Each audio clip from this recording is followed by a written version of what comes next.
te musune I walo walo I amaita Ne I moa molulu Peni ungi pulu Ata upu Talana I maya losa I lulu ma Wharewa ata ua Leo se manuia ea Lea ne ua ongelea Na lolo lava se langona te te o isi o ainga O la utali ele a whaina Ele taia e lava se suinga Masi whana upele o le tofina wai o lima Wapele lava o toia ita O te tausi whaua wina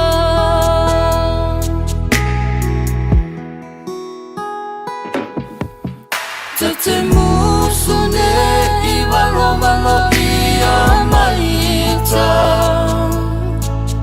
Ne I moa molulu Peni ungi pulu Ata upu Talana I maya losa I lulu ma Wharewa ata ua Leo se manuia ea Lea ne ua ongelea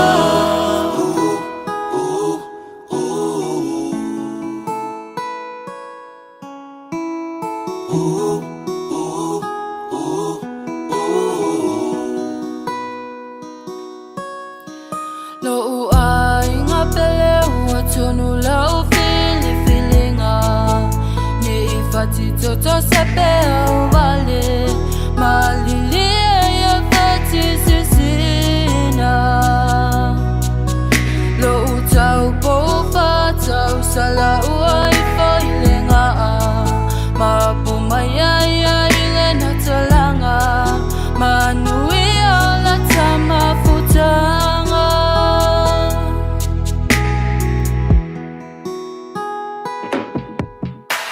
Te musune I walo walo I amaita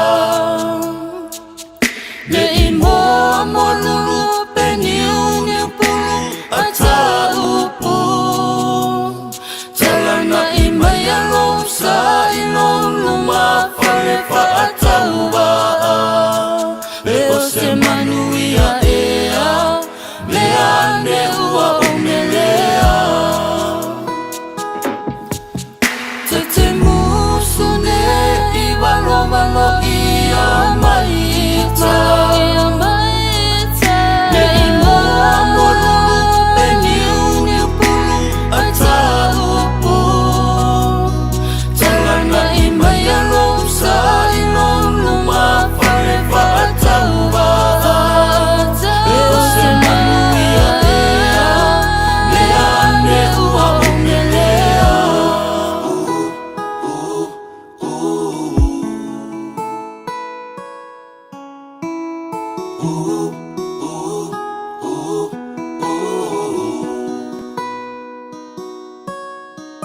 Taraflava o David Tua le nei Olo e whaafonga mai pei le Radio Samoa Tasi lima I watolu a mo Samoa I manuia le nei aso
Ua na o le Radio Samoa se furulima iwa toru a mo e tautuaina o e ilaungangana fitu aso le vai aso.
O sila leli I e matatau ia te ia o e wha moe moe I lona alofa. Ina ia la vea ia te ilantou ai leoti. Ina ia ola fo ilantou I leonge. O lo sila mai leli I mai le langi. E sila fia e ia le whanau uma. A tangata. Ile nei lava tai au sengi. Ma le tai a manino le aso foua e au mai. Mo moe me oma o na mātou whaapea atu lau pule lea ta mā o mātou sapi au whamunianga ele nei fo I aso fau. Ua whapenai fo I o na mātou ule whale ma le loto fia I o loto a. Mua lava na mātou pese ma aleluia ma vi ia lo swafa. Ma mātou wifo fo I uluma lo mātou tua. Mātou whaapea atu e pa ia. E pa ia lava oe le atua o au. O le atua siri ese lava oe ma le matautia. E le ai lava ma se tu sama oe. O le atua mamalu o le atua mamana. O le atua e pa ia ifo uma iai o mea na e whaia. E tu mau lava lo alofa, ma lo wha maoni ma lo wanga le lei. E o lava I le ngataanga o mea uma. O le atua oe ma liei mana o I mere lei umalava. O oe o le alefa ma o meka le amatanga ma ngata anga o le mua ma le muli. O oe lava o le whaipule o le atua malosi o le tupu o le whaavavau ma le li o le file mu. O le atua lava oe so I fua ma le vavau e o lava le whaavavau. O le atua oe la e le vi ingo le mamalu. O le atua oe pulipulu le matanga o fie. Ata ma whaafte tele lau mealofa. O le ola fau o mātou maua nei tae au, whaafteilo o lofa mo moni mata te mai le wholaunga le tunu, le nei fo I tae au sengi, e whaapopolo nei aso fau le lātou se fua mo le mātou nei. Iola o mātou au lia nei aso fau le aso lulu nei, o wha ia I aso mati. Mātou wholaunga le nei tu sanga. Ia alofa mai tamā, tau tail mātou wholaunga le nei aso manu ia whaiva le awhengai ma le tunu, le nei aso fau e a mai, alofa ngia nei mātou whanau ia lātou wa au onga le nei aso se I malu tia I lātou le paolo wa au, whamania fo I whaiva o whengai ma lim tamata I whaia o nganga whamale o ina nei mātou whanau. Mātou te manatu o pēr le atunu pēle sa mōre mātou talo, whamaria le atunu. Maria te itai o le atunu, le whionga I le au malu le malo ma lana masiofo. Whamaria le whionga le lipa le mia le whainga malo. Whapena fo ina I o mātou ainga ma nei o mātou te ngata umai Samoa. Ma le alala ma le pāpā awai so se vaenga le nei lau langi. Alo whangia le vevesi o laulangi lo mātu tua, mātu talo lo fi le mua wha to fi mali ai me uma, whawhangu fo i mātou, winga nei mea lo tupu a mātu iei le wholaunga. O re nei fo i tu sanga wha mulia nea tunu ulu sira lo mātu nofu ma waifa pe nā tunu umalawa nei la langi. Ya le tu mai mo panga ma tapo inga nei mātu mātua tu a sensino le tunu i malo mātu malawa nei aso, o le lātu te talo lava ma tapo inga manu iei whai wa le tunu mana ia mātu fo inga ruenga, wha mulia i lātou, te tolu aina le mawhana whanau le walofa i mawai pera lātu se fua laure le tino sili lava le nganga. O me umalawa la mwhara mātu whaira nia sa fau e mailo mātu atua, mātu whaia ina ia fo ia tulu vi inga ia te oe tu maulawa lo mātu whaata waa. Alofa mai te mā, whaamari ala tau tua, ale Radio Samoa le nia so hatoa mātu wole. Papala au nei mea malawa, e ala le swafa manu maro Yesu Kiriso, lo mātu ali mana mātu whaawala. Amene.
tabae o mawai o le viinga tolu selau ma le lima e le tu special ekadesia e whakasa langaina le viinga o le tua a whai special ekadesia whapulutonga ki Shano Amerika Samoa pe te sauta le tau tuamo o Amerika Samoa lima e ba tolu a mo tale ono.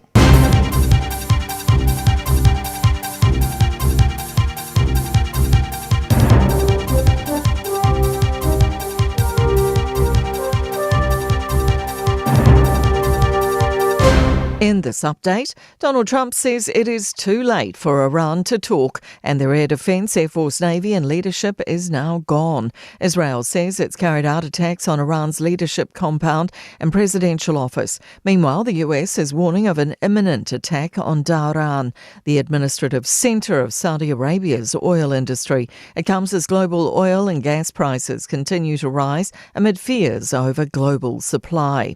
Iran's also threatening to set fire to any tankers passing through the Strait of Hormuz, choking supply of much of the world's oil. Export NZ Executive Director Josh Tan says major shipping companies like Maersk and CMA expect Houthi rebel attacks could resume. They've already decided to reverse plans to return to the Red Sea routes, and they're going to continue to divert ships around Africa. Maersk had only just restarted the Red Sea route about a month ago, so that's a real blow.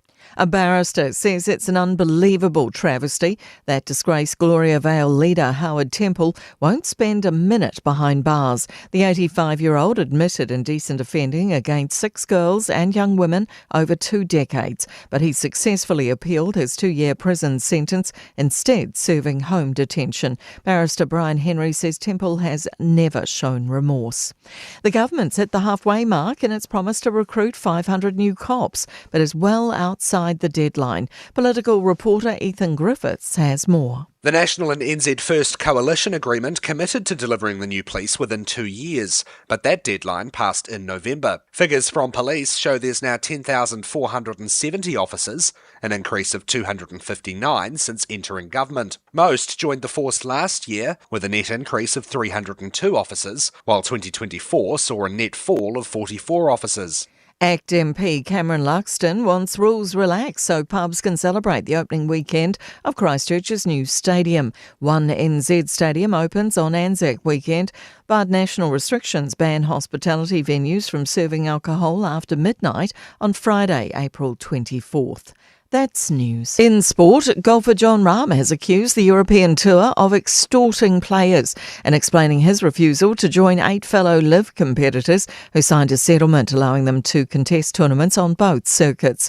The former world number 1 was absent from those given permission to compete in conflicting LIV tournaments this year while retaining their European membership status. The settlement reportedly required Rahm to pay outstanding fines of around $5.6 million. Withdraw all pending appeals and commit to playing stipulated events. Rahm, whose fines would be paid by LIV, has balked at the conditions. New Zealand Rugby League Chief Executive Greg Peters is exiting after almost 8 years at the helm. He's ready to move on with 7 months until the World Cup. That's sport. I'm Jodie Gill. Ua na ole Radio Samoa se furulima iwa toru a mo e tautuaina o e ilangungana fitu aso le vai aso.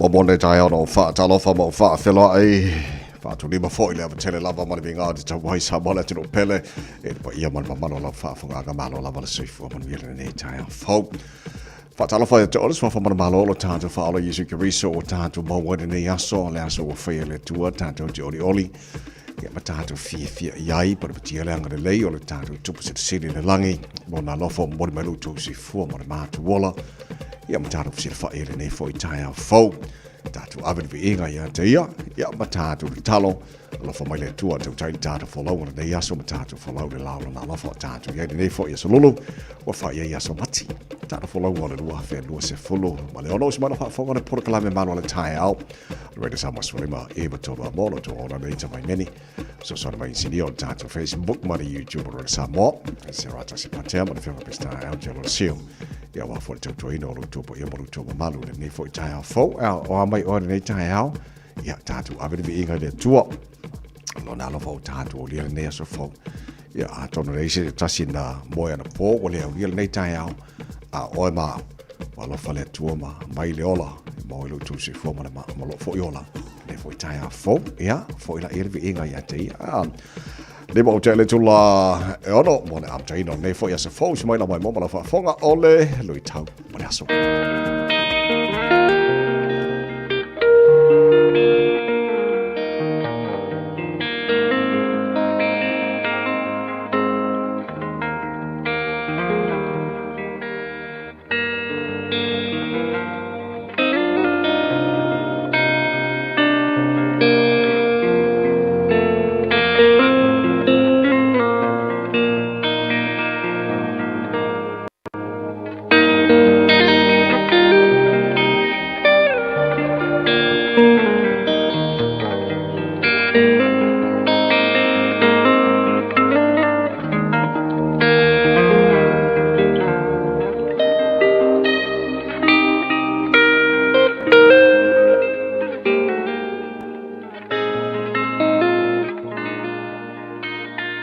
Lui tau mō le aso.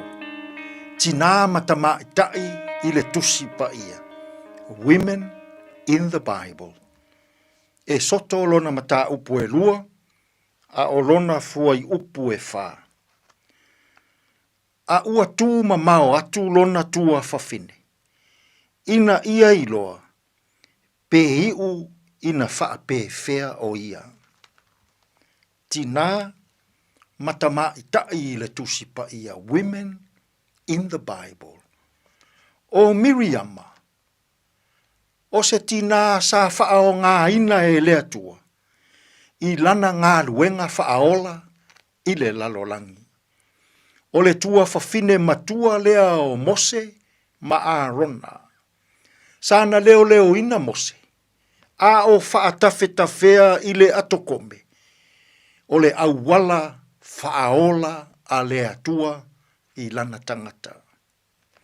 O Miriama, o se whailonga, o se tina taitai, o se whailonga whaataitai, i tā leni matomai, ua tuuina e lea tua, i tina matamaitai. Sa fesoasoani ma losi Miriama i ona tuangane o Mose ma Aaron, i le taitaina o le nuu, i se malanga umi o le e soto, e wha se fulu tausanga. O Miriama, ina ua sopo ia e Israelu le sami ula ula. Sana taitaina tina matama itai Israelu. Ia lātou pesenga i lea tua. Ma lātou siva whaafetai i lea tua. I lana whaaola tanga. Mala lātou mori mauina. O le fasio tia e lea tua o fita fita makariota e afe ma afe a farao. Na le lemo i le sami ula ula. Samo ai. E toa tele nai tina matama itai e pei o Miriama. O a lātou tā leni ma lātou to mai whaataitai. Sa whaao ngā ina e lea tua. I lana ngā luenga whaola i le lalolangi. Sa fesoasoani i a Mose i le taita inga o le nuu. Sa fesoasoani i a Aarona i le taita inga o le nuu. Tele nei tina matama itai. O loo iai tā leni anga vaa i matata ese ese. Ai le o whaao ngā ina nai nei tina. E ai maua lalo iai le whai ngā malo. E ai maua lalo iai tāpua inga. E ai maua lalo iai nuu manai o tātou a inga. O Miriama, sa whao ngā ina ma wha ea ina e lea tua. I lana tā leni, malona to mai whaataitai.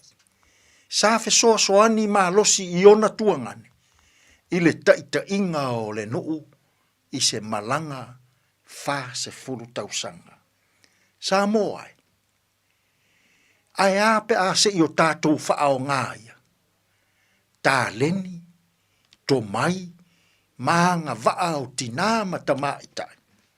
I to tonu o nuu maafioanga. I to tonu o fale whai ngāruenga. I to tonu o tāpua inga. Ai maise, to tonu o nai o tātou a inga. Ia manatua, sa faa o ngā ina e lea tua, nai tina, ona o a lātou tā leni, ma a lātou anga waa. Tātou tataru. Lea tu wai. A o maia i mātou. Aua lava mātou te wha i longa tangata i naitina. A ia wha o ngā ina tā leni a ngā waa matomai. Ua e fōa i a te i lātou. Fesoa soani maia i a mātou ngā ruenga o lene yaso e tonu malele iai mea uma. Lou lava suafa i Yesu lo mātou walii ma lo mātou whaola. Ua mātou tatalo atua i nei.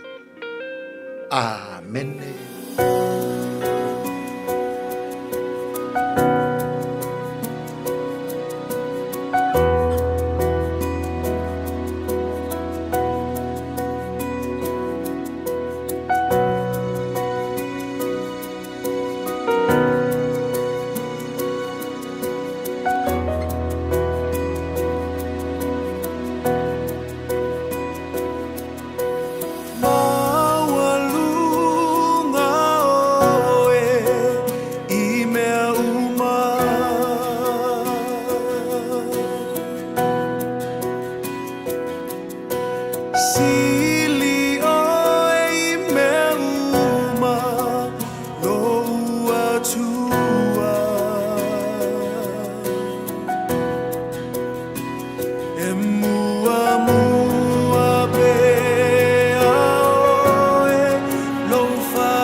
Io ulo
There's a hallelujah worship team Manuelu ina wase fulu malabaru le waja nele tula e ono le tu mo re samas falima e batolo amo tar bokala me manu le taiao awi na te o fa longa le Aro Memorials male tanika cars na bilute fa masau fo ka ko musiko ka ya fa fe ora nei taiao fo e fa malo se fo le tenu o na su tu te mangar wenga o le taiao ele fa ngofie fo le usu ka ya la ko o sky de alarm e lo le alarm o sky ai e ke le usi ka loa ele I mai ala alarm nga se ki po yo ko fo fa la ko ka ko ngar nga nei taiao fo ter kwata fitu ele taiao nei mana e pe fa no mai so taimi tara pokala me a reto o le ola te pena mai le songa pasta la fa copa tato maro taiao fa le ngara Borne fo ia so lua. Today in history, tana babai pare mena tupu ila so whamati. Ile telo to sanga babai o le itaina. Ile fitu ile taio. Nei e maul wha ponga tana foldingal Peltania tana fitu.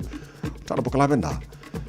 Ea popo wha le futka hea ona so lua la tau ia. Pe kau whiro loko le maru lua genga loa ngawhia. O le ai maru lua pe whiro loko ngai loa ngawhia ka fe. Se tana babai po amarunga na wala nei taio.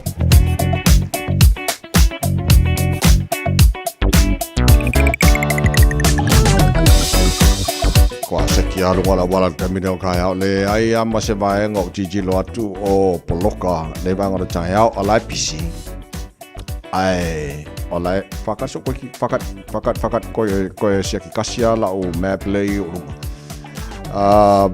tatolo malanga mai sifo hai was fulu ondo o jiji lo atu lo mu mai le ma ku me o ma felu pai lungo highways fulu ondo la baia pasi mai Lincoln Road I think Lincoln Road on ramp Polo like kiki la ka fefe. Polo na bang au si bang ala sam-sam mai sam-sam malangan malaba le lo sulu malanga mai le highway lo se fulu malanga mai le mai sifo mai sa tenei la e pisi ia le ba pasimo le tano ia malaba Mayoro Road on ramp ma Dominion Road ia ga sam-sam mai ale mumu ia la foi sam-sam mai le lo sulu le afenga malaba lele fa wa mai lo se fulu seki papakura nga e takanini mo tato no nga mai sautia nga e taulanga o kilani foi sama mai ala wenga la flow le ya tunanga na welunga na wala ni te mo tai au avta bale ole lava on sai fa do tole le lo sila e mai sa ngale mula ga chuche manga wenga nei foi tai au ta lo falava ole si ufofonga le nei o Samoa le Radio Samoa Mai ngā batal talo taura nei fo I tai au fau tamaki makaurau au ki lani no whanga whaasana launga Radio Samoa Sfutasi. O ye le maanu lua e ere ne vanga o le tai au. Winga wha mawina o tau le so le asu suru mata ngō whiara la le tele paengo au ki lani. Nei asu kai maha ia fo I Lua Sfutasi le maurunga o le mawhana whana mo au ki lani le nei aso. Sfulua lona mawalalo tai au pe au lia ma nei a fo le suru mata ngō whiara la le tele paengo au ki lani. Lua Sfutoru maurunga le bebela wha mawina mo au ki lani. Aso atai house for duelo na mawalalo. Vai go yon tuatu la sport raile. Langi le leile tau tela bainga o kilani. Aso tonai, langi le lei. Aso sa, langi le lei. Aso ngafua na vai aso wa so pa ku fainga lau bai kau ba aso fou. Langi le lei, aso lua, langi le lei. Ai mana yo lo titi lo atu. Pe ia umanei. Wa ona finance fului va do sutasi nei le maulunga mango fo yo le mawalalo numero. Ona maluluna de ea. Ai aonga lungangu mela ia lea asfuluiva ngafi ia lufu kasi ngewa kere aku lufu kasi asfuluiva ngafi lo ngala kau fiololo va ia lufu korula ka ai waseki ia la kumana sko nga lufu fa fi la ka polo ia la kumana sas fa solo kwa le manga ia sawa maki le sawa makua maka uki ia mele nga ngafi mangi le venga kau fa ki ia ka ko ia la kau fiololo mai ia baba ia tu e aso tone va sama nga vaso fo ya pa wal me audio ka ya na vainga ambatanda talo tau o le fo tai au fo e na mo lo se fu lo ma afo tai ne le tu la ya no ya na tu nga chu manga re ko tai au ma lo la bo su afar ba ya so ya ma rio foi ba me aso pese na mo pe ni no che fa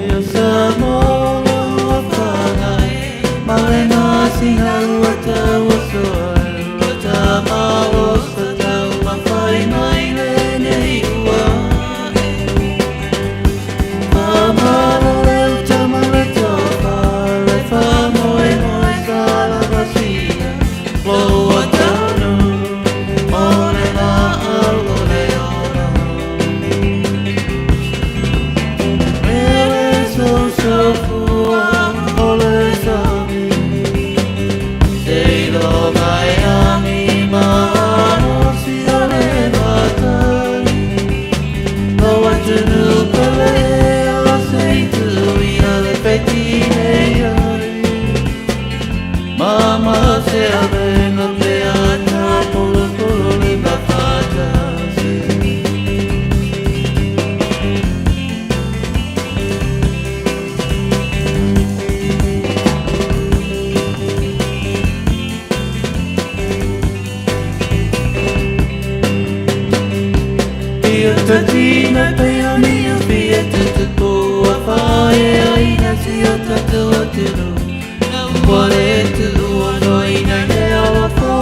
se avenga peata polo polo ni mafata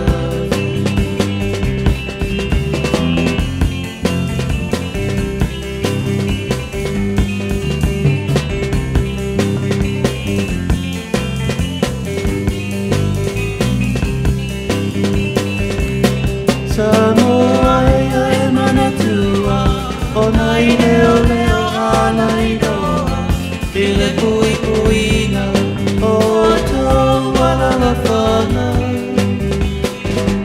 ai ao atu susuena aua e o soi lomita kai ngalo ia o elei o whipe a polo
Ja, losu fitula mo challenge tulai ono.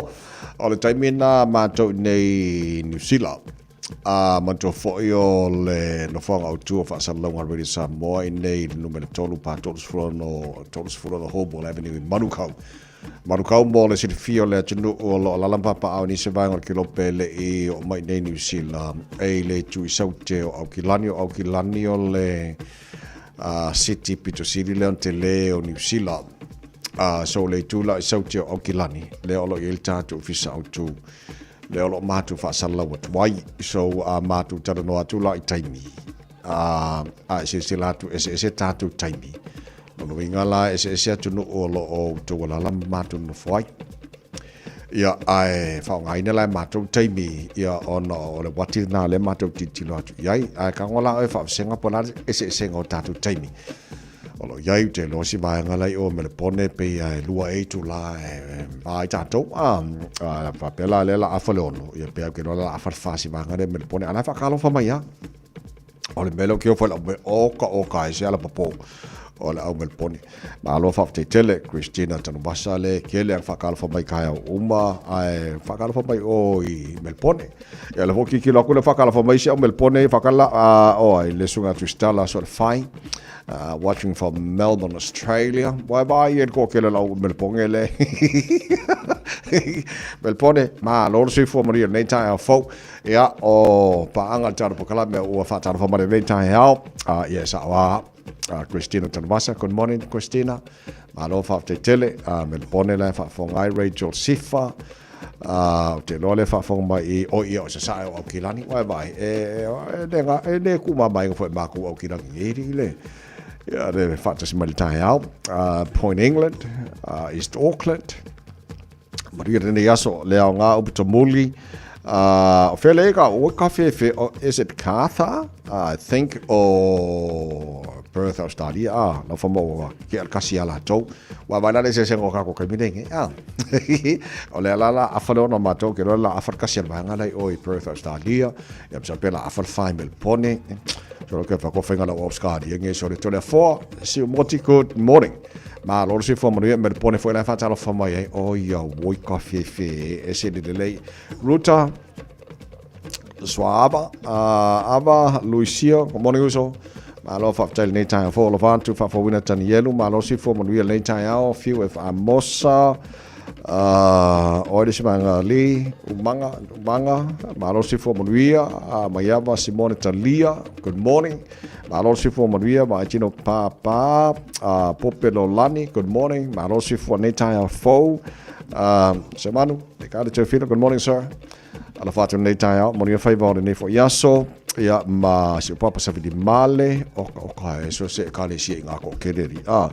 Simeona Suena, malo sifo manuia netaya fo. Oile si mai ngare whakara wha mai I Whiula Motufau, good morning, malo sifo netaya fo. Susi ta se oi kalo fai ko kiki mahanga malo aranga lu susi pa fo mai o ile Drake Maddox Westy o le ngo ngala company la nga fenga nga susi ala fatu nei tai la fakia meki se fu manuia Aaron Sila malo si fu manuia nei tai ao Bernie Lafaele good morning malo si fu nei tai ao Mount Albert hey kauna laka ko mako piko si fu malo si fu manuia fa tai lava le vi malo si fu nei tai ao wa mai la ko ke ka ko wa ngalo ka ko mafu kan ngi kai fo Olo tau whatalofa malo tau whatasimali nei tai au whai mawhaasiri ngā malo si foi il nei tai au ia awal tau tua ino lea tano ia man whaftai tele lava te dia mai o tau tua tono lo maota ia tono ta vale tono whawhai ngā ruenga lunga Facebook mari YouTube are Radio Samoa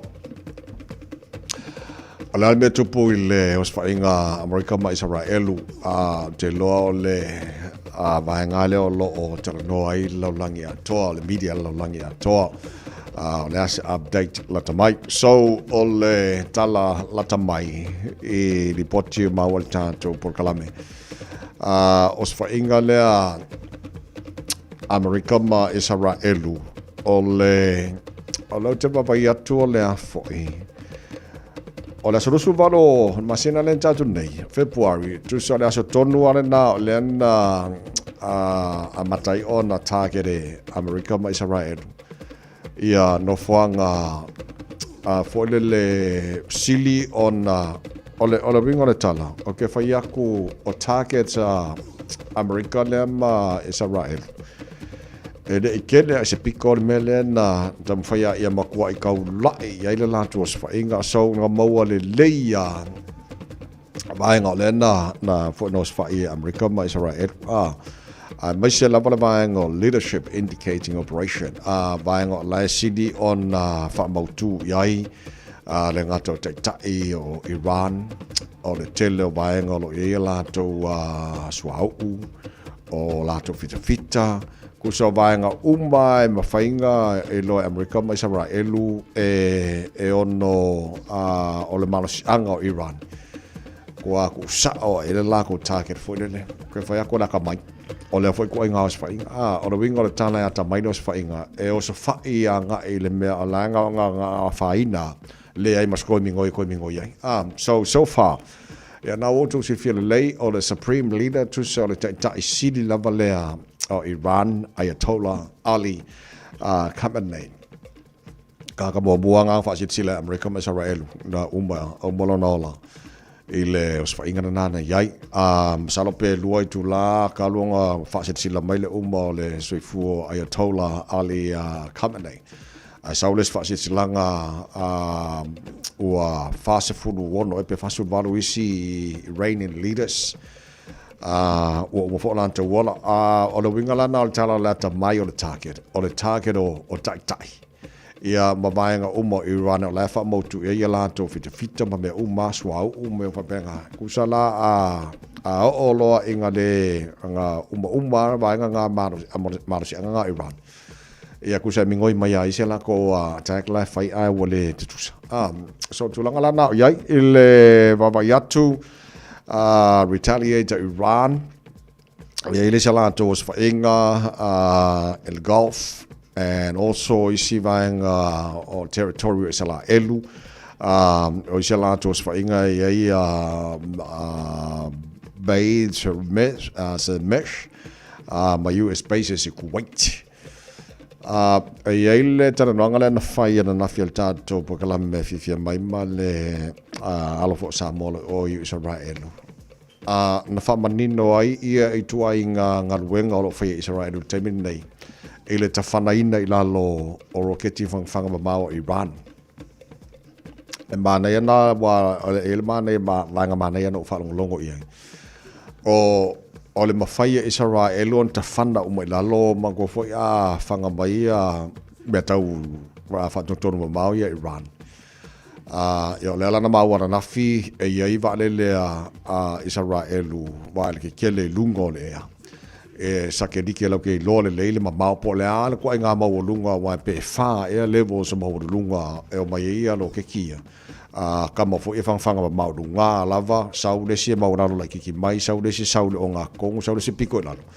Po fea la le mau lunga e se umawai ngā Israelu e tāke do mai leo mai a kamai pe au te loe le tele ni a fo e o le tele ala o lo kiki whanga mamau ia po o mea tau whanwhana mamau a Iran. E makua ingo fauka le ia Israelu e tākere lei, maka whanga i dano. Pe loe le pe le tele ni a foi ngā misia Israel. Le nā lai o na whaina se tasi o vaenga Israel, o mali wai nisi o lātou. A le tele o vaenga mea tau whanwhana mao mai a Iran, ka whanga o mai dano.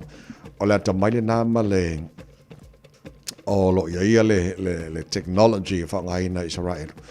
I vaenga I ka whanga o mai lalo. So te lo manga na whasau ina Israel te mine nei. Ia ona le ata mai tele o lātou le ngā lua whatase ma Amerika. E le tulanga na ia so vaenga na lo o titilo atu o ia whainga si vaenga le. O titilo atu wider Middle East involvement. Explosions were reported across Dubai, Doha, Abu Dhabi and Iran. Expanded response o le vaenga o lau titilo atu le si vaenga wa whaeloaina mai le Islamic Revolutionary Guard Corps announced the closure of the Strait of Hormuz. Lona winga o lae tākere la tau I attack I a verso fo nei po o vaa o le whea vea I le suau I le vaenga I ma la fo mai Iran. So se va a fe ave nei swa I ka whanga uma na I mean e makua I ka whanga uma ia ma wha muina uma na vaenga o le a whaina tele na vaenga so wha puputala o le ala whaina o tanto I le nei tulangi olo e lala mo no whai ok lo o le number 1 na swau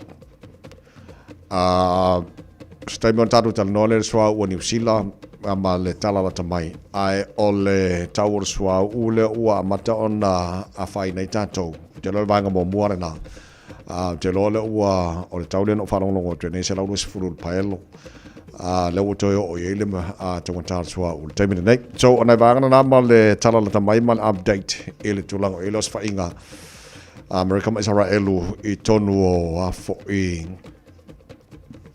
o Iran so o swa o New Zealand ma le o e sapala I New Zealand so titilo atu o le fai mai le afo fa mai le vaenga matanga ruenga o matanga ruenga New Zealand o le MBIE o lo te le sapala I New Zealand I le tulango I le swau e le se me pole ai le so da ona fo I lo titilo atu li potile ana tu ina mai ana po tara kala me le One News on the headline government officials and major fuel retailers said energy are moving to ease any concerns about the country's fuel reserves meaning o le winga al famatalanga fa mai ala to te le sapala I New Zealand le ai e le swa o il taimine nei for how long o le fisili tele na o le ale umi e lava I pea le sapala I swa o New Zealand mo taimine nei o New Zealand le sia kungu piko sinin kaun kala ko pensingi le ingi marswa compare ya Australia ka ke ngofo mo ki kilo wa la so amena kai bulbuli na malanga Australia ka ma ka ngo fia la ko pensingi ya la ko swa o tele no pola ala faina na foi vai nga Australia ai ile la le potela tamai ai le MBIE o le la totala le na ma li potia na po la ke le sapala I New Zealand taimine nei o le o tele lo ye le tulanga na yai ia ai ngā whaonga ia makamukari pengsi e swa ulela I nei ia o tele lo pe te ua whaina e fo le tau swa o tātou la tau I New Zealand nei ai o le tala la tamaine na ele tulango e wai e al vai ngalai oe ka whaafere le soro la kolo keki. Ia ai mafakua koe kako inge li tangota o le swa uma tulang hapena. So nei vai ngana na pei on titilo ele tana pukalame. Ia ai malolo sa ile atunu. Ele vai ngo fiel tato folongo never time ia ai a maruti alo sui formula wala i alo fo le o sili atu na nei se me ke popone to to bor sa mos fali vai tola mo to lu se fulu ele fitu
So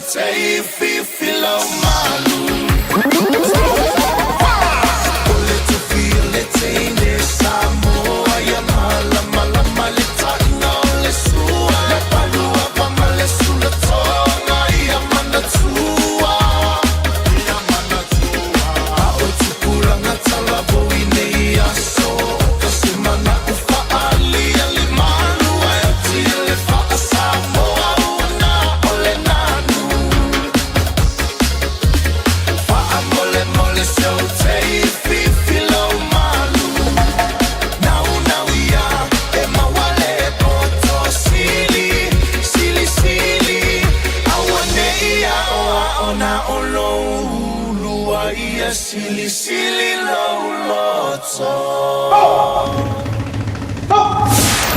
Samoa, tasilima iwa tolu amo. O mana mie o e pose sia lo a inga se fisoso ani tau fe malanga inga mo New Zealand. Ima ta au pue peo le vaita mai no whanau po ngaluem. A whaia lau tali o le ioi, wala au loa Ken Ferniho o le Fern Immigration Services. E iaila na lai sene, ma o silia ma le se funu lima tau sanga hola na tau tua. E toa tele tanga tau o fisoso ani iai Ken, ima ta upu tau fe malanga inga. E awhia ima ta upu na o atu le tribunal, ma apili le minister. Tanga iana e le Facebook, ma le upenga te whailangi I Molimau. Mo nisi whamtalanga, wala au mai le Fern Immigration Services. O luatasi, tasi lima tasi, o lima. Talofa Samoa. E mawhairu sosoni atu Dr. Chen I ngasi o le maisuka, toto maulunga, ti ngā le tino, whaapa ui no mpauna, maisela, mangeso ma le kānesa. Maua le tia whaamamai lo puta ma le paste mo nifo ti ngā ma le whaamanongi no lo fufonga. Whaapea products po o loha e sosoni e whaala ma le mole ma dark spots o fulinga. Ua tele ungali ua mawala tau pepe o nor sosoni a Dr. Chen. Ala au noi le lua fituono tolu fitu fitu, lua fituono tolu fitu fitu, pea fiuane I le lua ono, Great South Road I Otahuhu.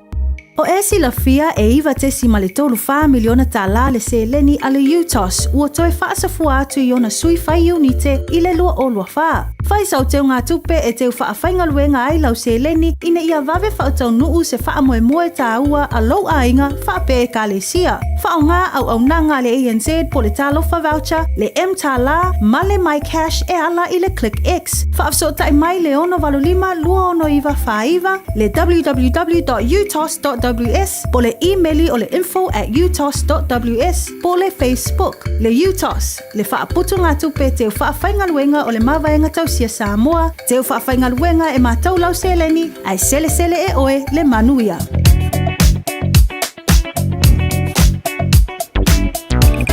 Sauri mai alol tātou li potile malunga la wala tu nā tu lole o tātou proklame a reto o le ola mole foi tai au fo e vanga le o lo tu mauna PC highway lo se fulu tātou le malanga mai sifo nga mai sau tenei e le highway lo se fulu tu mauna poloka le pasi maule tāno e Point Chevelia ia male Mayoro on ramp nga e Dominion Road on ramp fa penala e o kere malanga a fili malaba lele la PC la flow ia fa wa mai le Luas Fulu around Lambie Drive e le link o Luas Fulu nga southbound state highway 1 poloka ne banga ta au tala fiere se fa love mai do leo fa fis poloka o le around West Gate tanga e Lincoln Road mo ta tolo malanga mai C4 highways Fulu ono pa bena fon to maun poloka ku mewa nga fenua pai ta tolo malanga mai North Shore Northern Motorway City bound around Rosedale Silverdale poloka Pena for Wairau Valley, North Coast, Poloka for the Nevanga Taiao, State Highway 1, Mount Wellington, first Poloka like GT City bound, Pena for Papakura, Ngai Takanini, or Lungana, Walla Natime of the Taiao, let you know, to all the time Malavan on site. Mawangi Quaka Konga Regal, Nevo Taiao, folded to Tomo with the Summers for Lima, Eva Tolu Amo, Joyce Fullu Malino Minotolo, Ta, Leon July Fitu, Usimai, Ialo Fonga, or the Tato Manuel Taiao Fananga, Areto, Oleola. Bread of life sent down from glory. Many things you were on earth, a holy king, a carpenter, but you are the living word. Say it now. Come on.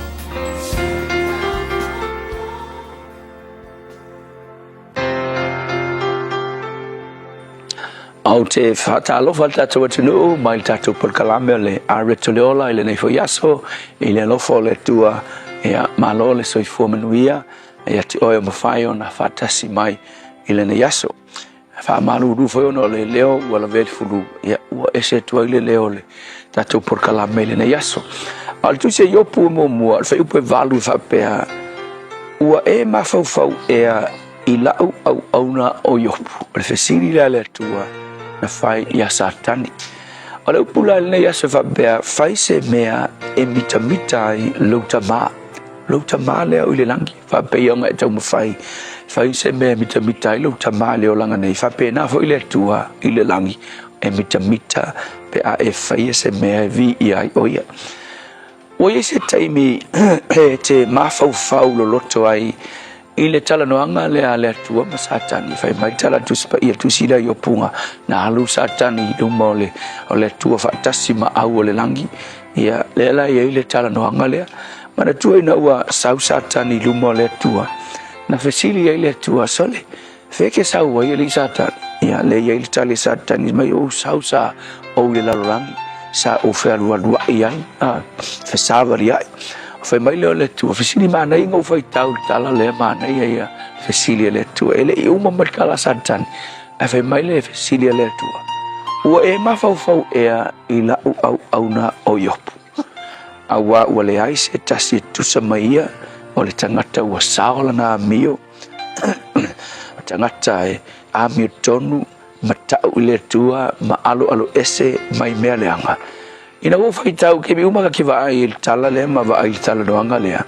i le fesilia le tua e folinga mai wa pe o le mita le tua ya yo ma go le fesilia ka saka fe sa ai kan fai mai sa kan sa uli la lang mai le tua pe ma fa le como yo la lo lang inga ya e ma fa ya mo vinga folinga mai o mita le tua ila na tama o yo o ma fa le se ile meo le tama e mita ilona tali pe a fai ina lo tali fa be mo ka ku tama pe na fo ia te a fa pe fai ina lo tali ke manga wa e kala ngoa i mentanga te winga ile meo a fa mnuia ile tua mita ile meo we ausia fa pe na umalava ile mele ku pule tua o mita ia yopu malikuwa inga soifua lae soifua ia yopua so le kita wala ole tua e mafai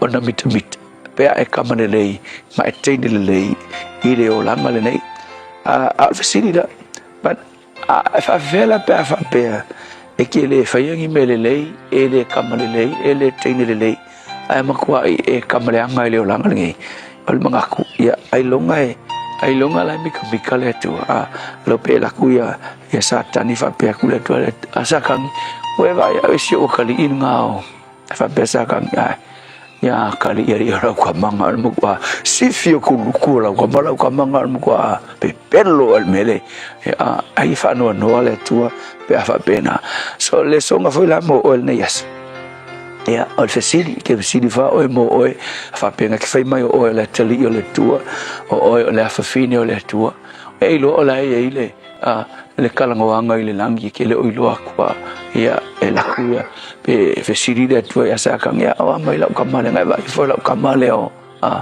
ia ka o lo wingo ia fa mai sa kang si o le fala sai o lo ka manga o lo ka manga o mo kuanga o ia e lo tangata so le lui foi la mo o le aslangi e alu fai au fe au maunga luenga ia a fai olo e ma fau ile tua lu tama ma ye se so tanga fa le tali i matama ile tua ma fau le kai pe o ngai fa fia lu tama le lo langi le nei i lo langa ma me le ke au sia fa pe na fo ona mita lu tama o le langi pe a fai e ke fai le amerton ai ka mo fai e te ola tu samalona finangalo le tua fa fitai lava noa wa ta mai nai o e matou ona o Yesu ai alofa mai fe so ani mai ina ia matou faia mea ma fai na matou faia mea e fia ma mita o lo matou tama ia vi ia o Yesu amen.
elele, elele, elele, lo tua. Lo wanganga, eliwa ina lo uola. E ua mata ngofi e walele, mea uma. Taluana e whaatontonu o uala. Elele, elele, elele, lo tua. Lo wanganga, eliwa ina lo uola. E ua mata ngofi e walele, mea uma. Taluana e whaatontonu o uala. Elele, e opa. E whaava maulona alofa. Elele, e opa. E whaava maulona alofa. Elele, e opa. E whaava maulona alofa. Elele, e opa. E whaava maulona alofa.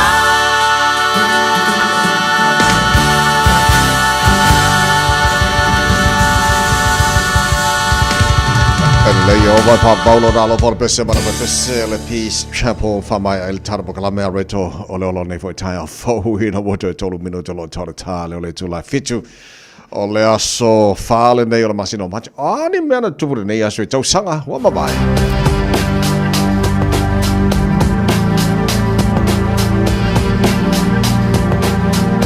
Aso fao mati o le tausanga luafe lua se fulu ma le tolu o le aso te wawai atu na wha mawina o le aso na matai o na filifili le Papal Conclave po oise o le aso itulanga i le taitai o le Ecclesia Katoliko Pope Benedict XVI o le aso tonu lea le aso fao mati o le aso na wha mawina 2013 luafe suma tolu the Papal Conclave begins to select the successor of Pope Benedict XVI.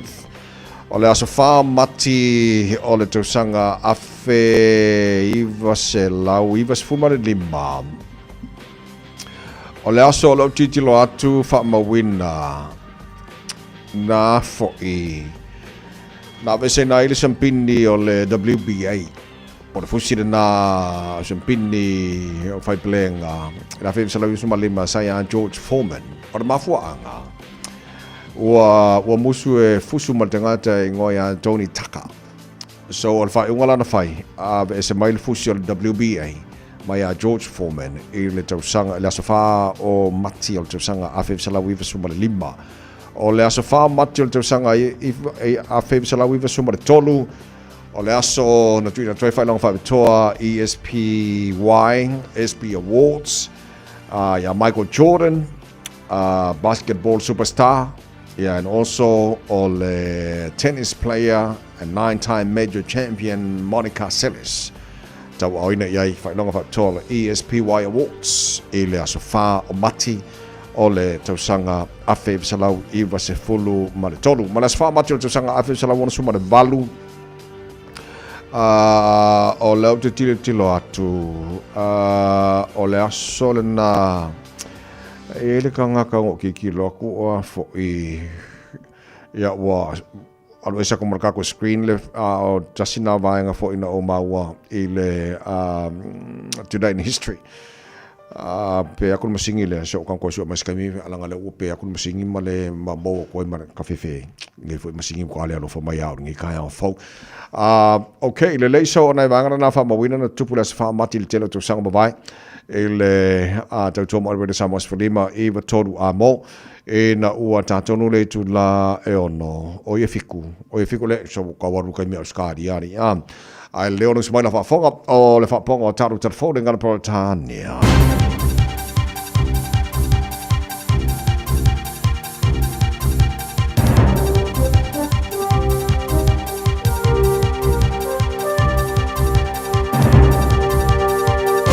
In this update, The US Secretary of State claims its attack on Iran ultimately saved American lives.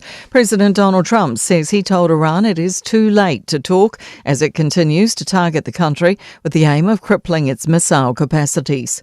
Meanwhile, Israel is striking Hezbollah targets in the Lebanese capital, Beirut.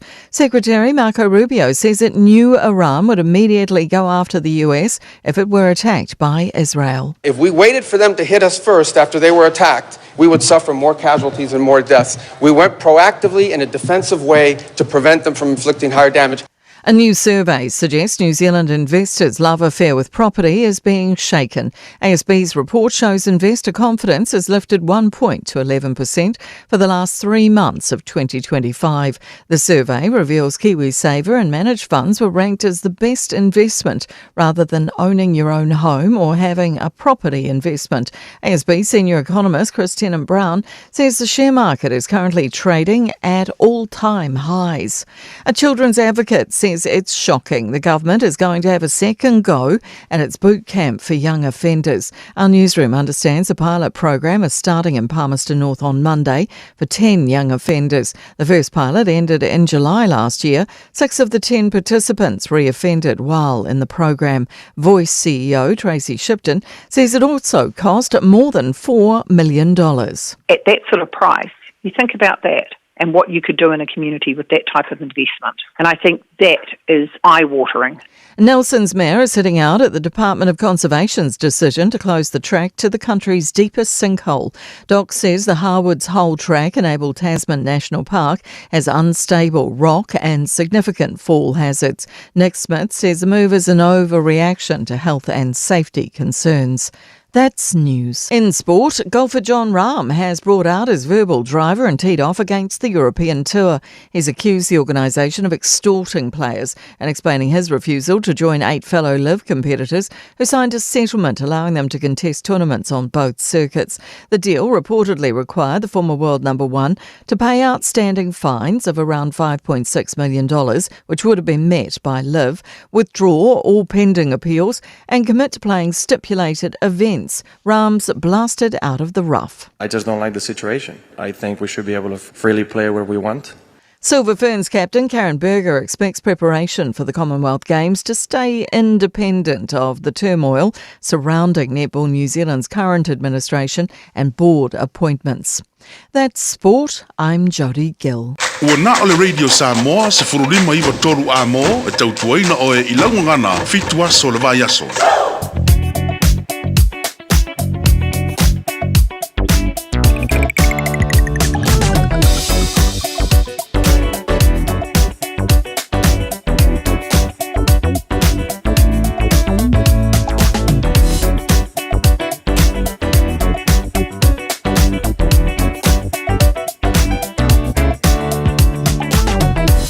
Se whaparia nei teimi o le tai ao le vainga lata mai le nei lunga o le awala tele vainga highways wa whasolo na pisi le nei vainga o le tai ao tala fia ta vare le se whala lave o le te mai e leo ma le waka ko tahi e le nei vainga o le tai ao lunga la wala whasolo na pisi lai mana ia e le i longa makua i pisi le lei se vangana le malanga mai North Shore vainga pisi a ia masane North Shore pasi mai Rosedale whasolo mai Silverdale Wairau Valley whasolo mai Takapuna, Glenfield, Northcote, vainga pisi ana malanga mai pasi mai loi na whasolo mai nunga la wala papa Flori Leia se ia pa el taulanga o Kilani to mauna poloka mai i le Mayoral Road, ma Dominion Road, Hillsborough, nevanga ta mo le highway do se furuta so malanga mai sisifo anga mai South Nei o kuri mai la vale le va mai ka poloka mai mala vale le los fulu a ama to fo is los fulu sawa fer mala vale le fa sa o mai Massey Road on ramp like PCLI flow mai nei time on the time out ya male City Bound State Highway 1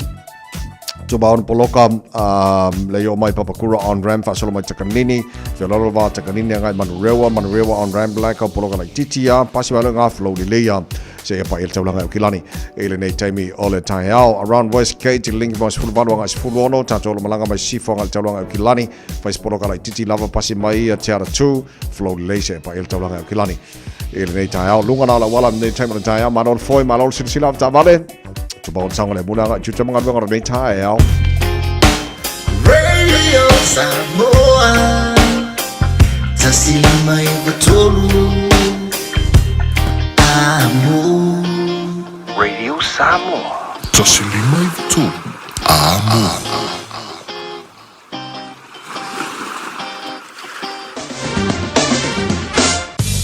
Ola baga la tamani nei ile tala ola tawara nei foi taia fo malola ba sui fo maria le tino ni si o pa angal tala bukala me fta fa fa tasimai e nei va ona taia malo le sui fo maria ta to ama mai sa mo nei taimo le taia ma va tu la mana mai langi le tau sa mo ele nei va ona taia fo wi ona tau le tino le sola fa sona langi le awa ni so taimi and find out dollars from a tasi degrees Celsius modu ngana vevela le sa mo ne yaso luas from lima e lona mawalalo lo te mount out of so taile sa mo so el tajo ready sa mo pia follow tele ni se melo tu sa mo ya ma mai foi le tala la tamala mai tau ala va tuna online tu la ile tau sa mo ele ne va ngala tai au yo le no foi fa tala fa toile tana po klame panga u balava ala maru le tana ready sa mo lo mai mom fa fo mai lunga Facebook mari YouTube ro sa mo fa pena fo ile fa fo mai lunga ta tu wala leo le FM 106.1 e sa mo to te ta to na malanga sa mo malanga wa to fo mai New Zealand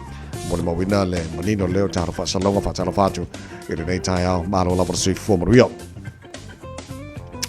se mai talo tau ton New Zealand nei tatu o mata mai motu sauti fatala fatu pa angal tara bakalame so se vanga motu sauti re nei tai au langi le Alexandra los fulima mo ngora bella langi le Blenheim los fulima mo ngora mafana fana langi le Greymouth suriva mo ngora malu le ea langi le Invercargill los fulima mo ngora mafana fana fulfitu mo ngora malu le ea kai Cora langi le tau suriva mo ngora malu le ea Nelson langi le for the tau le so o maru langi le fulima mo ngora malu le ea Queenstown langi le lusu toro mo ngora bella Tibaru langi le leis furu ivan moru ngara malu e wana Carlos furu lima moru ngara vevela sol kwa vevela fo yo kouri langi le leile tau furu ivan moru ngara malu e Westport langi le le fo le tau de so ke fa kwa nga firinga maru duori le moku so ke ma fa mai ni mar vevela o kouri le le motu matu ole pi to la ngor motu matu la va yatu kai tai lo su tasi moru ngara ma fa langi le le ia le tau awa ni so taimi fa talo fa pa angal tala bukala mi la Warrington. Good morning.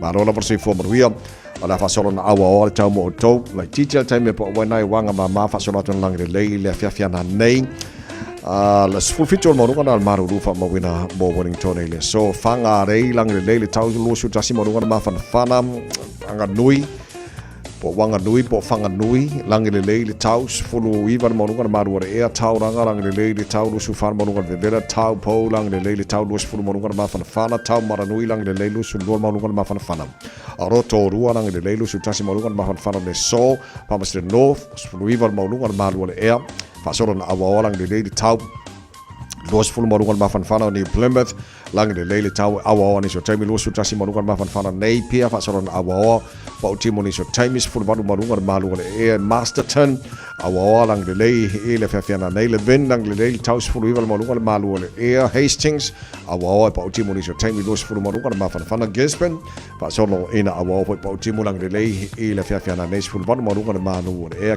kiri do Hamilton le Sifi pingi fa le Crusaders na va yaso ma vai ko confide mai ka ko kiri ro langi le tau mo tau los fulu mo ngana ma fa fana more nei foi asolua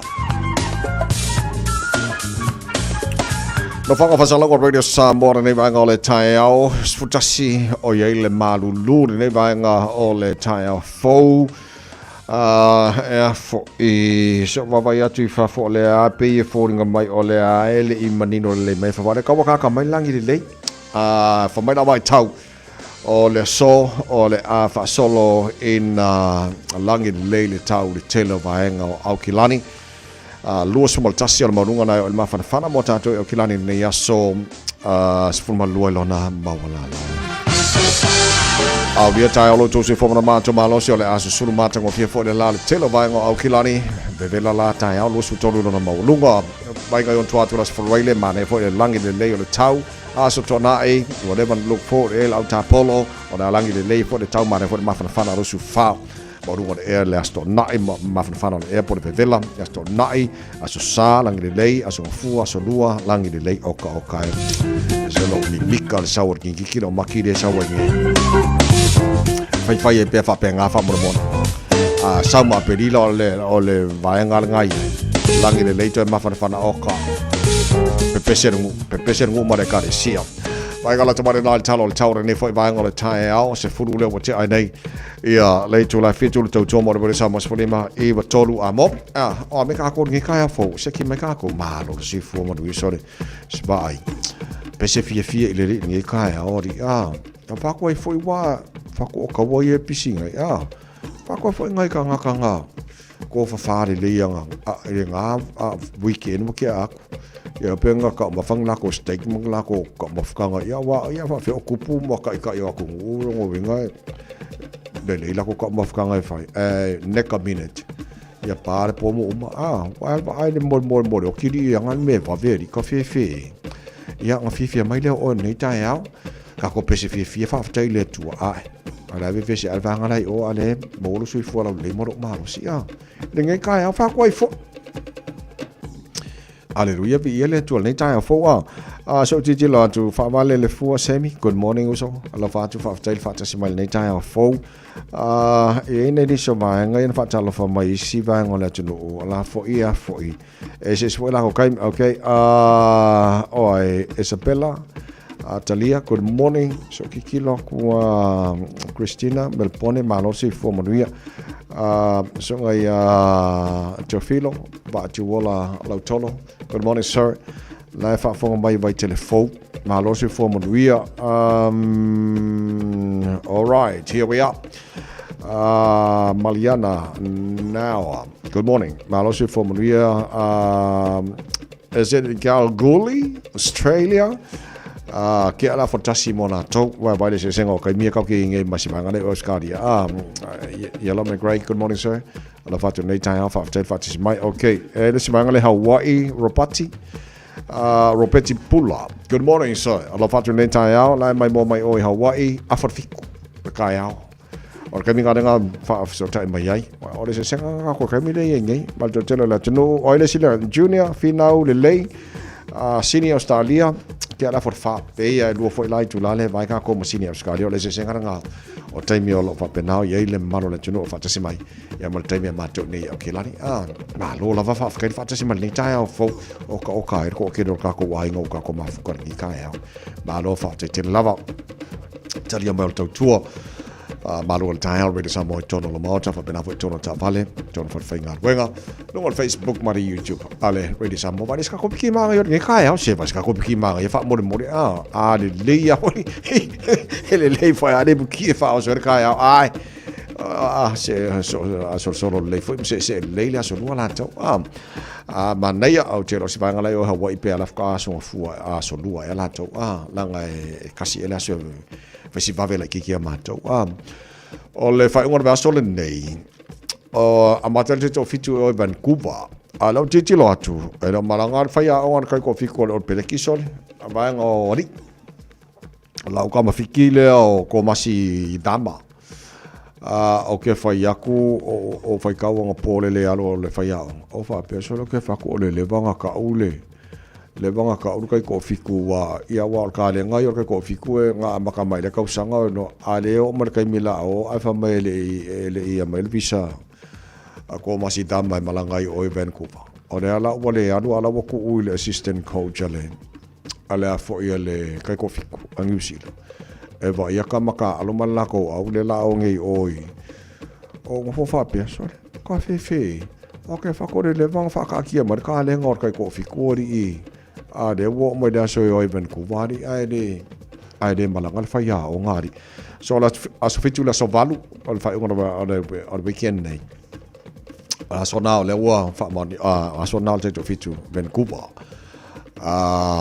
ya nga esa okay le fo le Camor Crusaders le o fa sala la kamale o Tamaiti Williams o se sa mo kamale Tamaiti fasa ya ngai lo piko sa mo wanga e sa mo lo suafa wa fasa la ka mo Tamaiti Williams e ko lu ka lo ngai le ko ka loi ka lo ngai fa mar sifi ka lo nga ngai le Crusaders le ka pingi fa le sifi ya fa sa la mar la ko kamale ko lu ka lo ngore ka alo le ko ka alo ya ala nga pu ele nga le fo le pu ia altulanga lana e manai vaenga talonga whanga solo. E nei fwoi taimi, tau tō mori pori Samoa Sfalima, e wa tōru a mo nei tai a fau, kuata wa te ailei tu la e fitu. A fwoi vai. A whapeo ngai sau e lengi le whale. Kango e makua i vai po le ane whainga o, kele o me whainga whaonga le lengi a. Ia whakika i ngā la, whapea ke mga whisau sang wisi. Ia longo winga la nga kango akala le lengi ia kipi siang yangi ia pe ku e mase me nei sa ofo fa ke le me nei ske u so ngalo lolo foi ia pingi ku falawa mo sang wisi ai fa pe fo ngala fa sau fa e lengi ia nga fo wa le ia fa e lengi ia ai ma fa fo e fa se su e lengi ka ma kong wa nga le va soli nga ke si le fia fo fa ngal su e lengi ia kama foi le e ku ele la isa ku e mar pepe ia kipi e malang yang ka no lu ngai spicy stuff foi kama foi e pe ka fa fe ula ki ai ia pingero mar su e ngiro kama ngai al wide ka me ai ra so lu era la pesa ku fara na Jerome Gray eling ia pule al fanga la e ngi aso e pe ka ngo fia ku ngar ngai vai kai mi pe ka ngo ka se fanga lo ka ko yang ama ele so le mal fa pongo le ta o le pokala bengal Britannia think about it on tar no le samo sur tar le samo e pia malo se fuoco bore si paka o mata o malo poto tau ma faine on a po tata me a feta vai tau popo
Talofalava, I'm Annie Politiwatua and you're with Radio Samoa 1593 AM. Just think a minute.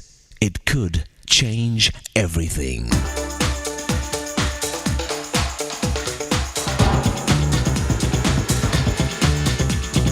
Think a minute. It's been said the human race has improved everything except the human race.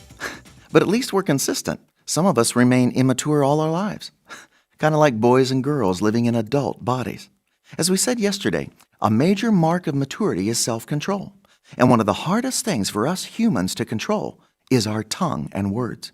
We've tamed huge wild animals like elephants, whales, and lions, but we still haven't tamed that little muscle in our mouth, which can be a deadly weapon that hurts, even destroys relationships and reputations.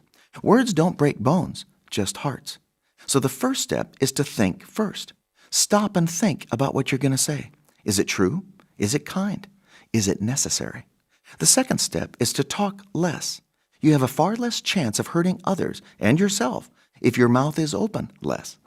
Sometimes the best statement we can make is our silence. Remember the rule, less is more. We can actually say more by talking less. Those who have the most to say usually say it with the fewest words. Another mark of maturity is living controlled by your life's purpose and priorities, so you don't waste too much of your time and energy on temporary pleasure and leisure for yourself. Instead, you want to use your abilities, time, and resources to make the lives of your family, friends, and people around you better. This is why mature people live for something greater than themselves. They're givers, not takers. At the end of our life, we'll find that the only things we lost were those we tried to keep to ourselves. Strong, mature people don't have to have their way to be happy. They know that we receive more happiness from making others happy. We humans grow tired of the happiness we take, but never of the happiness we give. It's only when we give our life away by helping others that we find real life. Remember, Jesus came to show us the perfect model of maturity and to give us all the power we need to follow his example. He's the only one who can enable you to reach your full potential as the mature human being he created you to be. Jesus said, "I did not come to be served, but to serve and to give away my life for others."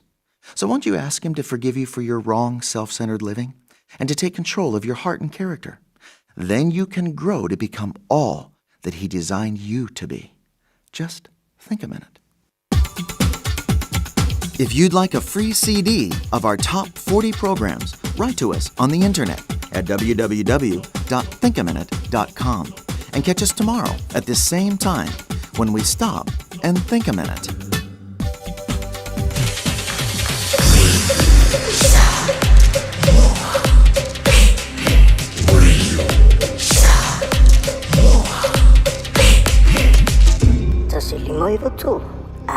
Lo so matolo lo wata le tula e fitu o le solulu ne wata tu o lia o vainga masani o tara bukala me tatu te tala noa I Samoa suel tatu redi samwe pia ya le fianga le alo le fianga no mana tu marabao tanga via tipi o tanga via falo tele te melo tu Samoa ya mai fo tulanga la tamai o le vainga la vai tau ya fai lo foi lan tu tua e ni so vainga ya wa foi ta penanga o taro tala mai Samoa pe tala valo vainga o mana la o tara bukala le foi tai fo malo se fo mari lo fianga ba ba le tai Se fu manuia tawai malo le usu malo le fofonga.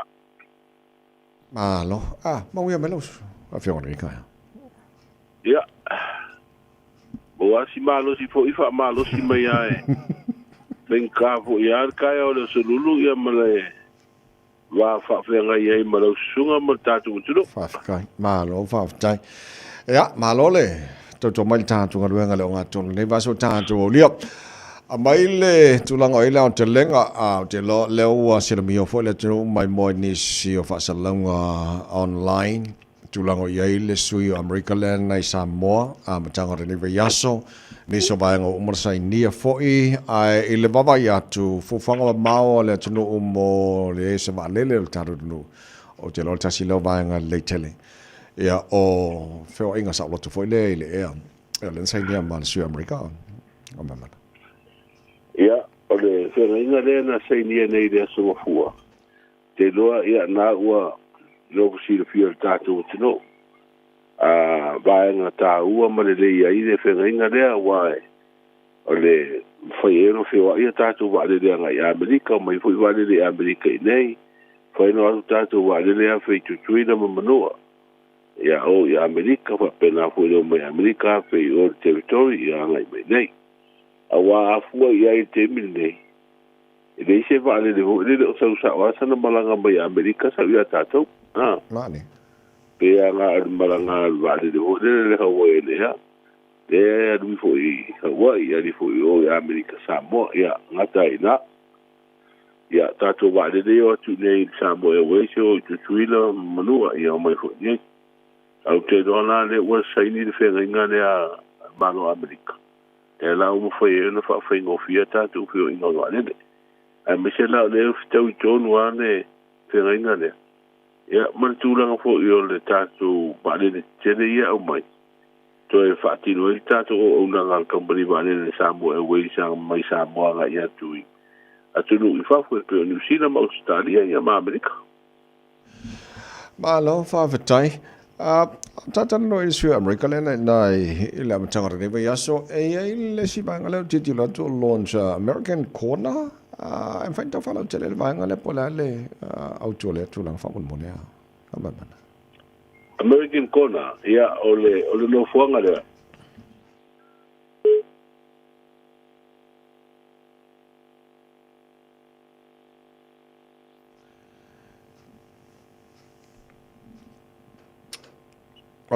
ngon mana mau mà cha sao còn đây chạy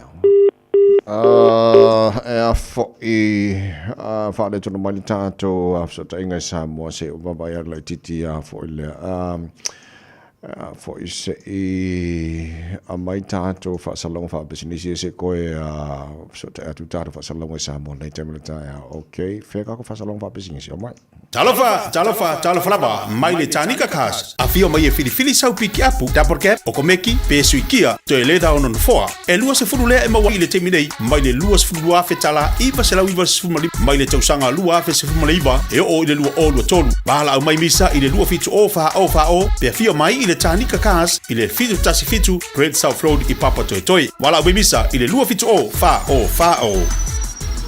Talofa Samoa. E mawhagirap so ni atu Dr. Chair ni ngasi o le maisoka, toto maulunga, ti ngā le tino, whapaui no pauna, maisela, mangeso ma le kānesa. Mau le tie whaamamai lo puta ma le paste mo nifo ti ngā ma le whaamanongi no lo fufonga. Whapea product po o loha e so ni whaala ma le mole ma dark spots o fulinga. Ua tele ungali ua mawala tau pepe o nar sosoani a Dr. Chen. Ala au noi le lua fituono tolu fitu. Lua fituono tolu fitu pe a fiuane I le lua ono Great South Road I Otahuhu. To tua tatu pasalang Samoa ngal mana fa o le sanwa fa mon monele. Ya fa malulu atu e mo me kau fanga mau ia o fela sa ile le vele le ngol telefon. Ya le mealing ka fe I pe anga papa po mo Amerika ma Iran ma Israel. E o me malu si o ave o po mo ka fanga solo ngai ka ko so ka inga. Uyo le o le UFC di mai le American Corner. O le tatu por tu si fo le famna tu le soni le I pia. Yeah. O lana I ele no fuaga ina la ua te pena I maro Amerika. E wei u ma vaenga o mo tu si fai tau mai si vaenga po e whaongai whanau. Ia latu sa I ringa msu enga po I matau. O se no fuanga po I e tau o tele e fai tau wai tusi o lo I ai matulanga po leo na I ai fai tau tusi. A tonu na le si vaenga tau ua leo le soani ko e le malo tulanga I tatu atina e o le ele tu ni manu leo Amerika I tono fatu swa mana tu le soni. Ia to te le mai fa na ku sa ia I le vai aso le to te la ino tu la inga wasa I dungo fonga fale dungo al fatu ia le lawa ava ne la le fonga fale la lo fengo fia mo fa na ku le ala ia fa ia tu sa I dinga matau. Malo fa tai o leo wa mai a fenga filinga ala tino e taru tu malo lua sa fata tasima vasinga no lua ya wa manino le mantano vai o leo fa popo si fai pule o le fa fire fast ngama man ya hatoro na wa watu fo imale tulanga ile ngata ina manu malo umasuyo le fatu tu ile tu sa mo tasi palo tala I sa fa ya vasinga no lua sa fata ale wa fa popo ila mal no po wa sa tu tasi sa ya da umar palo teria akuso ya len solo yo no pole zapatas ya to fo imayalo to sulu ya le uto mawale le no forna ia mal no fola le foi singa no do wa sui nai na uma el palo te au kus sa manu malo sui foi pura tuto tas ia urfale lo yo fialu yo le ba fa au foi ia mano lo no fo to foi palo te ti le la uto foi mai ela we to sulu no fole we ye le tu pau lo fela i male pura ngal malo tu mau pe o le ba nga fa foi le HRPP por vai ngai puia ia te o tanga te fufa ia va penala i le samo pos wai le walo i tono parmene de ato numero ne to bat alo i spati fa foi to lan for vanga ia mono fora wasa tonu no fora foi puri tutto ta se ia no mai pano te ia kus le la botona to lua na le su foi pulle o va fonti ia mo su foi pulle o si umu ia on ta tia medio le ata na ole o le la ta dia wa le ta no momu a mo volta mai ta i le palo tele ki le tu sa dia e se la ta o le la tu sa dia tu le ngol le sui foi pu te mai ta ile sa se e lo fo sa fata le sa to di mai le solo ia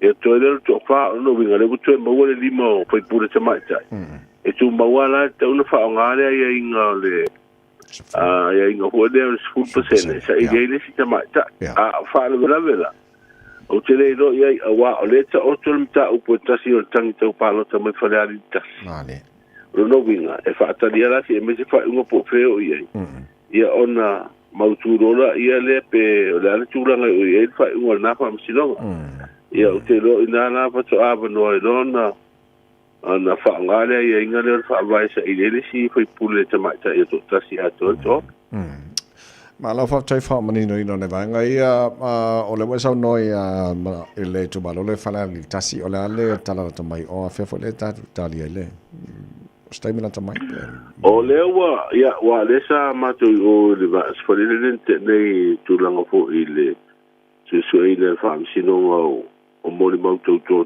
sia mo le mau ia to lua mo le tu tangi ia e la o umana fa ia fo sanga fo i ma tu langa fa pena ia o le sola o le tauna o ma to i lu fa sino ia fina fa ia po submissions ia ona watu le fam silong le faila nga ruenga o le ilo mo mau tilo le fam silong ia polala na fai unga fai al tonga na o se te mira e se fai unga ilo te mil nei ono winga se longa mai ia na watu ia por sanga ia na fatino le nga ruenga masa le fam silong ona fato amo tu ilo se so e mai fai unga okay mana va tai ma vai atu le sang fi la no talia se la di mas futa la pe ko fa lo longa ko se longa ele skala lo palo tafta mo se la di mas futa sa le calma man o le la o tawai o matua mo ka ia i va nga le fi va la o ko mai le stala el palo ka ia ku son te nei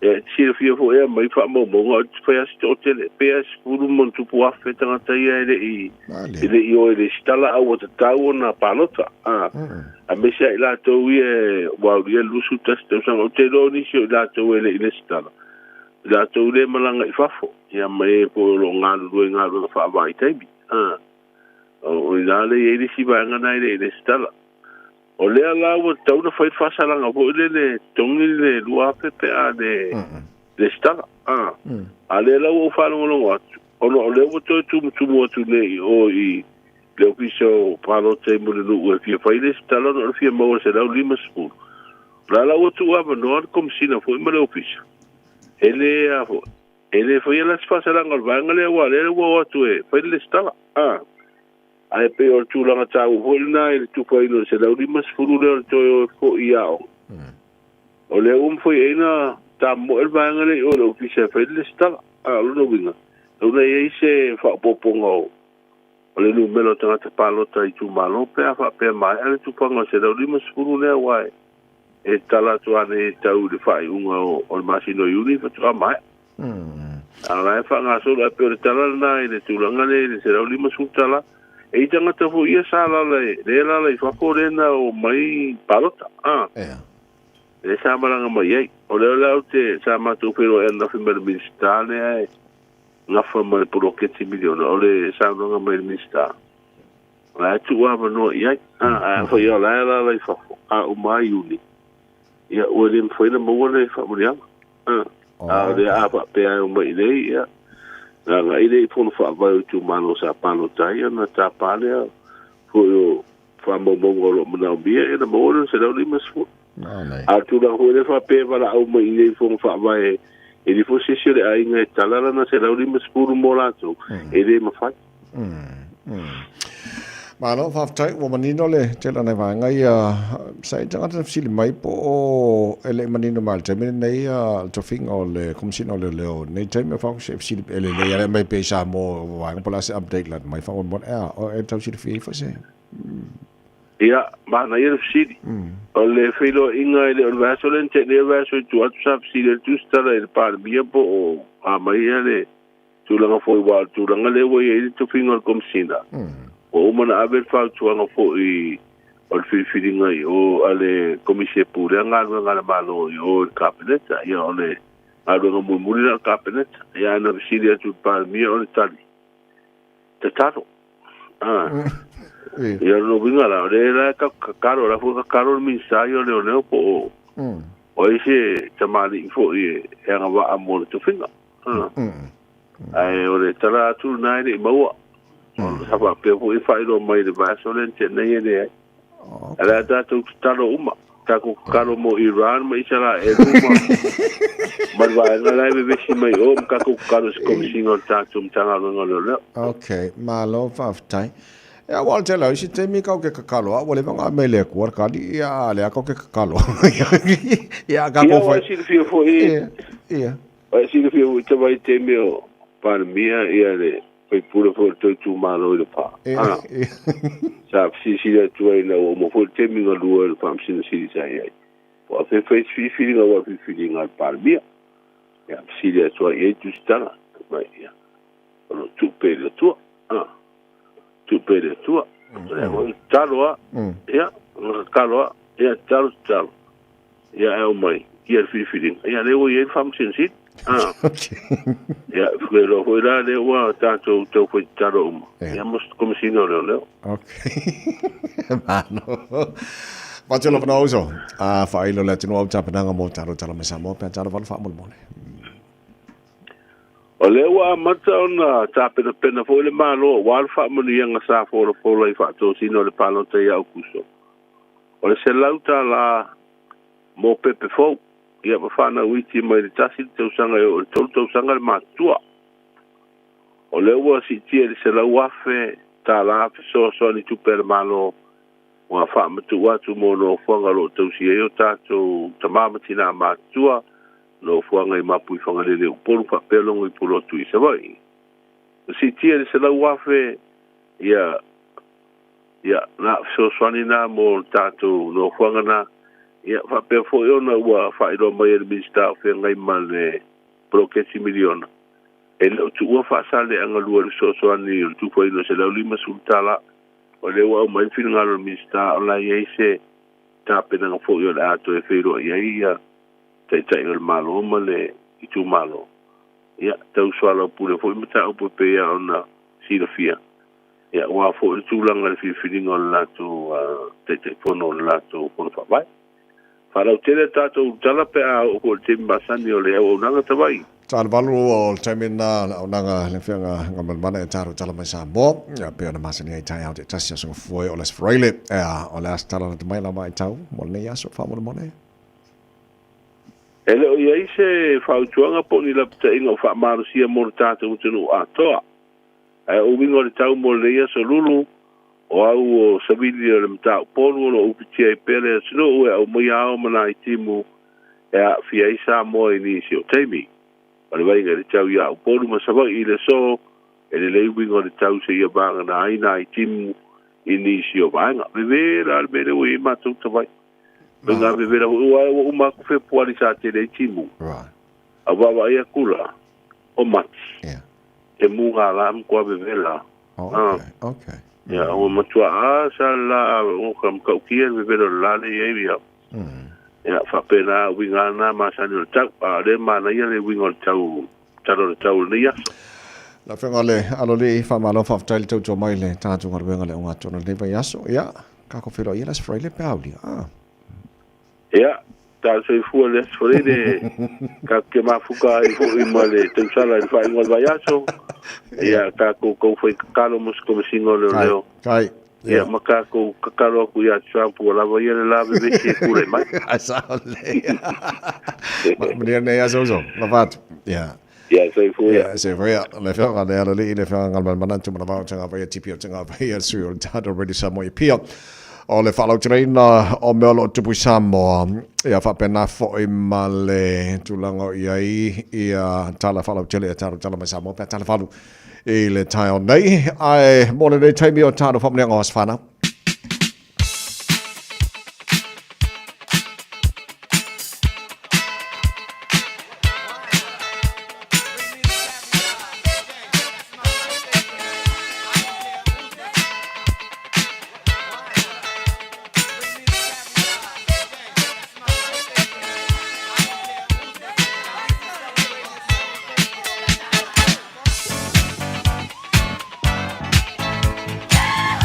So lulu ne o tātou e o whai e so mati a whapea i eise tasi o e sila fia o whamana turo nasa whanau le asora nei. A veise alo whaanga po se whamanianga i lo wala mo le telefoni, tolu fitu, tasi lima e watolu ia pe omi fo le keyboard i lau computer. Il tātou emaili on air radiosamoa.co.nz. Ia porunga whaka ko Facebook, mari YouTube o Samoa, o awala na pule oi. Po whea mai ngai wawena o mai se whamanianga ne fwoi tai au whau. Ai o le taimi o tāra whamanianga o sawhanau mora se whara nei o mati o tātou ia. So se o wawai atu lunga o tātou Facebook, mari YouTube o Samoa po i se whamanianga mo se whanau redi tai au. So far le se whamanianga o i lunga i o. Tātou i meli nei tai au o bawai atu le ai se whamanianga runga tātou i meli o telefoni le ai fwoi se whamanianga runga o telefoni so le se mkua maanga ia fwoi ringi kai au ari kālo whai se tasi o whai so ngā so whangau ringi ia so o le sisi whamanguia i au ke poni fwoi se o koi bawai kasia kua pesa awa so lelei a whapeo nei lo wasa whanau. A wale se wala mai whamanu i lo wasa whanau. Le la whamungi e sao kua la le purenga mana whenga renga Samoa joy. Ia maa ufo kako pokala maru le tai au. Ol pese le a whamuni tuari tara pokala me mo o nei tai au. Ia wheska ko pankeke e lengi le whamesunga whavale mai fwore e lengi e whaile pankeke e lengi a sao okay, very happy birthday to you all. Just for fitu ila bar. Oh yeah, fia fia, fia fia, ilele meuma, ilele mauta, olo utama, olo utama.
Malta.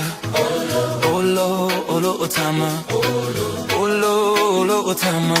Salta Oma Ile Malta. Oh yeah, let Fia. Fia. Oh yeah, let Fia. Fia. Oh yeah, let Fia. Ele Meuma Ile Malta. Olo Tama. Olo Tama. Ele Meuma Ile Malta. Oh yeah, let Fia. Fia. Oh yeah, let Fia. Fia. Oh yeah, let Fia.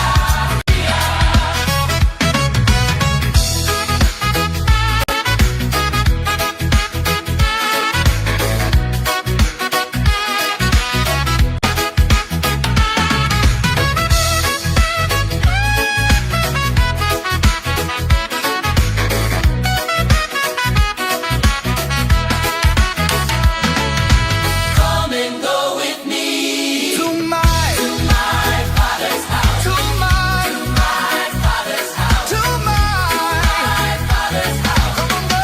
Everything's alright in my father's house. Where there is joy. Where there is joy. There is joy. I was walking through the valley, shadows on my back, heart full of questions, faith under attack. Bills stack high, friends act strange, storms in my life feel the wind and the rain. But I heard a voice say, child, don't you worry, peace in the middle of the rush and the hurry. Door wide open, love never runs out. Step through the word, that's what faith's about. Prodigal child, but he welcomed me home. Put a ring on my hand, said you're never alone. Table set heavy with mercy and grace. Tears wiped clean when I look at his face. Everything is alright in my father's house. No more fear, no doubt. We gon' sing it loud. Everything is alright in my father's house. Praise poured out. Let me hear you shout. Everything's alright in my father's house. In my father's house. In my father's house. Everything's alright in my father's house. Where there is joy. Where there is joy. Where there is joy.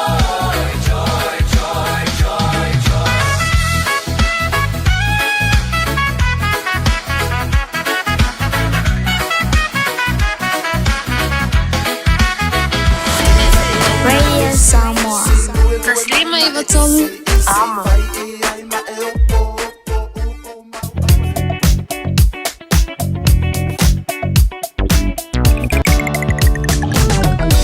Le poti la tamai lunga ole awala nei tai mana tai a se o mamai atu le famale waka ko tahi State Highway 20, State Highway 1 to Lambie Drive northbound.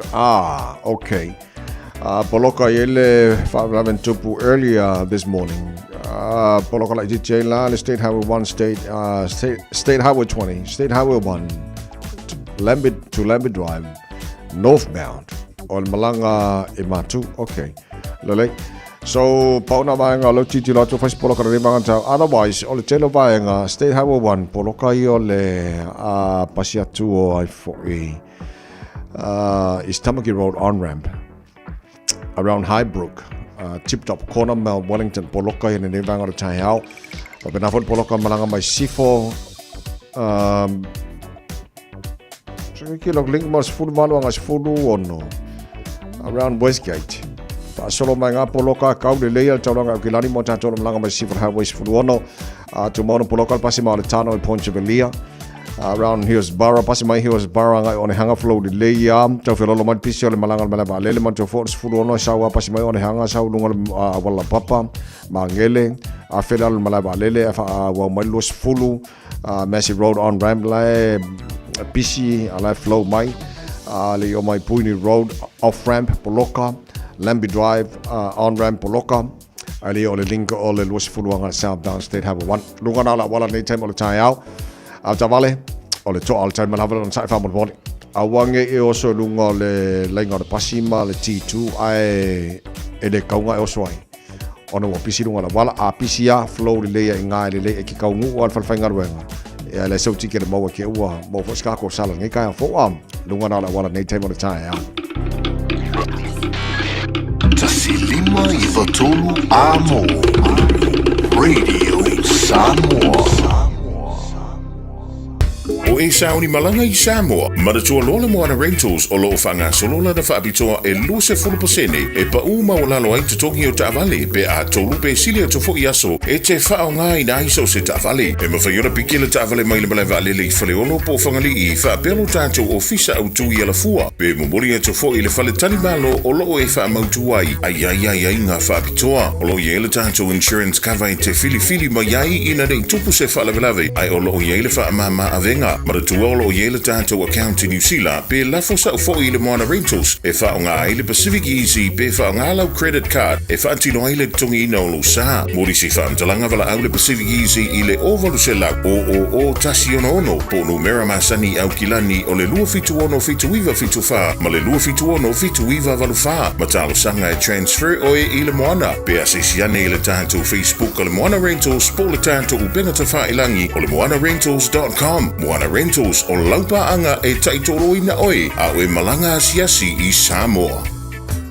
Mo tupe whamo moni Samoa, mana tua loa le Pacific Easy. O loo whaawau pia le tātou whapitoa nao le limatala tu tongi pia whaonga ina le Pacific Easy app e whaatino ai au tupe whamo moni mai lau telefoni whewe ai. O loo hawanofo le tātou direct transfer ti posi mai ai au tupe le tātou account ma whamani eina fasili lupa le telefoni ma whaatino la foina lau tupe ai ngā whapitoa. Mo le tutongi ina o pidio le vai, mo li te ngā tupe so se whare tupe Samoa, pe tutongi ni nino no ngā tupe le numpi wha, Samoa Housing Corporation, UTOS, Samoa Land, ma so se au nanga Samoa, o lo mawhaina whaatino uma i tātou au nanga o le Easy Pay. Mo le silafia, mo whaasoponia so se vahenga New Zealand i o tātou la, o lo awano fo i o tātou ofisa i o Tara Mamangele, pe whaonga le Pacific Easy Mobile app, mo le direct transfer, whaasawa i lo taimi, ai sidi atu na whaasawa i nau tupe wa taunga tale Penisini. Mo nisi whamtalanga wala au le telefoni o varse lau o tasi ono, po no mera masani au kilani o le lua fitu ono fitu iwa fitu wha, ma le lua fitu ono fitu iwa varu wha, Pacific Easy o lau paanga mo tupe wha mo boli Samoa. So fitu mino tolo tolo talo le tula valo le whafonga le porkalame malo le tae already Samoa's fulima iwa tolu amo, lona whane i aso mati o le tara wholonga le lua whelua se fulu ma le ona malo le wholonga le wile tino.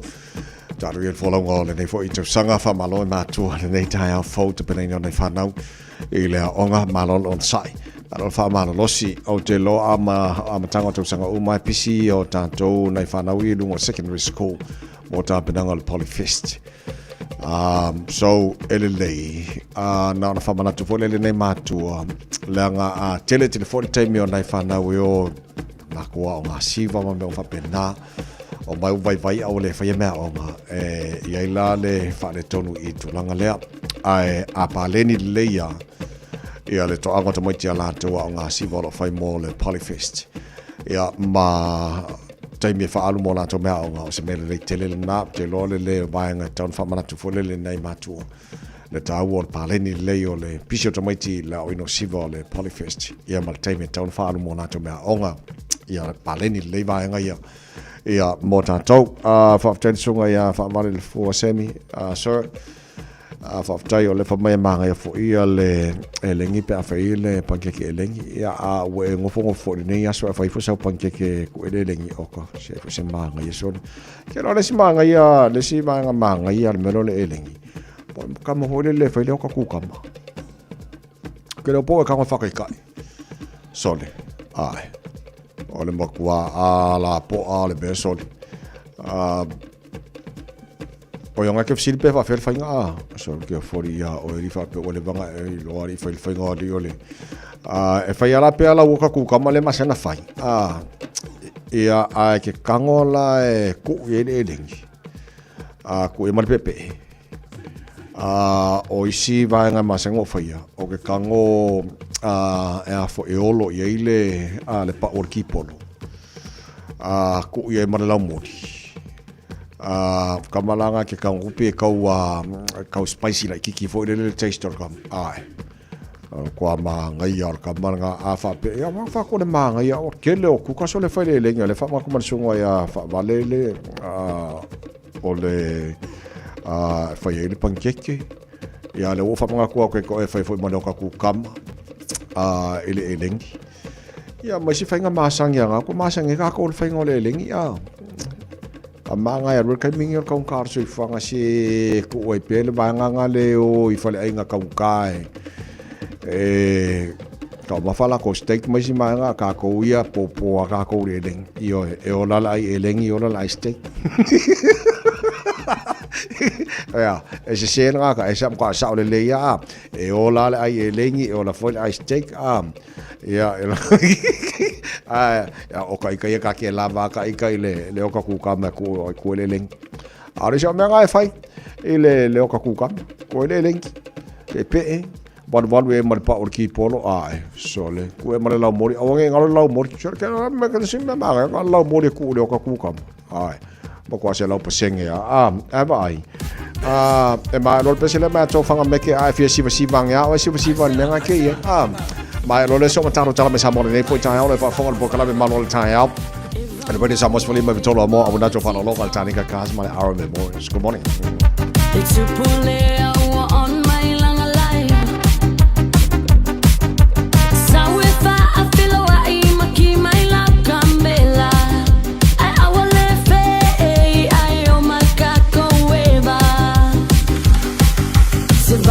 Kusulea ua on mai Lau kamela ya faa o la mai Faa filoa ima e pese mai Sau kau loko sole fai mai Mai, mai, mai, mai Hai awa sole le fe e mai Mai se sana mua mangi te ua ya se vai o fa mau la la Yo ko a kumakala ya kulena lo lani ya Ko se vai ka sa kaso le rani ngala la Awa e ke fau o e va kama folau If I feel I low my foul low my foul if I like mama to lay on my kilo can my I feel I mai si va Pacific so mai e pule la vaca go ila ka go live I was so little for a mai me yo ma la u mo re u me foul ba Foi uma lá eu sei vai aqui eu mai eu ma mulher ia ser vai Eva mawo ilunga ole TikTok It's a bullet on my long life So if I feel I maki my love camela I will live I oh my god go eva Se vai kuso lea on my Lau kamela ya faa o la mai Faa filoa ima e pese mai Sau kau loko sole fai mai Mai, mai, mai, mai Hai awa sole le fe e mai Lui la lo de se ka karbe Ela se kubu vai bem kubu Ela se kubu Se vai koso o le ba mo se ai do ore kupu ma kwai kere de ba o Ela se pa o ding ba mo la ding ding fukiru mai la go if you pai vai se vai o le king swing le anga se vai su do fakiru mai de funo ima mulu o manga so se vai puru ai ko se ai ede anga lolu se do pa ave o le hola nga ufai o se kere ba ve ma mo ko mo fie ki mai lo pusa se kala mali hey alif ko se vai ngia o fa mo le cancel pero ai pasa mo ke ko yala mai de life say ka remix ai lo fai ai ke de le mo fa la de fai e mo ko pulisa ya lo mai ma ba ve ngai for even no nice Ole se ole mo fai mo fe se vai ko so me se ye ka ko ole happy ma fi ai ko ai pere ole ka dia ka ko de sai di mangu ye swe la ba de o la din ki se vai ko so fa ma fi ai awa na ba de po de po are ka usia Awa e ke fau o e va kama folau If I feel I low my foul Low my foul I will live for ace if I ever might Tava pira su meu lea ua o mai Kala lava kako ke kali e ai They must see you for my let's pull it wa o mai Mai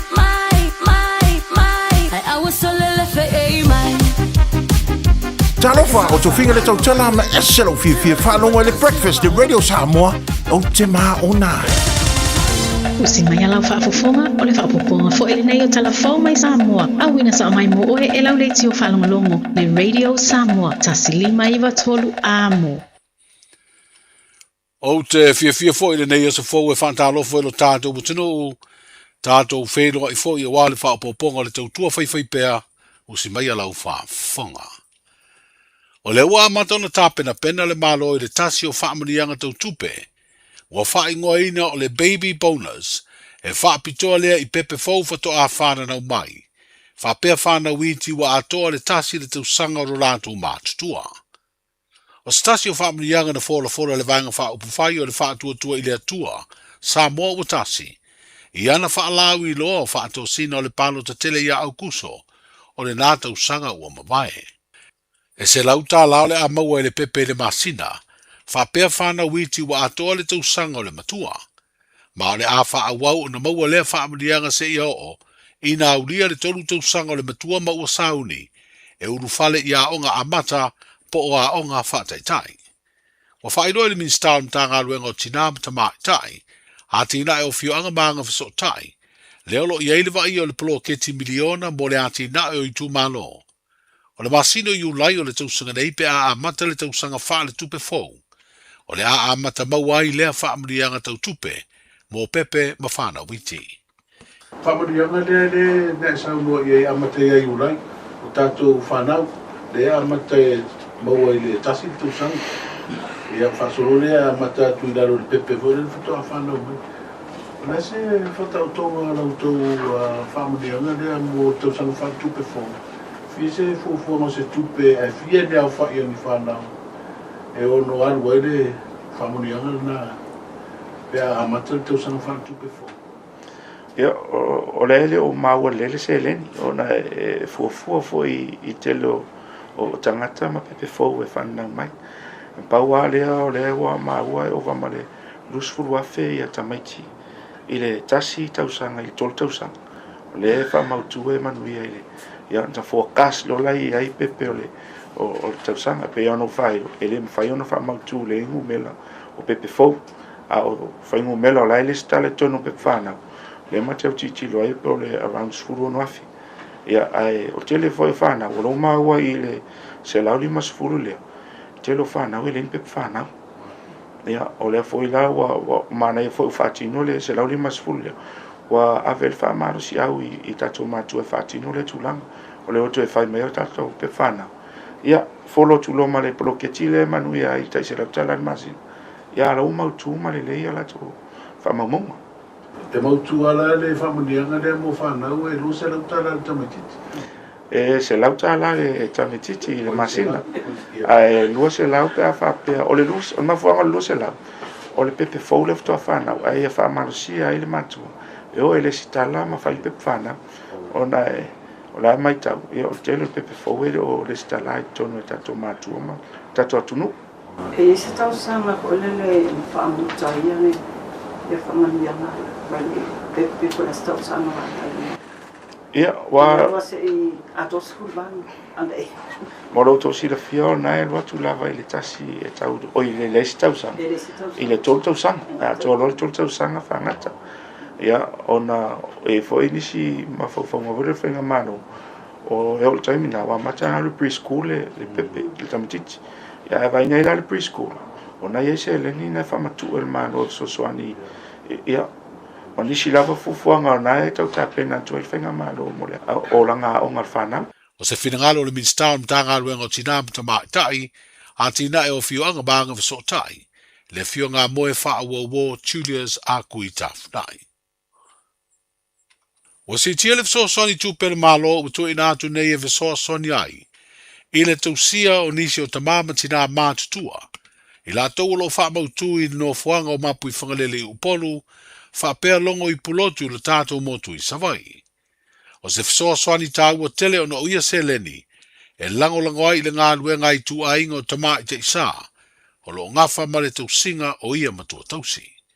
Na amata le so soni le nei le malo, i le luas furu afe ta la, pe ta iwa wha iroa le main star, o le mtanga luenga o tinam tamai ta ia tina e o fiu anga banga fesotai. Wo o atu i le malo wha maunga i le wha o ngā ina o ia se leni mai lo ai. E lua i le tolu masina e wha o ngā i le lua sifuru afe, ai mai a. O no fuanga lo tausia i nisi o tātou matua tausi, e wha lango tele le au maa fola o tangata ma wha la putonga wha pea e kāle sia ese. I lātou e mū le loto e fia fisosani, e ala i tāu mawha ma se leni. O le Leo Chang Jonathan Taumata Rodney, ma le tamaitai o Aumua Geraldine Carita, o le tama whanau ia sa moa le awha au i Universite le atunu o Iapania o Onga, e ala ia vanoa scholarship le malo Iapani o whaingoina o le Max Scholarship. O le Leo Chang Jonathan, o le asu e ina lona whailonga fōmai mata ubutau si umbanga, ma le whaasaya nisi, ma o le Universite le ai o Tokyo, o le a Onga ai. O le tamaitai o Aumua Geraldine o le autua na suenga i mata ubutau i suinga o le tau matu la fono, e whaasino tonu i ai le wha moe, a to e taliu mai i le atunuu, o le ama whaiona ngalua i porokalame mō tangata lau tele, i tū la fono e whaasino i suinga o le tau. O le a o uina o ia le Universite to tonu o le ai o Yokohama. Mo whailoa le ofisa o le malo i Apani a pia, o le whanau ta inga i a fo i mai i alo le atunuu, o le a wha o ngā o la to mai i ngā lulu e ai mō le leo tangata lau tele, ma pine wha ma wai fo i maso tanga wā wāla lata, o tunu e luo i Apani ma Samoa. I le wha i ungar kāpeneta e tau, fi le wha matu ina atu o le miliona valu se lau afe tā la, i le fono wha vaia wha sale le angalua. O wha alia le minstalo i aile wa ai o le poloketi miliona mo i tu malo wha pālota uma. E leo tu uai wha sale le angalua i le sida le malo, i le tatau o na maua o lea vai ngā tupe, leo lo au fiai ma le fesosoni tupe o le toeae o a onga, le se lau limas fulta la lea mo tangata uma.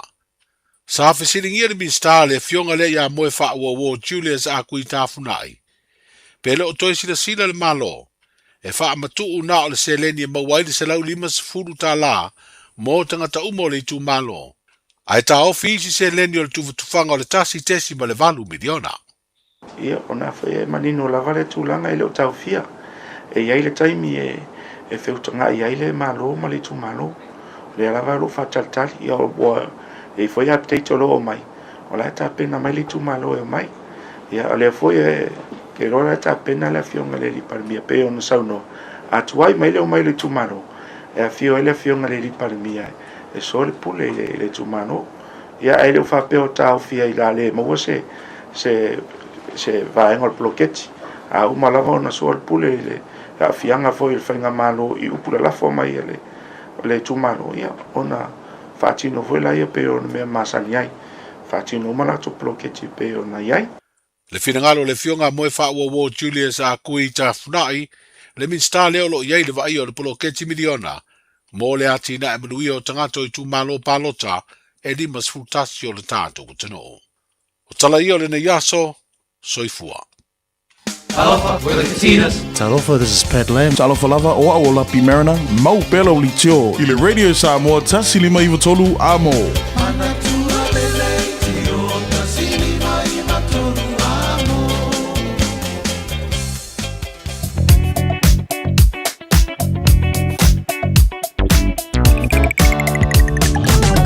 Pisi tele lunga la wala nei taimi o le tai au, a o e whafonga mai ma whafoelo sa.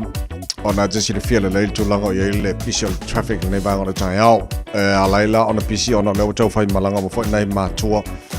Mo moli nei whanau le aonga le nei fwoi tai au. So tūlanga na iei. Ai lunga i o highways. Poloka le malanga mai Sifo, highways fuluono, city bound. Poloka le malanga atu nei Saute, city bound, State Highway 1. Poloka le highway lo Sifulu. Mai se lava around Mount Roscoe. Wapena fwoi around Puni Road, Malambi Drive, wapena fwoi le pasi mai malanga alele Luas Fulua, tele na vaenga wapena fwoi malanga mai North Shore. So lunga na la wala nei temo le tai au, avita vale o le whamanatu masani le tātu pokalame, o le ua momori tamai tila aonga le tai au, o I vaenga kolosene whanau, na wa isiri fia le leia, a vele wha momoi tamaiti, ia ma oso on fa sa ina lau ta bale ia vai ngolo ifale onga lo kolo sine fa nau nei sa le muta machi malanga la onga nei taimi ole taia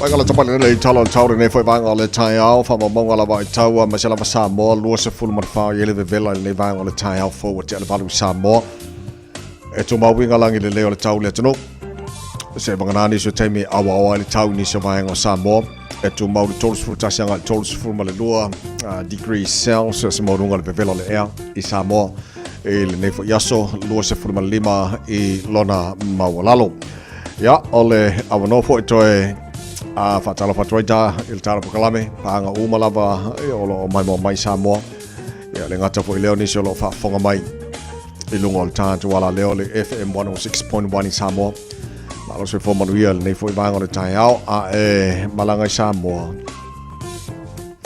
le ngata na tato so tai pel taro kalame lungo al Facebook male YouTube per masani ai ala fo wele se vanga follow tele to tour de Samoa i Samoa on tato wala leo famo tasi o 1.1 fai ona mau mai tato por kalame ale te mai moi lungo Facebook mari YouTube por kalame foi na le fa fonga lungo o le FM 106.1 in Samoa so malo se fo mari nei time o tai au ma ga yer kuka penina Yohane fa kalebe fo i fa mitbo fa ngali elengi ma ngai fo ya ai sa o le so le okay le tato baba il tu la ko le tau il atunu au le lei male man ia male tele Australia g'day mate malo se for money nei tai au ele lo mo Canberra for valu le malo le era nei vanga le tai au o winga fa mo winga le tau le mo Canberra le so fa so na awa pa utimu ele nei for yaso so titilo atu o lo titilo atu warning o lo tu na mai flood watch for parts of far west New South Wales Bay on tuna mai ne bang o tai au los fu baru manu le vela i Canberra fu fitu lona mawalalo fatalo fa le malo le tunu to te le tatu sa fatalo mai Melbourne nei tai fo ma lo la ba sui fu manu ia fu fitu ele malo le ne bang o le tai au la matena awa le tau mo to los fu malo manu ma fa fanas fu ono e lona mawalalo Christina tanwasa matato o mai Melbourne ma lo la ba sui fu nei tai au Sydney Australia ya malo si fu wa mai ka ko ngi ka ya ko be vela el ka ya lo su tasi lo yai ala fa sonon awa pa timoni so taimi lo su fu rival mo ngal be vela fa ma wina mo ne ya so lo su tasi lo na ma lalo tato ba ai Brisbane Australia be vela fo tai au tu sa le sinim Brisbane lo su tasi lo yai o winga le tau fa ma wina mo Brisbane le so ala fa solo ina awa pa timoni so taimi tol se fulu degrees Celsius mo nunga le pepela le air e Brisbane lo su tasi lona mawalalo leo nga ubuto muli mutato sa fatal fa mai Perth Australia ma lo la versu fo mo via ele nei time le tai au ba ai ko fa pe wa ke lo nga mo le kai nga au ai onei e ke malai fo mai kai au se kai mi oka su sulu yo le la mo to le pepela la so le Allah se pepela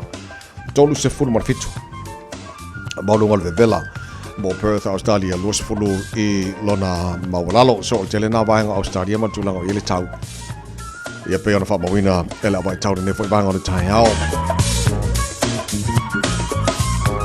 se mai tau tau no fanga fa salanga radio Samoa tau ma ki ma kaudo o lo fa si maru do tai au tasi ne vanga o tai au vai atu lele la mala mai fa fo o ka e so le siva ia ile susulu le la o le file buongi usole le ai masela uiwa mingoi masela ula awo mingoi masole longo vinga makua ko a file bure tai au ka se au di le ngi kai au pe aga le maru du tu ba wiga lagi le tau mo tato o kilani ele nei aso los funtasi mo ngona le mafana fana le air fa mo bina mo o kilani le sos fulu ala na mawalalo au dia tai au ole amatua isu sulu matango fi fo le la telo bainga o kilani ma ya mo ya la ka ya do su tolu mo lungo le vela Whapena fo i manas Foreile, ma nei fo i langi le lei, lusu tol fo i le maurunga le vevela las Foreile sto nai, ma ngai fo i lusu whal maurunga le vevela langi le lei, ia wha solo atu le asai o i tātou le lotu, ia manas unga fuora ngava yaso koe fo i ngā ruenga manas ulu oka. E se lo fia sa wa maki ne sa wa i. Kakao ai pel pa unga ngā maki awange i e alua fo i ake i fo i uok.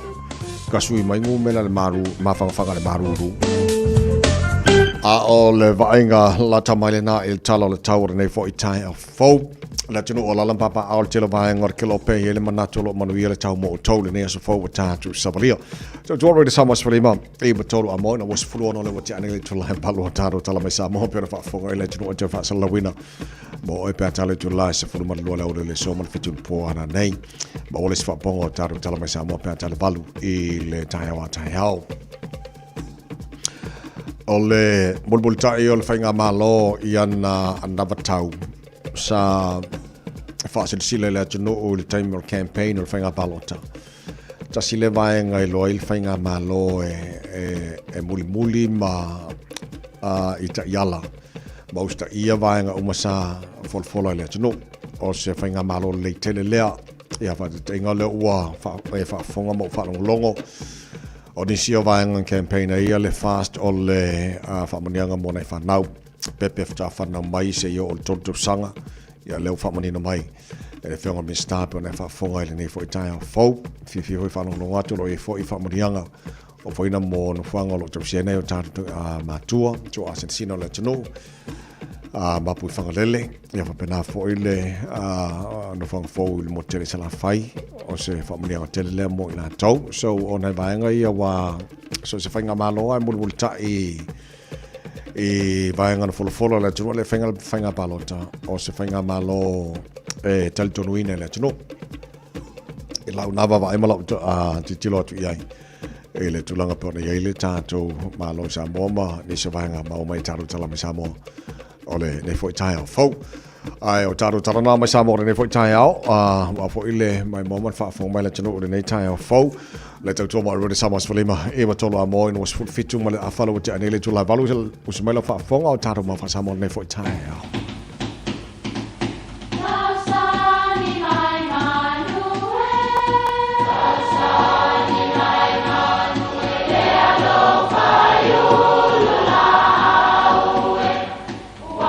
E o whanga manu i ululu o la au, awa e whawhanga i funga o la au. A o le tangata, e whawhanga i upu matala. O le mawhileo o alanga upu mamuanga ngana sa moa maona whaapongai, e a fua i lona sio mianga.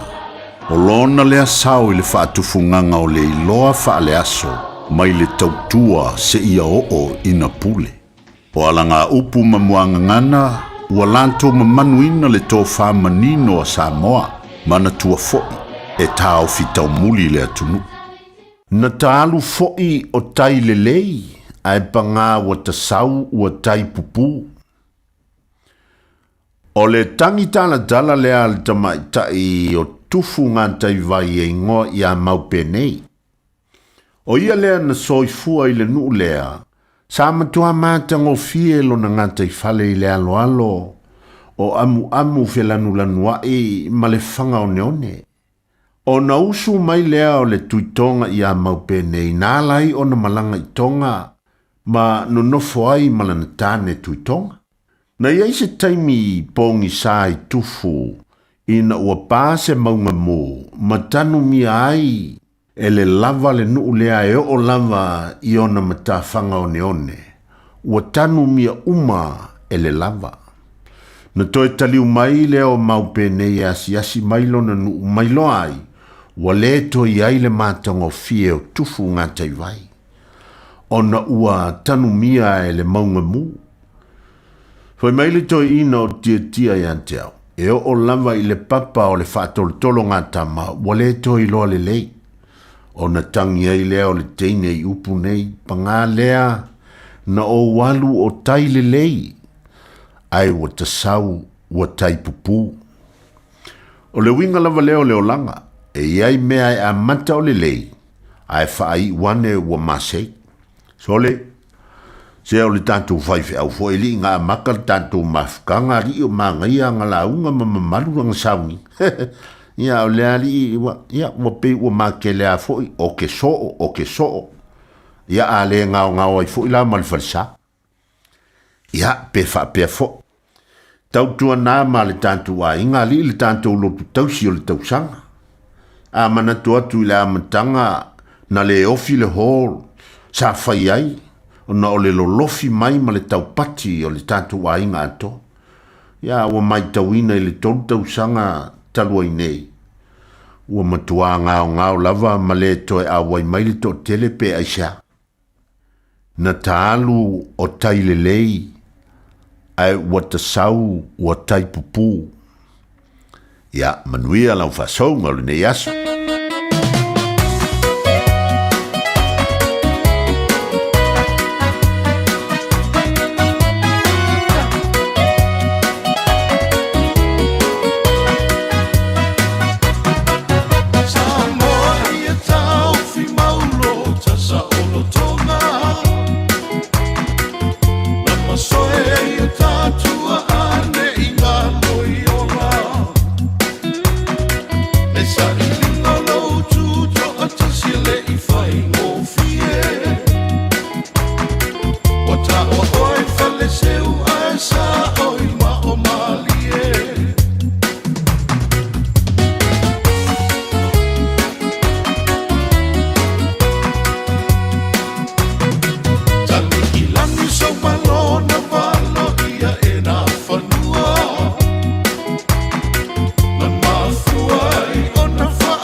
Radio Samoa. Taslima ivatolu amo. Le Aro Memorials le awaunanga wa ovantu ma le tolu se fulu tausanga o tautua mo oe malawainga o maafa amaratu e ngau sia i le maamora e pito siliona le lei. E mawhaiona lafo le maafa amaratu i Samoa. E tolu la e mawhaiona e asiasi a i e whai eila u filifilinga ma ngele manukau maniulen pe e te tanga iane le aromemorials.co.nz. Morisi whamtalanga wala au le lua fitu ono fitu valu fitu fitu. Lua fitu ono fitu valu fitu fitu.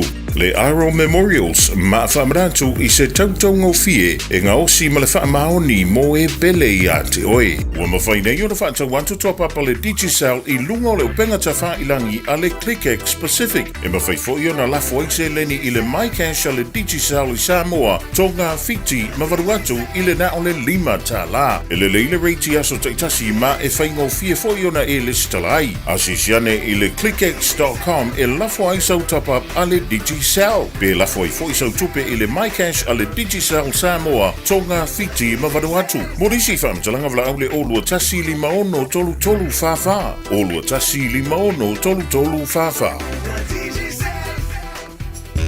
Faasilisilanga tāua, awa noa whaingaluenga. Mana o mia ni tangata ua iai le to mai le kāmuta ma le valifale. Mo o mia le sitiseni New Zealand o le visa whaingaluenga po le visa no fomau. Ia pāsia le siaki o le soritula fono. O le ngaluenga e le leile tutongi, toi tutongi vai aso, ma o le Kiwi Saver, sick leave ma le annual leave. Whaasota i mai le olua tasi, o vartasi, valu ono iwa o tasi, po o le olua tasi, tasi iwa 5, olua 5 valu. Mo o mia le amata i le taimi lava le nei. Le Shine Dental, lau fale fa inifo fa moina. La to te fa ia fofa tal no ango unifo. Ia so lulu tai tasi. Tele e wala me fa ona tutongi ai lau tong fitinga. A fio mai loa i le 5 fitu fa Great South Road Manukau. Bevili mai le lua fitu ono onu fa. Lua fitu ono onu fa. Mo le Shine Dental e ia inga whapito. Wale sa masoli mai vitolo a mo aftonu le tu la valu. Tato malama matua te peneina nai whanau le nei tai au ma moli lea onga le nei tai au mai kamaki kuai lea onga whamon mole. Pesele mo oi. Faya oe la umaso ama ua mo mali ele ai sentala tafia te patasi I o folinga mama nuele fa ataunu uina e tau sala e uana oe funga e ai lo ulotoe le alofa ma te momoe le alofa ma te momoe pei o le ululu o la au le panona le faingata o le alofa ua no o se vai ona ua o inumia le nei mafutanga ai motusia e fa au ma ai o lo ufia le fainga o le asalele le alofa ua fa umanei le alofa ua fa umanei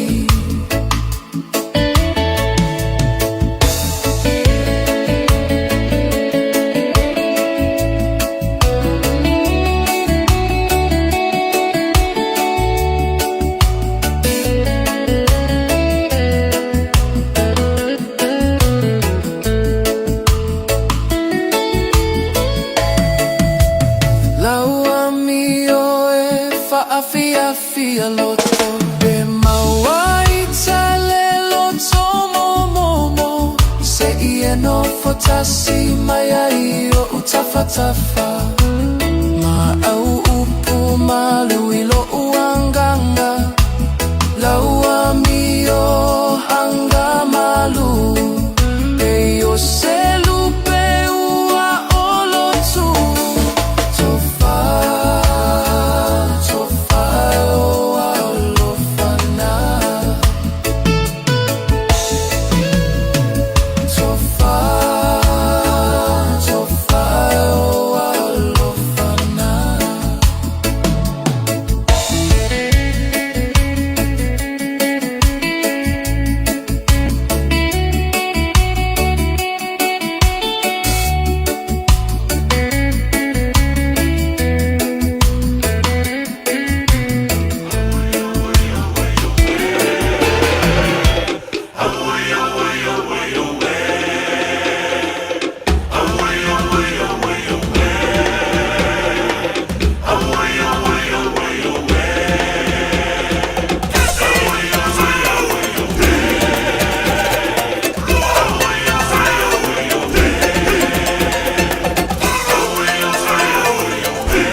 te whai mai runga la wala whata lo whai awa tapale o ma la wala mwhai ana wha whonga le proklama nei wangana tai au mālo lo na sai mālo le whoi o lo tu mau ana polokal te lo isi vaenga la wala nei wangana tai au ku mewa ngai whenua pai tu sifo lo tu mana poloka highways furu valu malanga mai Green Heights whasolo mai whenua pai o lo tu mau poloka nei wangana tai au West Gate Royal Road Lincoln Road te ara tu Furuono highways Furuono atoa ma West Gate se pa e taulanga kilane ola Olam kwa poloka ne vanga tai au to mon poloka around Mount Roscoe mo State Highway Lucy Fulu poloka fo Lucy Fulu armalanga bana ba le vai o twaila ba lele poloka le link o Lucy Fulu southbound State Highway 1 southbound poloka around East Tamaki Road on Ram High Brook Tip Top Corner Mount Wellington mo tatolo malanga taulanga kilani mai South State Highway 1 southbound kana fo malanga mai no shore to up tabale tulanga nalo ilunga na walam ile nei taimi ole tai au ya ole whamnatu masani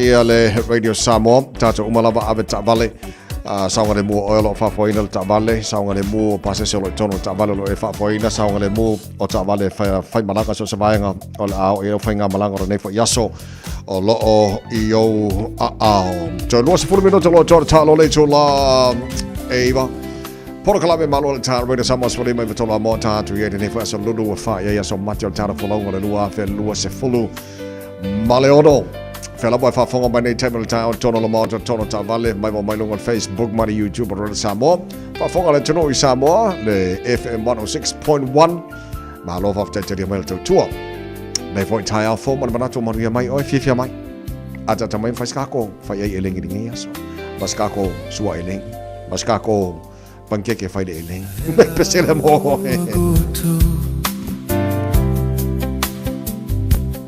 Le masina ua gase toto o fetu ele fe pulafi agile matagi sole sami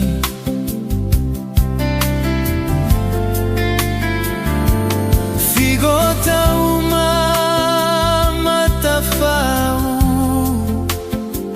Tau mai au ai alu Lenei uare alu atu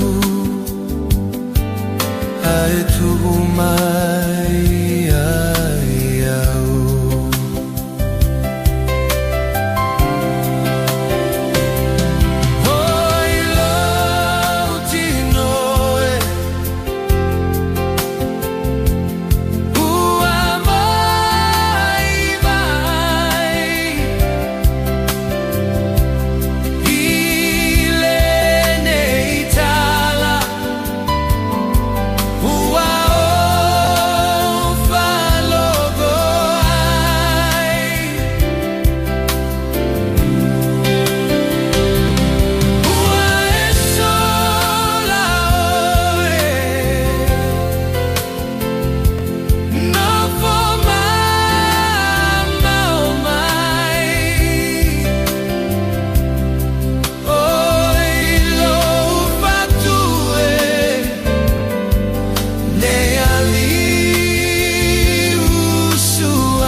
Ia wale aonga.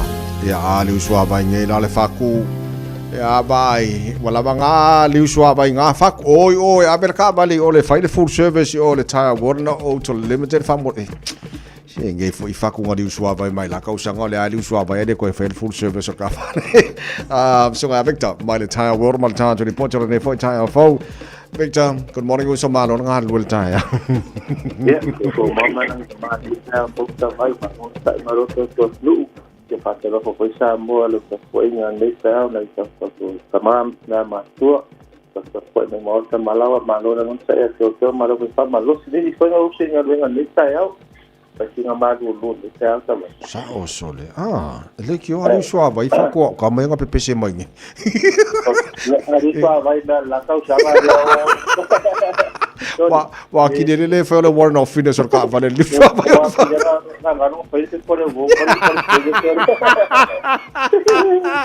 Ya, mal tali poti uso. Dai la mata vai mama no mata tule mato a popesini, ona tua nei mata ya sulua sele te se ata o tiro tar mato pambu, I mata si do sala segundo, ma ko ti sore sala no va senda o de ngalo lo Apple Car Tech te palo e point card. Cyclone tato para lo mal pa o toro ta. Vale, ia lo so pa mata no bra. Tone mato te verso te tasi so pa man maro neda so vita nepo ole famina mata so gata utoro sa I mato pamu con kesi LPT dua su liva sala I le sene dua su liva sala I le sene kai te rifiero con kesi I mato pamu ngata fo lea so fo kisi fo faina so pa ku ia ba to ta to pare tonu ia la con kesi ia mato par pa ia su mai mato to asio tasi pitu suru pecho ota fo tu vai se que me fio mo sta vale lava mo mato mata fo le mato pa mata mo tato fo wi to tasi to lua ngai ko to pitu to se plan lava mo mato a pe ngai se ka sonho se que me fio e so ngato tongi da so lua su tara I la so mo pe mato ta va pa ta va vale fo ta vale tuai pai que se ia mato pa mo mato hai pe ta SUV ta so ben mata fo le mato fo wi como uma visi modify se mete por eso pasado tudo uma seu ia matou a fazer que tu lang ngana que ba ko sui ai uma matou pela pasado sui só se que me fio que fa pisa pupa ko sawa snoko para uma matou pena tu lang uma matou tá ba de pasado ia olha tem lá mana ubia todo mais tem lá tem para que usa ida matou para vale ia só que foi que uso ia to foi a cola to nanga ile se continua dai então eu vou vai eu tô vi poder para isso Tato e pes, 156 Tamasi Road, o tato Warren, Rua Sutala, Full Service, Transmission Service, Kawitea, ole a koifia valida pa vale, ia mo ko valino interview, lift kit mo ko youth, 2 inch, 3 inch, ka wale lima, ia na ko poli lift, ol pupa, snoko, ol roof rack, ka ko vitea, o ka koisio kia I spoka ka lava ia loa to spoinga modification makani mo ko pa ira pa vale ka ko scan so se boni light AC review ka ko filia mo ko youth to spoinga li pe makanga ko kongi finance o le windsco to spoinga kurang pa pe nga mo ko pa ia so ka le ma ko mo menalea o iwa wa fiku pa Kolu o ia pasisi mo bike tava pe mo miston ia tela mo mo no tavai sai uso ia ai la mata vai mo ma no de tayao ia sai ba koi ai patwa ta mo sai foi me ia sai Victor mamaki malo fa tai mo li potil nei foi tayao mo ni foi faiba ole nei foi yaso toi se fulu minuto lo tona talo le tula Eva Música malie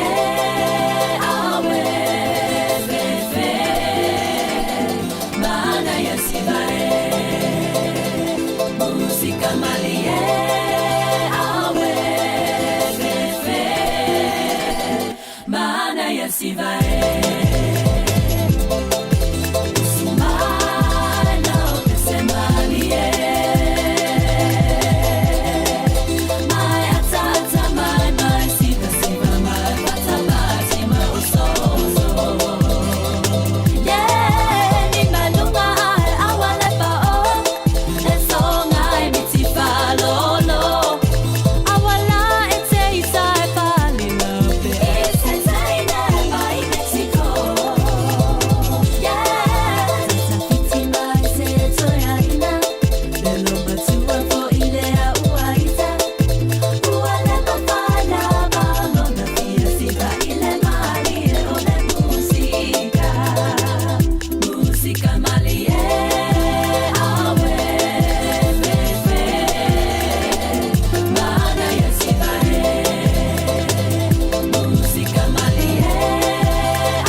Whawhiwhianga mai le Pacific Soul ma musika ma lie na ua toi fitu mino tolo tōna tālo le tū la eiva.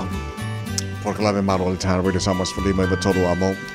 Tāru tāru fōling ana Samoa te pena mani sunga se yuri malau pēr mai a le pese mai a Silvetiku Rene o le lofa siri lea. A e fia sa ilia tiri studio tu spa ia tara noi le lofa. Mo moko ni tu sfulto kanga fai kau ako umban maka o kase manga ia malo. Sao pe lava ole aso malo na ngana pe ole lo malo na fuata se ai o ita e le po mai o nei mau mea wa tutu pu mai ai ui ile o te ono sa I se ia pele tai Ole a matanga ole nei mafutanga na ui ala malama il masani le kerisiano iana tu e fa alea mama na saule tali se iai se aso ai tato no foma tau vai tatalo E pulele atua I le taimi olono Pina ngalo Awe o le alofa o sili lea Nai lole au roma le te leo mea O lo o soi fua le fa amasino Io tato tangata lilo O ia lea na te tofia O e tolua ina ia whaatasia Lona fina ngalo ia o malu e male fia fia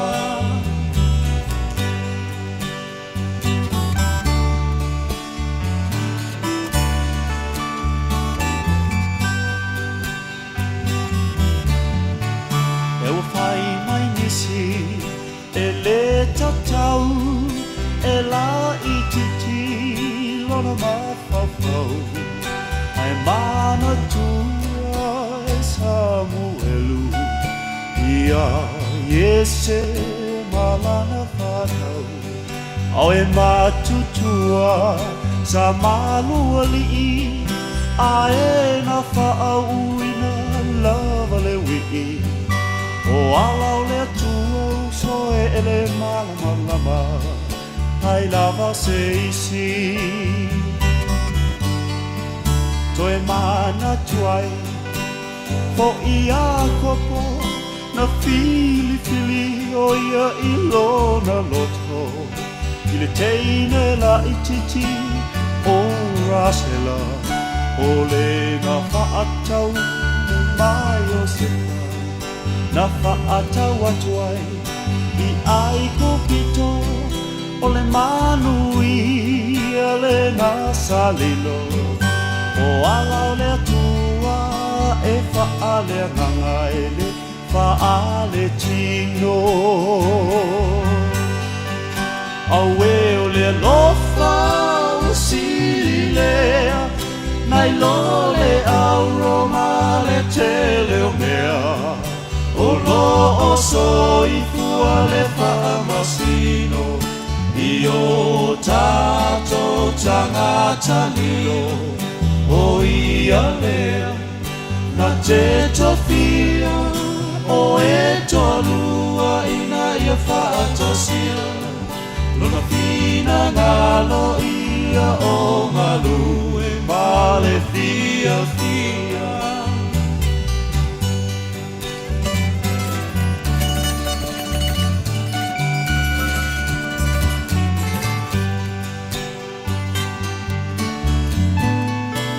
le tio ai le faata oto I le fa fine tau tala so ele ai sona ese senga ma le tutulu o se fale o Se uso e ua na o se tā mai titi a tā ele e tau pisi pisi wa aia ngā ngana e ua matu me i maalilili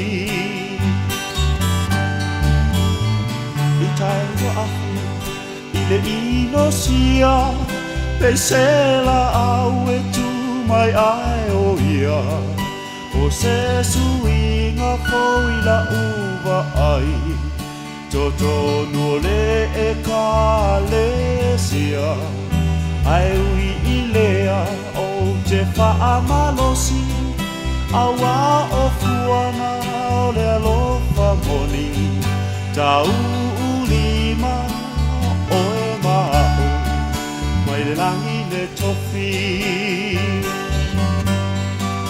awe o le alofa o sili lea nai lo le auroma le tele lea o lo o so I fua le whamasino I o tato tangata lio o ia le na te tofia o e tolua ina ia whaatasia Nono fina ngalo ia o ngalo e male fia fia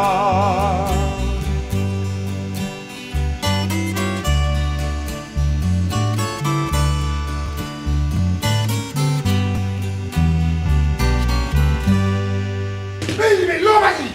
Hey, hey! Oh!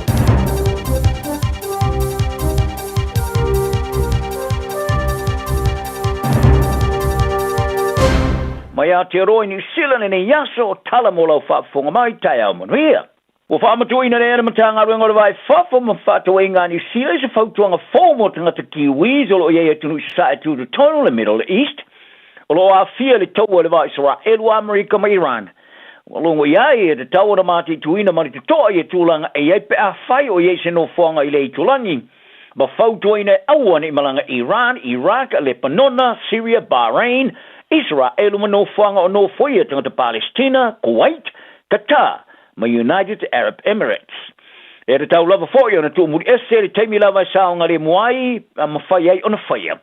O tangata New Zealand te tau na la lafi tu tonu o whare pe a whaia atungaru ilo lato saonga le mua tu samar whautuanga a whaapea na whai te tele pele taua I le tūlangi. O mai alawa na whaali ane el presidente o Amerika Donald Trump o le pomuino Iran e whaona umiatu nei lo le whawai aso sa e tā ua muamuai. Mai e tā o foi, wale a tai foi tau nei Amerika I lo sfaia Iran o le ofiso le ambasa o Amerika I Riyadh. Ma le teminei o toi whaasao e le pāremi o New Zealand Christopher Luxon I lana whaamtalanga sa e tā uai, sa se o na whaia. I le whelo inga mana tustala le songa fua, le sa e whaari ai. E langolango ina New Zealand ia so o se tu ai ngō ngā yoinga, e tau fia I tau mawhainga Iran mo le umeo a upenga nuclear. Ai o le aso na nafi sa e whaari ai rau whaini poti o le winga ona na whaamatalanga ua umi o na langolango I New Zealand ngā yoinga ai le so o se ngā yoinga. Le vao ia Iran mai le umeo ino a upenga nuclear langolango ino whainga whaatup whaalvalave ma whaamaro sio na tau fia ona lava tangata I le whaari o la tulangona. Ai o le whaito wafe mawhi o pusa o loa I lunga o waala o loa e tumui o loa e whaau whawhatu New Zealand fua mo maketi whawamalo wa utia nei le tau e Middle East. O New Zealand iai le whea ngainga o le saolo tonga o whātuinga ma le whono whaafoes o whaatasi atunu o le vai whangaloa pa le Gulf le ai au whia atunu e peo Saudi Arabia, United Arab Emirates ma Oman. E ruta mare tolu te se mare tasi piliona tala I le tau o loa sa whaau whawhatu e New Zealand I atunu I le tausanga e muta ia union I tausanga o vai. E mafuri le o loa ngau sia mari susu a ano man fasila no mua ma fua whatu anga o la au aina tau mawa Somalie ma fua lau whaisua.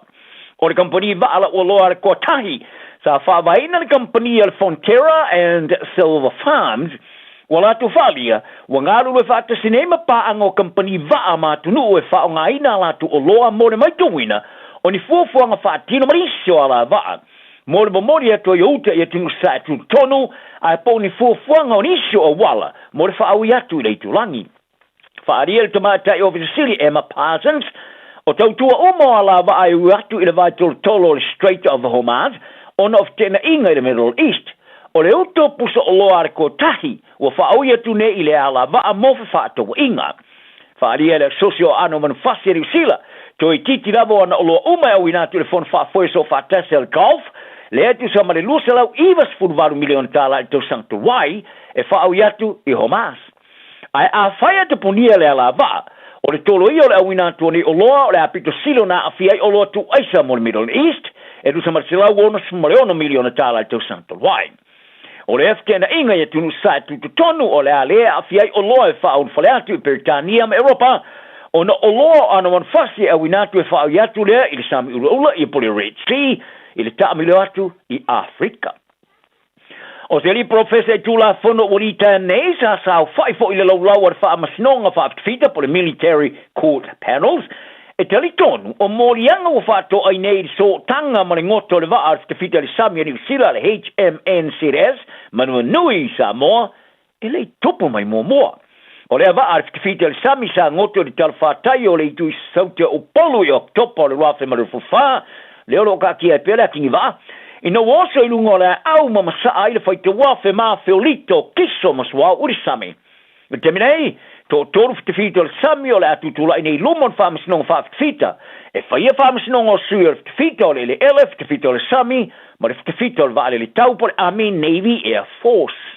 Ane morianga, e au fia le whaatamala ma le whai o tiutiu o maa fwoi le lusa le waa, i le whaono o atua i lava se whaasalanga i le roto sanga le wharipipui. O le li professor mo le University of Okilani Bill Hodge sa awai mo foi fita ma tautu o foi fams non faft fita tutun o nei tu ai ngo morianga e le fai mo o nei le lusi mo se va art fita le Samia New Zealand e taimi o le file mo o le mele e le tupu mai mo se tu ai ngo morianga ma le lau fa masino e manamia o nei lo ina ma fa ai tete le mata upo e veron fa ai Hodge. Ai whaaria foi, o nei morianga o whaato ai lalo le tūla fono whaatinong whaafita, ai leo le tūla fono o soringa tūla fono. Lea au fiai tūla fono e lea palaya i tangata sivili, ai pitat. A whai e whaamaunia ne so tūla fono ia ofisa, o la tō whaasalanga o le aturi wharipui e loka ai tangata sivili. O le sui komsina mo leo tau valea, Javen McSkimming, sa ia soria ta ia lawa mionga na matanga luengo leo, ile no foi le fali tei malo a ko kongi kupe leo ma fa se fulo ne val au inasta ma tai sa fa sera maftanga fa no ali e la te maftai e beno fali ai le pulenga e ma te tuina fa tino ngale leo o le fa ali ngai mun mai le fa mata wino le o le fa mata wino le si le poti al pulenga tu ma oti fa tino ngale leo le Independent Police Conduct Authority por IPCA ya november te santelwai sa fa mata winai e lea pule nga tu maoti e se li poti tau matanga ina ile tali atu leo i tua inga i soli tu la fono i a mionga whaungali sa whaia Max Skimming. O nei tua inga sa adia e mai se maa futanga whaungali sa whaia Max Skimming ma se maa fine e leo se leo whaatau toina ai sa nga lue ai le matanga ruenga o leo i le vai teimi. Sa maa wa i le li poti i leo ngaonga tero se a mio le pule le vai ngo whaurulunga o leo e au fiai marikomisina mo leo Andrew Costa. Lesa fa ma vai mai lana mata fa yori te yuri lo fiso investment lo telepole social investment agency. Fa lia le pure nga tuma o te o fatino nga leo i le temi ona sa i linga tolu i vaenga. O le hipotisa fa mtuna ya November e yeso tanga mo le vaenga mo moa. O le sona nafi sa fa mtu ina le ta fa inga o le vaenga lua o le hipoti ya Max Skimming. Ta alonga o le ato rafi sa tu uai le auro kapite tu fitu le All Black Sevens a New Zealand ia le tunu mo vai o tamu sangori polo rangi New York ma Vancouver e au normal le ato whaia o ngā whaurulu Tomasi Thama. Ta whamao ni aia le kapi New Zealand sa tu uwa esere au e unuma Thama o no whawhita auri luna visa.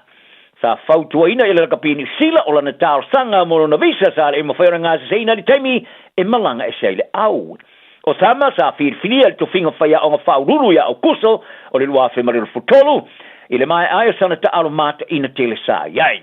Se lau lua sulvalu ta amirsanga sa ta alo e monisila o le tau sanga lua lua sa manu malo i le tau i le tamata alo o le tau sanga o le kapite to fitu ale rorangi mai o le whaia o ngalangolango Willie Rickards o le ai tau a vea nere tu finga whaia o whaurulu mo ia vai lua o le tamarasanga Scott Curry o le afso sone iai o le wingi mo mora o fila li Leona Britannia Anthony Watson o ia whalia nei sa whai mamango i le whaavasingana sa whaia i awhia ngono nolu ina wala vea i le tau awari no mera sumari lua o Black Sonny Bill Williams a poe o ina o ia i le taimi o le ta'aronga whaitauri e New Zealand nei le roa se fulu mene fitu o le whaalawe sa tupu mai afa mo le ta'aronga whaitauri no na lua i le vao le All Blacks ma le Lione Wellingtone le sa to e furi ele tūlanga o te ulumanga o le ta'alonga ane malanga ta'amilo mai a le Liona i le mai ai ona whaia ina le ta'alonga mua i au kilami i le whaasale ina i tua Williams e pepala no mua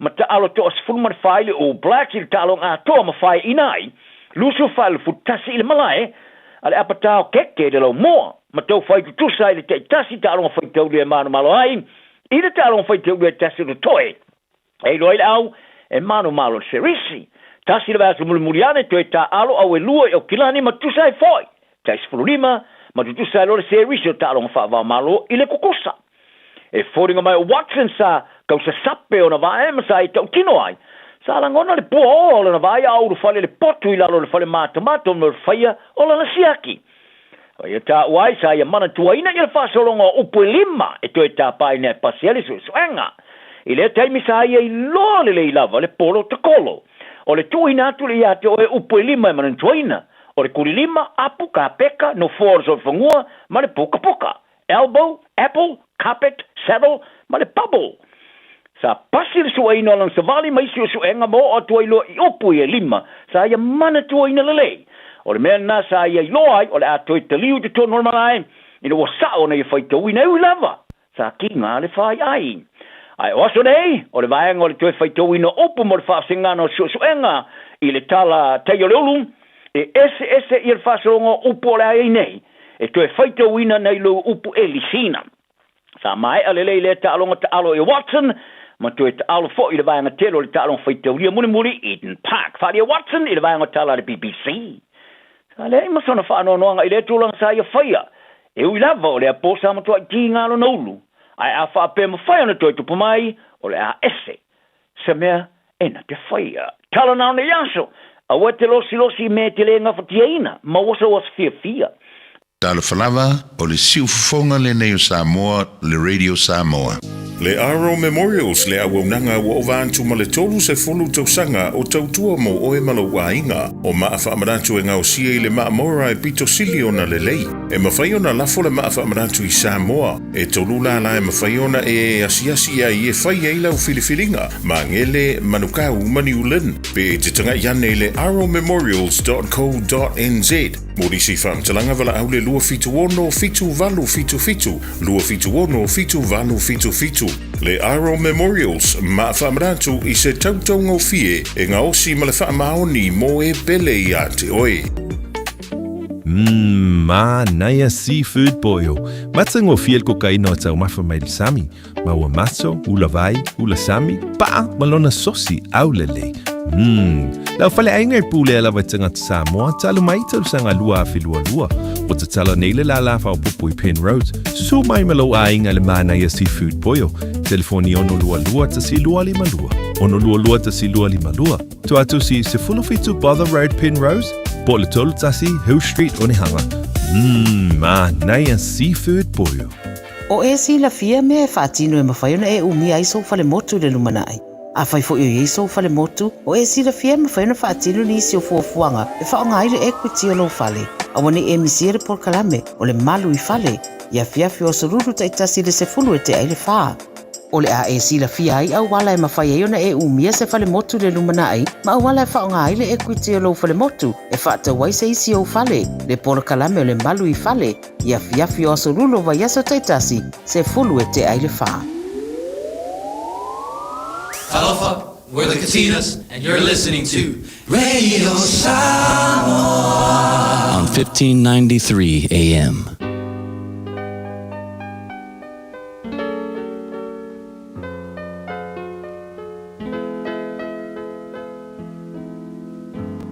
Faitauina le upo le poto no le tautua matavela linga Fusi and Sons Funeral Services I Mangele ma Samoa.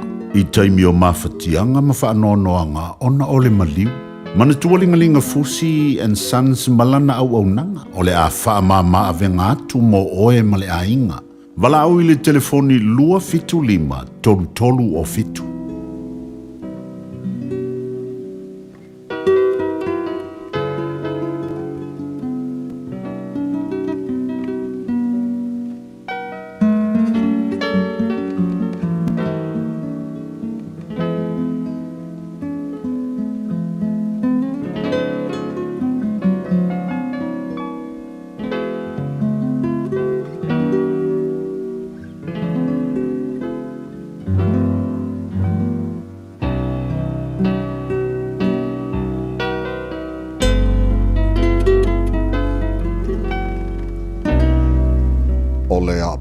Inga ina ia sa ili poto o le autula le upo le poto le neita e au whaita wina mai le matau pue whao na tusi o whata oto.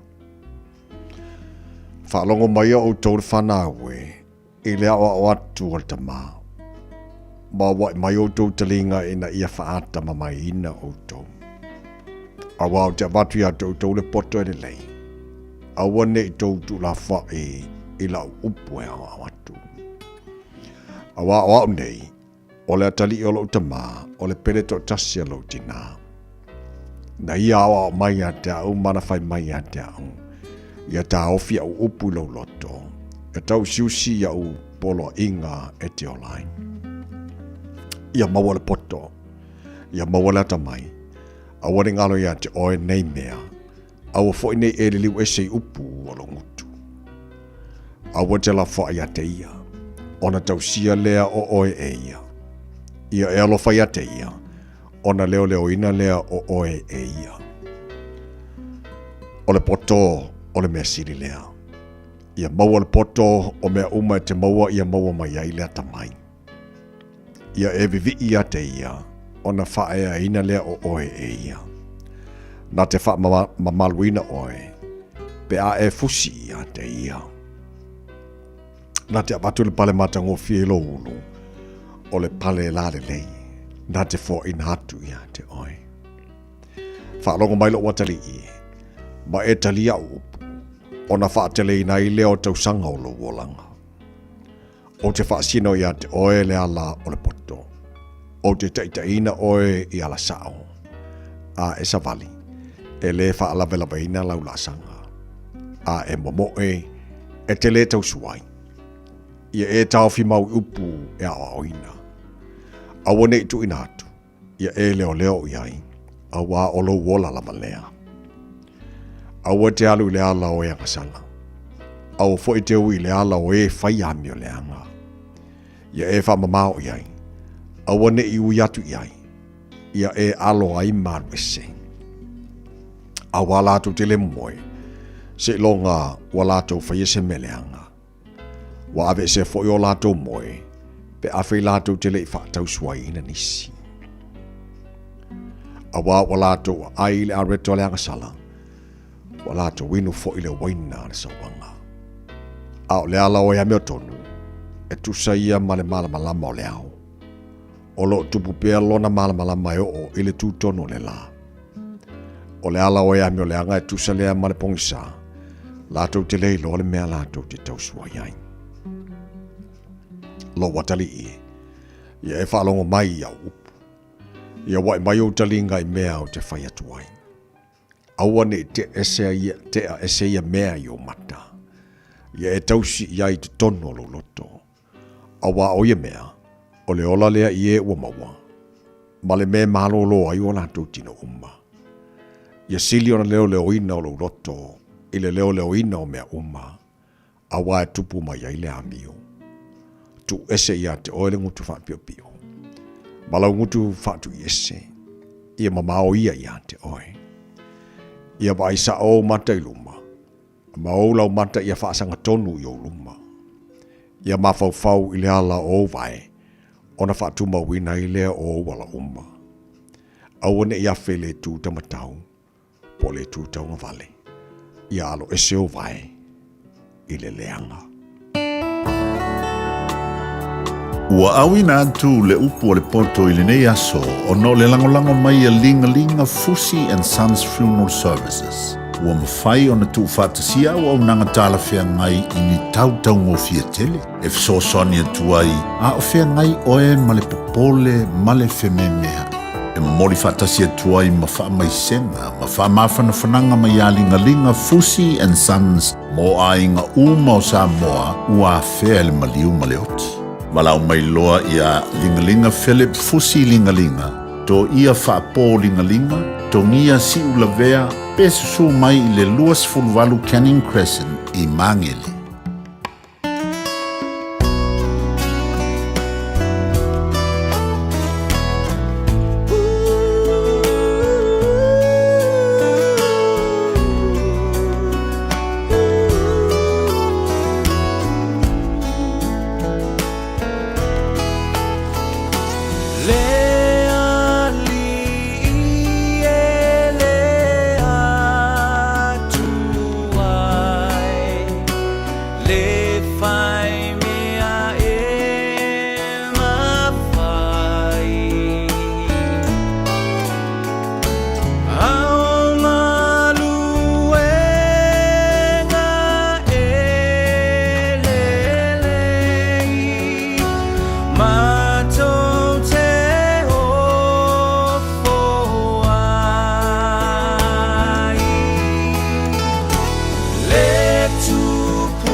lava. O le siu fofonga le nei o Samoa, le Radio Samoa. Talofa lava, mai le tanika kas. Afio mai e fili sau piki apu, da porque o komeki, pe suikia, to e leda ono foa. E lua se furu lea e mawa i le teminei, mai le lua se furu afe tala, iwa se lau iwa se furu mali, mai le tausanga lua afe se furu mali iwa, e o i le lua o lua tolu. Bahala au mai misa i le lua fitu o, pe afio mai i le tanika kas, i le fitu tasi fitu, Great South Road i Papa Toi. Wala au mai misa i le lua fitu o, fa o.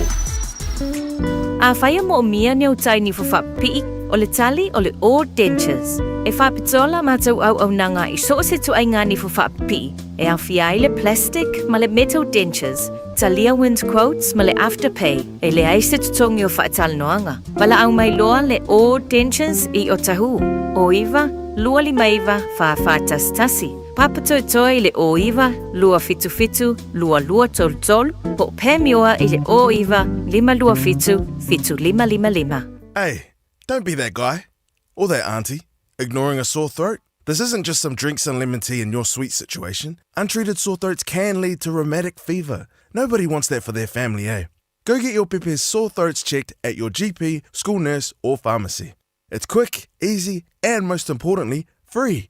So come on, whānau. This summer, take care of your tamariki. Get it checked and get it treated. For more info, hit us up on socials at Stop Sore Throats or visit stopsorethroats.nz. Whereas I was for lima, Eva Tolua Momale to tour, Ele Nevanga Ole. How Manatua te atu de pisi. Nei matua foi te penino nei whanau lea onga nei tai au ma loa le ono sai kala whae. Ia, sa whai whale lalo. Whai se puti o le tai au. Enjoy your breakfast. Pese le moe.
Taunu unga ona ia umiti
Talofa Samoa o Mr. Cowboy Lenny. Whaafafonga ma mai mo mai pea i le Radio Samoa. Yeehaw!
le solo. O le malo fi o le solo lo i tono le tusi fa ingoina o le malama. Tusi e le sunga Reverend Rolangi Mikaele. O le falawina o le solo o lo falawina foe. E le sunga ya Pastor Rolangi. O le solo o le malo fi. O le malo fie. O se tala leo malie le malo fie. O le asa ona whaasino manga. Ao ni ona ta iala ma sona malo sianga. E iei sona fsota inga ma sona sotanga. Ma le neia ngā tupulanga. Ai whape fea le anga i whanua o tūmanga. Se ie whaamatala ia sona talanga. Pena o se afoso o soo o pai solo. E pei o ni taume maulo soloso. E tua ia i taimi o le malulu. Pe a whaolanga tāle tamalingi su. O te le mapo upu. Ai iei fo i le mau o si onu. Mea manua featu le malanga. A wā whātia i pe au lalanga. Pe maua se la vea i lona ta ele. Nā fuai. Le suafa ta tai wa tele. Whai mailana mau. Ia tautua nā le ato au. Ina nei ta fea pe mangoto le aise pine whaamau. O le mau nisi, o le ausanga. A le pilua po le masanga. A oisi, o le malanga. O lo tau walo maalalanga. O le nei whaiva e mo tau sala. A e matamatafua le au manga. Talua i le fia whaamalu manai o la tino fia whaasu. Na suia i le whatitu. Le malo fie mo alii ua whaapau. Ata ua tala o le vavau. O tele ina i sa i le mawhauwhau. Whai mai nisi, se he whaapau. E pei o le atatou whaasanga tau. O isi foi ua so ona awa avau. O tala o le ino ma le ifo i tupua wala lau. Ua ngalo ia o tou whalao ma le vaianga au. Na folo lo ina e le sami ula. Whaatasi ma lato mea tau. Ai se ala e le wha mamuru ai le nā pongati whau. Ina le itua ia o tau whanau. O le maua ni isi tua a, o le pea, na te sula ina le itu pōngisa. Ai a whesiri le winga o le wha ila. O le nā e wha matala mai ai, ia le lei maota malawa e tua iei a inga. A wā o aso na mua, o i nā e fua iei lau ta mau a inga. O le mea siri fo i leo na tā ua, e ta pena ina, a e te le unfale atu, e le isi la sanga o le ola tausi ai. E ui e le o tufunga uma, a e pei ua le no fo ia le tala luma, pe a le whaata ua le wha ulu lau whao, ia te umau le mawhau whau, i le tamatane lana anawa tau, a ua lawane ia sambo, a ia tutusa le ngā taifale matua maota i le mau, ia le ngata i tau mafa, ai whapea fo i tonga, a o le tau wha mar whautanga, ina ia aua ne nofo polonga. E a fua o na mamanu le whauru tao, ina ia pei o le whale o pō mao, e malu le uru whale, ma le uru whafo, i le tae lingoa o le pō, tusa pe ua ngoto o le fitu wao. E whaamanatu mai le tamatane, o le saunga le mu o le ainga, o lo o ioutalane. E tau leilo atu le whaamata upenga, e tau mawhai e na nā i tonu, ina ia tau fi mau lau ami a tonu. Au a lawane e soli le wā, a wā lo tamatama i mata le nā, o se luma e le mate, ma whaamanatu pea, pe a whai e te sosofa ina le wā lea. O le whaamuri ari au, whai mai, no foia i lunga uau, toso atu lo pao, ma tofu i le lala o lau, ia tau sa sami tua a sinsina, e le ngata ia lili, sea, tui mari au, a o se vaisu ni filinga, e ina i eili sua vai e staule lea o lau. O le whapefu, o le ngata il punialo, o le tua, o ngā vai, whapea fo i maturi vai, e whaamanatu pea, ia e soifua malama, i lo ngafa ma lo talaanga, ai maise le moi a ao lo whasinomanga, e malu lau a inga mana nea o whalanginga. Pea e tausia le lei le vata pui o utupuanga. E whamatala e le whaatala lau paongo, le tamau a inga o se a inga. E ui o tina mata ta ima o lato whaiva alo whiwima. Ai o taule lea, e fusi matau amoina. E tā mala umai, ai maise o le sakaina. Ia i loa fwoi ale tamatane, o na tā ai whamasima. E le maua ina aso ni alunga, e lango ai le ao ina ia whaamau alunga. Ai o leisi na tiu te tā ua o le tamasamoa, o le tapena ina o ali mo le aupuputoa, o le winga lea o le mamanu o le whaamai ali. Aua a wheta loloa i malo whenga solo ai. Ia aua lava ne efesai ai, o se luma pe a atua i au tā o lani. Whai mai e ale whaawala, ia tausia le lei le vātu tu no nofo tangata. O le mea sirisiri, aua nei e tō wha manifesiri. Po ai e mua a o ai fwoi e siri. Ia tu mau whea watai o le ali i rita maitai. O mātua ma whanau, ma ia soifua i tauanga whau. E tā o whai uma ma manu ma tapulu o le fusi. O le ola tautua le nā mo le tamana te tausi. O a lava ni pe whea e tūla i mai, o lana au nanga lava e tua i ai. Nā te wha atoa mea umai le tautua ata mai. Ai le o se ola ngai le fia matai. Ola ngongo, wana o se manu e no foi le vau ai le sambi. O le lawa manu le tulia le mafua, e tali e le mata ai o mātua. Na te tā ina foi oe i se o ngā sambi. O lo ta oto ai se inga fotele. A e le whaatama soali inga, o se paia whaatua ele. Whai mai, ia seu le manu matanga i le ngaru, ina ne e mangoto e tua i aru. Whai mai e aare sae mutu, o le tautua le anga, ia whata whea pei o le fuku. Lia i malafua ai, au alawa ni toi vaia. O lau sa vali, mala foi sa vali, mala tato tautalanga, au alawa ni toi talatalaia. O nisi o whaiva tāua, e mana mia, ia e a tamaima ia sifia. Le whawina o sa anga e tuu ai pa whangota, o i pula au matanoa paru awa. E o lawa i tuluma ma se lau papa. O le singana o le whala, o le fua o le whatsa. E susu i ai ula mo whawhia fianga. E whamana tupea lo si o manga. Aua ne ele elea. O oto te tafe, le ngasu o le lea mai le matangi, ia vea pea mau masani. Mai le atata o le asu fau, se ia i mai le mautangi. E whapea nā fo i le anga le tawhani. E ui wana o ni whape fula i te towa. Ai o le si o manga i a mama. Mama ta ina i le vea ai. Po ai lava e asi. E le uma le fia no fuai. O lo so tanga fo i lea i lo si o manga. E whailo atu o e lava o le tamba o le vele velenga. O le anga nuu malaunga ngana. O le ingoa ta tele lea o le tau o le pea. Ia manino mamala malama yeiso o stau lea lea. E ui lava e whaalafi manana. A e tau atu ia te oe. O e lava o le tamasa. O lo ta ua mo lo wanga. O lo hainga. O oe o le tamba ua whasa aina. Ia loa le lei le vata puia i so o se sau whainga.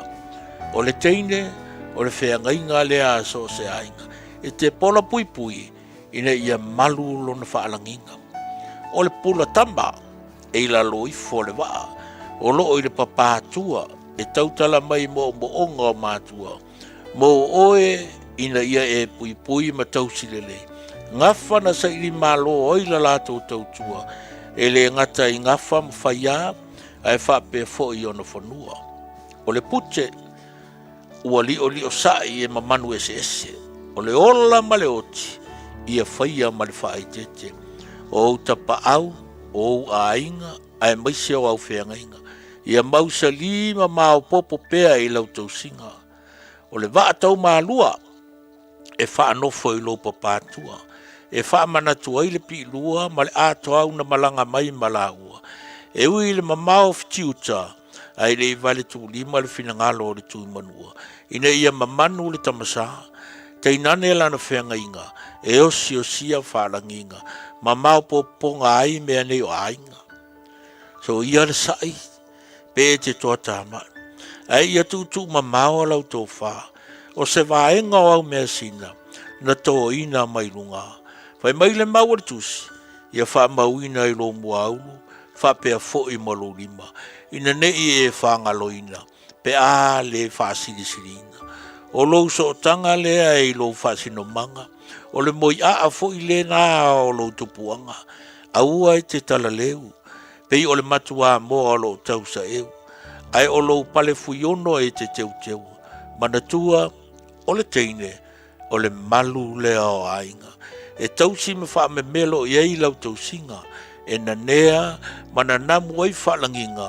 e afu ai o na fia whamatalaina le mata ina o a tātou measina o tātou sapi ai i le sauwha inga ai le o se tō maanga i ali isisina o tala o le tatau e le o ni tala whapau pe whapau ai o le whamanatu i whanau o lau tautua ia a vea mapine whamau ia le ngata le fio anga ai o ainga ai maise le fina ngalo pa ia o le na whasa o loto lo tātou wola whaia ina mo lo tātou mafatia ia vea mau mitanga ia whai mamati mai masa mo le isi au ngā tupulanga ma le whewa i solo i maunga maalia e pei o le lulu e lele e valvalo ia e tūlanga esei o e le lalolangi wa le ngata i au tū maanga masani matala e le uma e whea vea i e le matangi.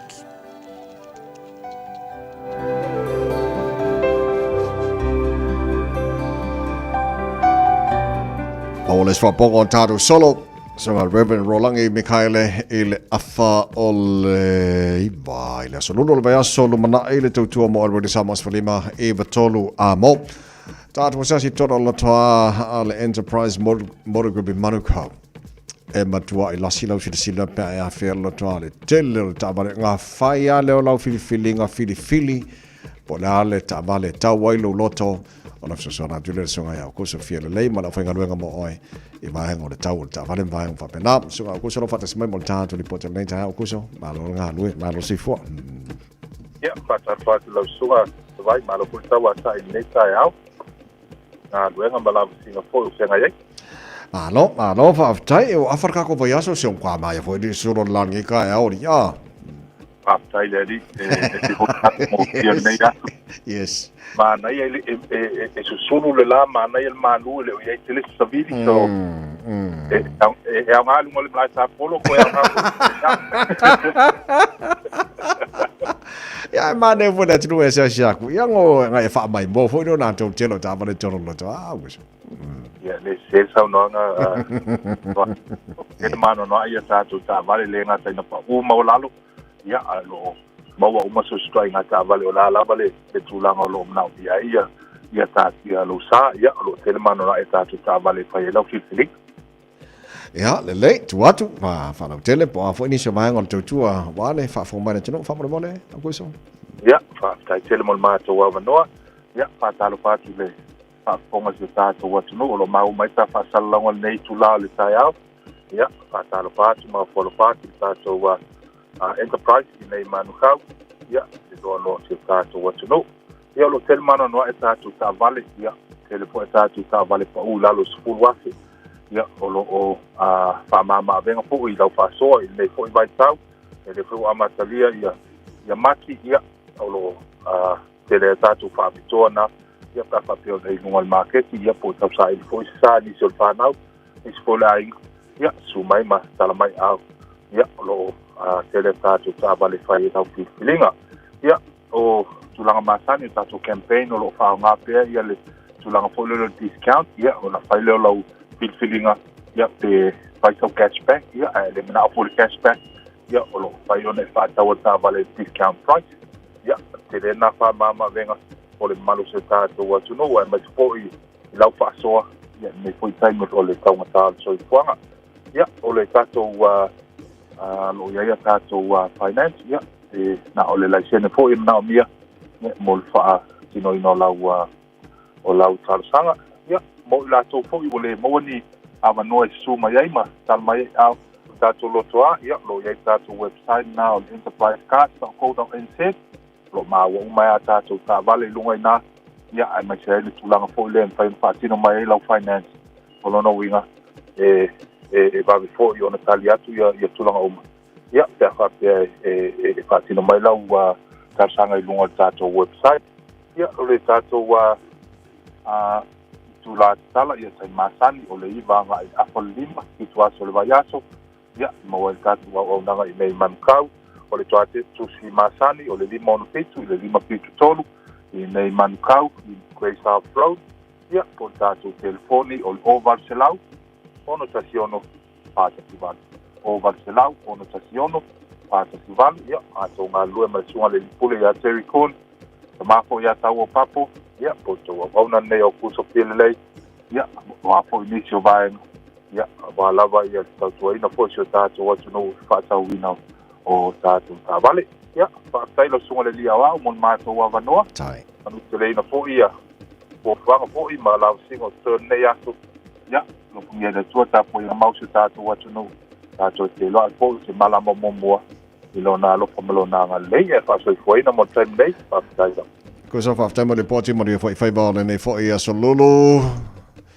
so vai fa male le fu semi fa tai mo le so te mai ya fa mo dia ko le o mai la fai fa le ko nga wala ko ka ko solo le nei ta no va tan fa des man nei ta fo le ma fu ana le male ni so lo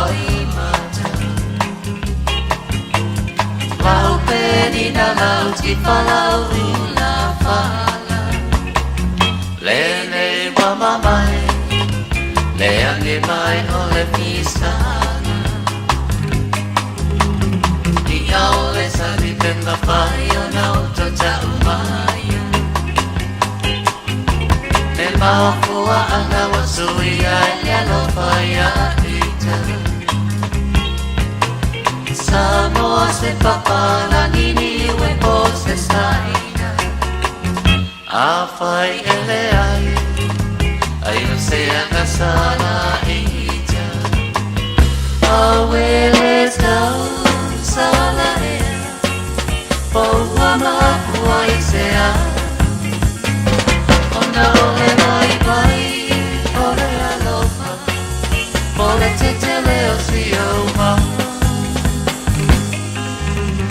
Mai mai lo to no aso wa te garua Le nei wa fa ai fa po e va Ala fole atu ia umilo soi fua Veilo i se aso Le ola male la mi e mama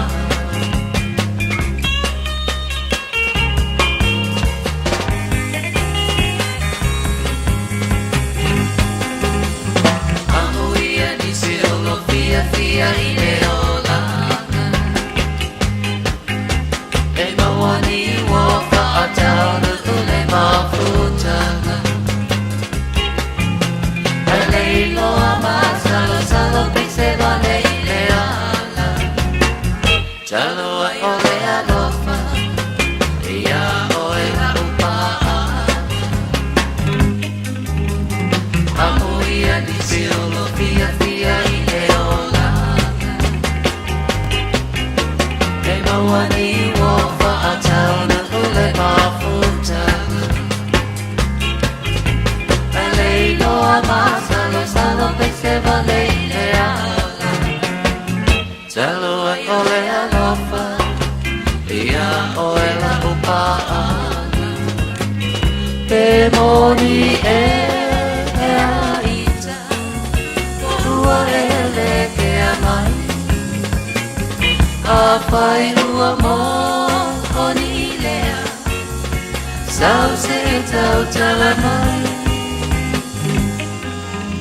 E lea o ngā o i tama e so lago E tinga ai lo ula tama masea o a pai lava ua umasei pai mai awa o le whaina o tamale I o le whetalai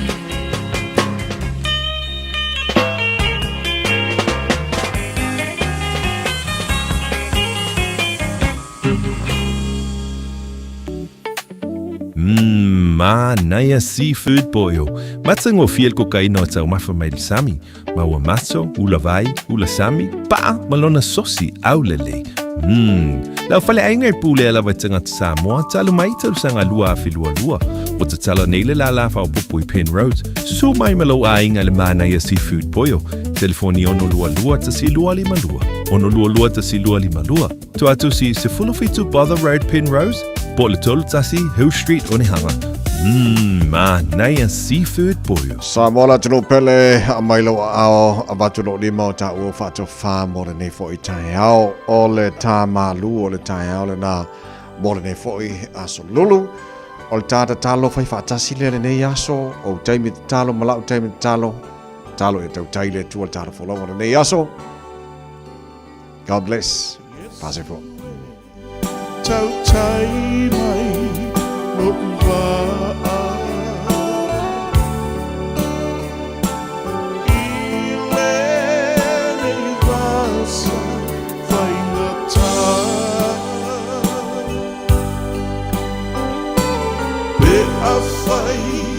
I also live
mai a te roi New Zealand nei yaso tala mo lau whaafonga mai tai au manuia.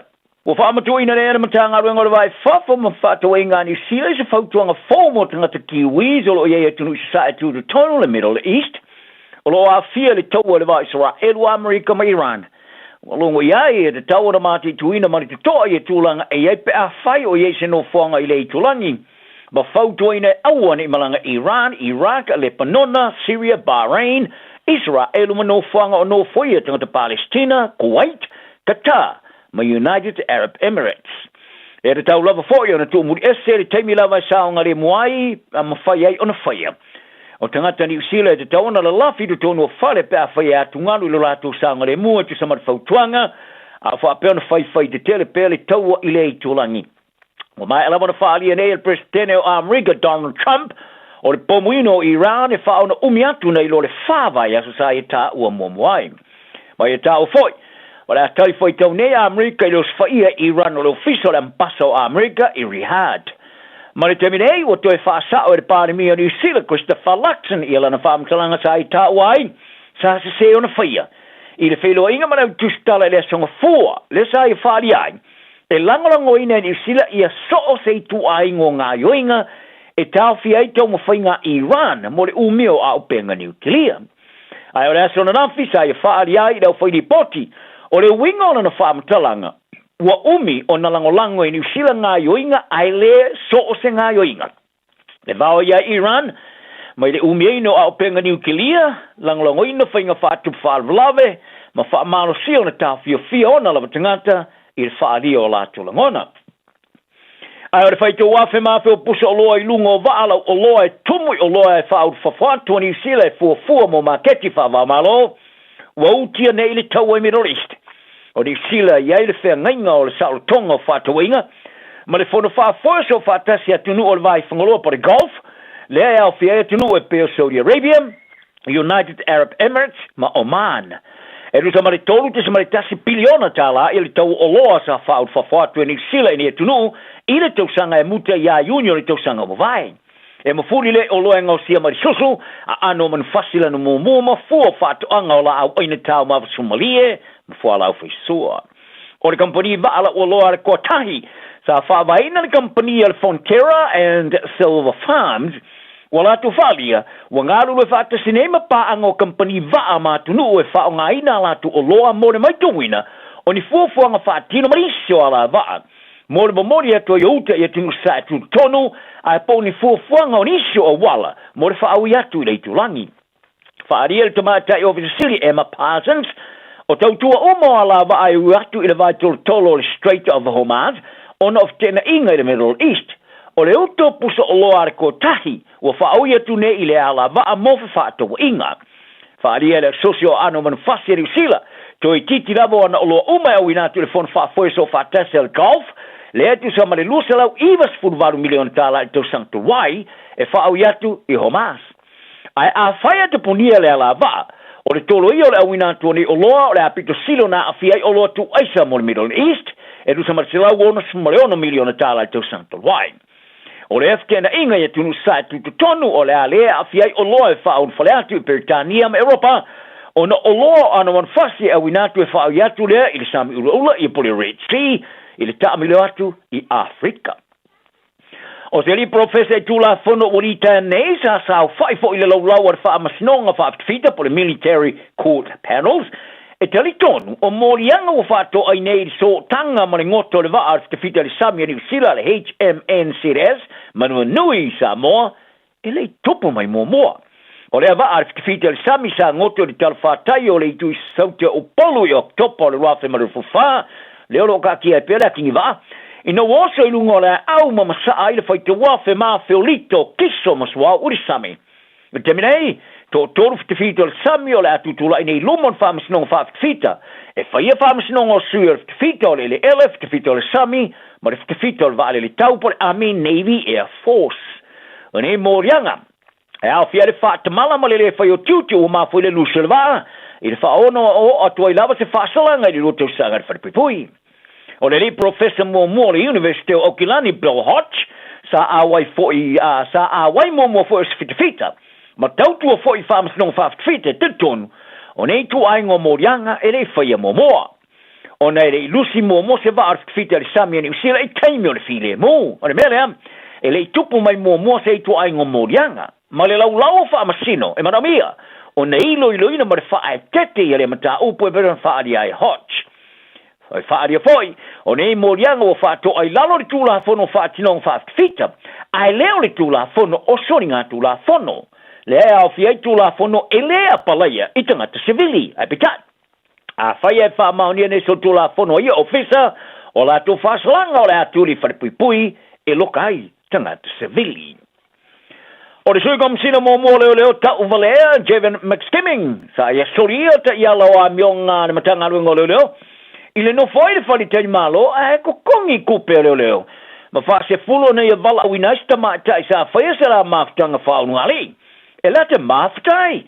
E pena whaari ai le pūlenga e ma te tuina whatinonga leo.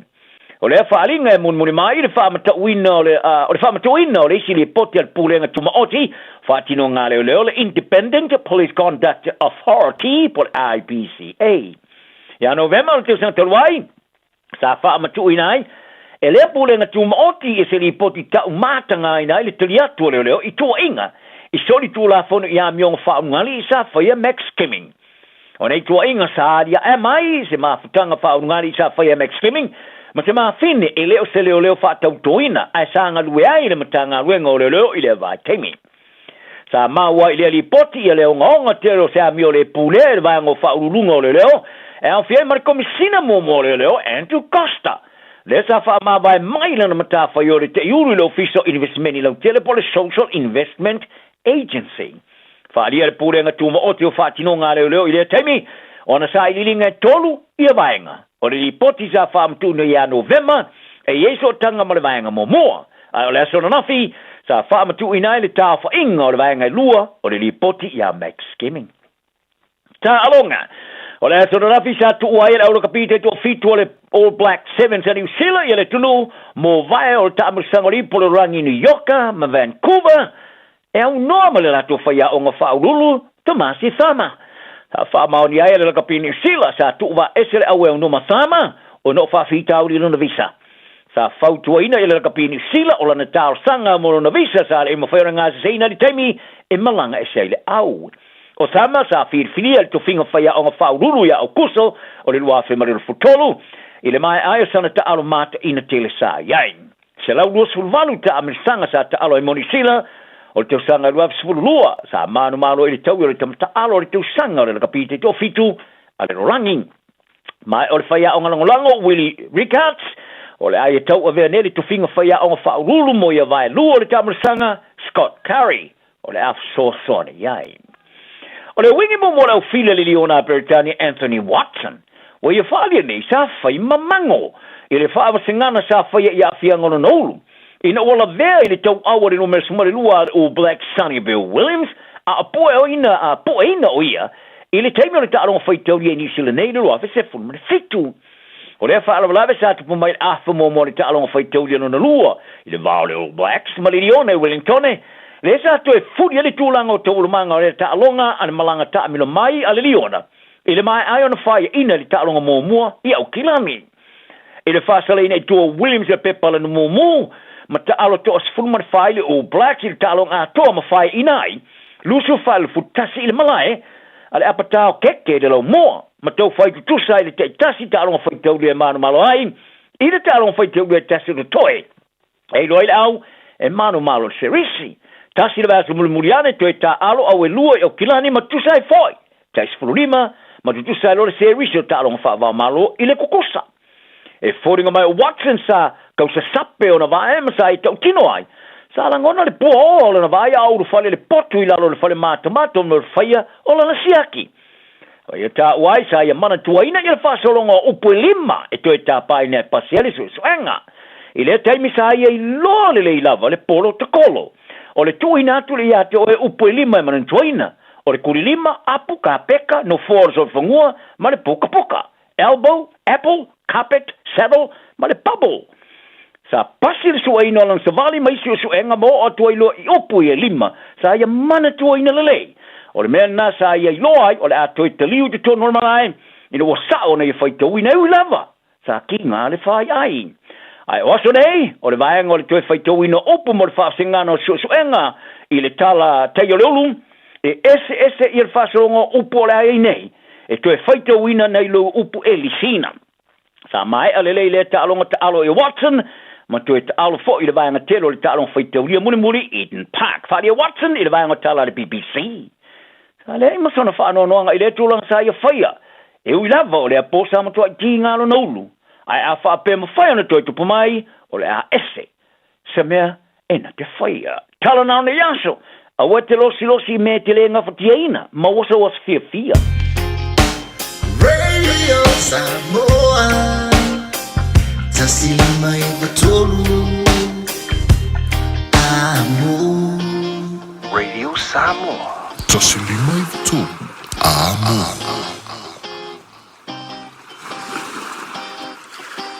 O e silafia e iwa te si ma le tolu wha miliona tā la le se leni a le UTOS ua toe whaasafua atu i ona sui whai unite i le lua o lua wha. Whai sau teo ngā tupe e teo wha whainga luenga ai lau se leni ina ia vave wha tau nuu se wha moe tā ua a lau ainga wha pe e ka le sia. Wha o ngā au nanga le ANZ po le talofa voucher, le M tā la, ma le My Cash e ala i le Click X. Wha afso tai mai le ono valulima lua ono iwa wha iwa, le www.utos.ws, po le emaili o le info@utos.ws, po le Facebook, le UTOS, le whaaputu ngā tupe teo whaawhainga luenga o le mawaenga tausia Samoa, teo whaawhainga luenga e mātou lau seleni, ai sele e oe le manuia. O fia maua sau ta avale po sau piki apu, ai tongi ta iwa yaso, lua va yaso, pe ta imasina, o le Sleek Cars o le a maua ai le fisosoani. Ua ta pena le au whainga luenga a le Sleek Cars, mo oe malo a inga. Aua e te popole i se mea e tasi, te tala fitu aso, mai le sifulu i le tai au, angai le afo le ono le afiafi. Tele la lai au kilani i saute, vili mai loa, i le o lua tasi wha, fitu lua selau, po le o lua o, wha lima, tasi lima tasi. Le Shine Dental, lau fale fa ini fo fa moina. La to te fa fofa tal no ngo nifo. Ia so lulu tai tasi. Tele e wala me fa ona tutong yai lau tong fitinga. A fio mai loa ile lima fitu fa Great South Road Manukau. Bevili mai le lua fitu ono fa. Lua fitu ono fa. Mo le Shine Dental. E ia inga fa pito. Eva mai pea i de radio kasi lima i wakolu amo. Au ngā te sunga mo o he.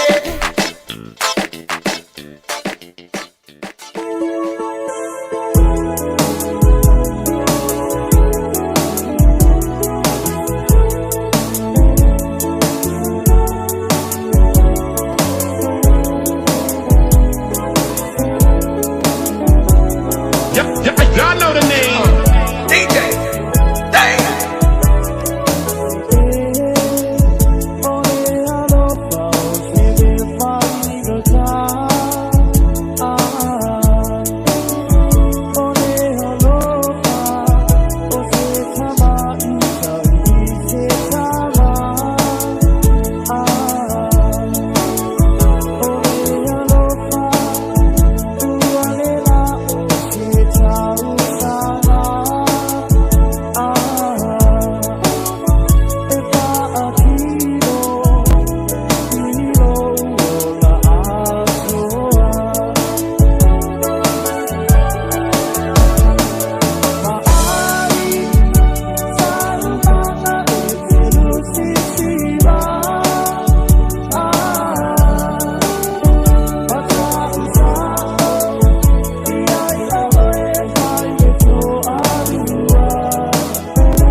Alo se football valu minuto tene July fulu ile tau tuma uranga na si fonga rede Samoa tasi lima i vitolo a moma tatu programe ile nei fo itaiao i lunga tau tuma rede Samoa o programe fifia mai leo tatu toi mafuta ia ma tatu toi felo ile nei itaiao le solulu o nga tonu le vayaso diute ma fai valu fulima tatu wa tino lona so fale nei le masina lona tolu pa te pele lo fo balanga leo le tua o le vinga fo ia te tu mau fo ia te lona lava vinga ilona anga le leimo lona lofa fa soia ti tatou o fai to te mari se for tatu atinu ma so matu wola ua tatu to tala mtatu to mafuta ilunga po kalame fifia mai pe na yela na unanga masani le aso moleso ia pera val fa ilo tatu po kalame masani mo tatou ya solulo vasta tasi o la fai fona se mai pe sao le sunga ile fa yaonga ia o le fo mai fo il tatu university Samoa e tala vaenga tau o tatu ngar Samoa ina ia fa so fo se motu nga afa mo tanto le vayaso ma le vayaso a o tau ala o le mo fai on tala mo tatu le mo malo tatu wa tunu pa talo fatu na tamam tira ma tu mo malawa malo se fo mo ia malo fo lang mama pa felo ia tu la fingalu nga tofe le tu sunga fa fengainga ia mo lo tatu wa tunu le fo ma futu mai dunga po kala me fifa mai ile nei taiao ona se atu le tatu fa talo fa mo fa felo ai sunga tatu fo fa ya onga ia le sunga fo mai ia mtabai te tonu ia awa fo le tatu ino tatu wa tunu pe na ia tatu po kala me i vai aso te tasi fia le tau fa talo fa tu lo sunga fo mai ba lo se fo monia le tau fo malo le langi e mama tia o le na ua to se inganga fo o le malu le tunu e ala le fatalo fan ta muai ia lo fitalainga fa pena fo ta mua le por kalame o tartalanga nei ba ngor ta au na sina fa popo la volta fatalo fa fo ipa anga masani ta por kalame lo fa pena mafuta mai i Alaska ia le tinana ia tai muliu mukoko ia malfanau ia fa pena fo ia kilani New Zealand lo mafuta mai ai ia tinama tua ia sea fa tonu fionga ia le asi vitale fa tonu ia male fionga ia il maleota vai ese ia trenga ia tu ema ia fa pena fo ia le aftalenga ia au silfa i kalolo ese male ainga mafuta mai nai o kilani manisi foi o ainga o kilani ia lona fa pena foi no mafuta mai foi ia le fionga ia tuiloma lo keni la fionga ia leota la fonga ia fa pena foi o lo mafuta mai nei ia le au malanga foi mai o kilani fa pena na malanga mai eltina ia baunila leota fa pena foi sa fa inga benga foi le tio Samoa ia mane tu fine foi ia peka leota ia le tatou malo masani i Wellington o lo fapenao na mafuta mai ai tina matua ia fa foma bisati ia fa pena foi le telainga ia le malfanga tioata male tausi le vanga ulufale ia fa pena foi na mafuta mai ia le so ia le ota falolo ia fa pena foi le telainga ia tafa tau le pawa ia male pele fa pele le nei foi ainga le fionga ia supa noe maleota ia ainga i tutuila lo fa pena na mafuta mai tina matua lava ia Catalina fa pena foi le tina matua ia Sina le tina matua foi ia Kalala Australia lo fa pena na mafuta mai ai le tina matua ia Makulata ia Mawoma au mea mai ia fa pena foi uso matua fa fine tenane Samoa nei lo fa pena no fo lo fa foi le investia au Samoa ia fa pe foi malu lo tele so tatu watunu o lo tapu ia faiva au Samoa wala lo faiva tatu watunu i au mga vengo nei aso ia malo so i fu mnuia malo foi le langi malo fa afitai ia vi ia leli fa afitai le tu le wato e molta maftanga mal tatu pokalame mal tatu watunu pe ona yele tatu fa so le va yaso ia fa tasi fu ba le va yaso au le mana yo le va yaso tatu nei pe ona fa fonga tatu watunu ia tulangan tatala tatu laina au te lo la fa wa tatu pokalame na mol ne va yaso lo sungal fo mai ia ili telo tawa wa vailana o le tala ino le vai o tatu pokalame tatu tilo fo ile le tau o le telo tatu watunu ile tau o vai le tutono la tu wafio anga ma la tu malo ia ai la fa tu ye lo sunga le fo mai le nei tai au te do e de vai nga ton e fa fia fa popol tapo kala mel tau nei o le la tala tatu leina ia ina ia la bal fa so mai le tatu watunu fo ile lo sunga fa ya onga lo sunga fo mai ia o tala fo ile si vai nga tapo klame ia faftai tia mana ia tere tu langa le mfaini tala langa fa so mai le maro le tunu o le nga ia talanga ia matu so tawa manatu tala mai le tunu e fa pena nga ta fa so o le tulanga foi pe na yai ia le baso tia nei faftai o le wa tala langa o le tele o pe tala no upu o ala nga upu muanga ngana fa upu ngai mo mai I vai ese o le tunu vai tu loto una vai eli o le afu o le tulanga fa pena pe na il tele o vai ma fa upunga o fa pena na o ai tatu ngana lenga te dia au sa matapu o nei vai ele ma fai una so polo ia I pe ana ia ni so le tulu o le popo ia I ton horta por kalame ia tulanga le nei o maa o papa pe foi le o tasina ba e ngata ua o lo fa pena na tanu mi ai tala fa sul pito o le o ainga nu male tu mano o le foi a foi ni fa fonga mai le manu lo tele le tunu o tu ia maanga sa mua sa o la masoi fuai fa tino ia la tu tapu inga o la tu ritual ceremonies sa fa tino te milena e so o tanga ana ile soi fuanga o tatu tangata ia a ole I tau umai le lotu I Samoa ia o le winga la fa mtalanga e tele papa e tele maata ua o lo fa pena ona ta atitia I au tafa vai o tutonu o vai ia ma tutonu fo I o lau fanua o nuu mai tu malo e fa o popo I ta fa so le nei tai au o le papa mua pe o le silfia ia le papa ta o le papa o le fa tulunga tama le o tu lo fa mai fo ia le afio anga ngā tai vai, o lo ia ina le papa o le wha tolu ngā tama, sa iai fo ina ma le maakisi. Ia o le tasi na papa, ia tasi fo ina maa ta ua, ia o lo iai ia ngā tai o le matou nu i tia vea, o lo iai le papa o le tui manua. O lo iai ma le tolo nei na e ta ua o le tolo utu ele. Ia fo e mafuai le ala ngā upu, fo e le atunu, ua tonu i utu ele sa o utu ele. Ia pa solo atu ina i le afio anga wa maile, ia o lo iai na le vai e ta ua lafo ngā maile. Ia o lo iai ia le maunga, mo le porunga o papa e ta ua maunga lai titi. Ia o lo iai fo i ngā ma maunga na ina tamai maunga ma ina tamai papa ngai inga. Ngai ina o le papa o na liu maunga ina, pe na liu papa ina, ia so sai ma se le maya. O ila mutu le na, ia po nisi fo ina o toa wale i patala to, le asafa apea na to e tau fia maia, le maunga leo whangua tapu ina ua ngao ia e aitu o manu. Una vivini fa moa leo leisi, ia fa penao na manatu ai aitu o manua ole ao. Ona toe tu wailo le nao le maunga le nao whanua tapu, a whai te anga ia le pata, e iei ia maunga nae tu mai lungo sami. O whanua tapu, o na mua, o nu utele, o nu ulua, e whaape na, ona wha matala mai na, ra maunga mana, vai tafe, ma vai tu loto, e whaape na fo ima papa. O ro taatitia mai e ina, le tala wha solupito, nu umari tu malo, ai mai se fo i o le tātou ngangana. Ia no o atu la ia leo le tātou sa ilili ngā tili i nei meo o papa mani, ma ai wha o popo le tā wha soa i vai. Ia o lo o iai le papa na ina e ta ua o le papa o tu ia la mu. Lea e masani lava le atu nuu na wha alonga o fo i lea o langi ia ina se tasi o langi solo. Po le chance fo i lea le atu nuu e langi wha apea. Tui ale mu e te fia mai moa i lo pute, pe la titi pe te le, tui ale mu. Veo le vinga na o le papa na ina, o nai wha apea o lea fesili ngia o nai e ina, le pute o tui ale mu. O lea sa whai ai le la mate ngā palo ma lea fo ine. Ia, ma le ila mutu, ia po le itu o moso.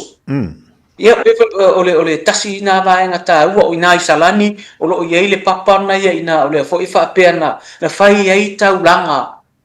Na fai ele na osi ele taulanga sa tupua pe o le winga tasina vaenga ta fa soa e fai foi un tala mai le tunu inisi foi o papa ta ua ia o le si foi papa ta ua o le papa le tu i a fulilo le me tonu le vai a fulilo ma to via o le papa tasina papa le ta nei o le pola o le papa tu e ta o le pola le foi tala foi le tunu le sa ilinga malo le tau o le pepevea le ana watu ai foi sa ili ngā malo sa ili a to whaiono. Ia e whaapea mai na o e tāre pola o misa.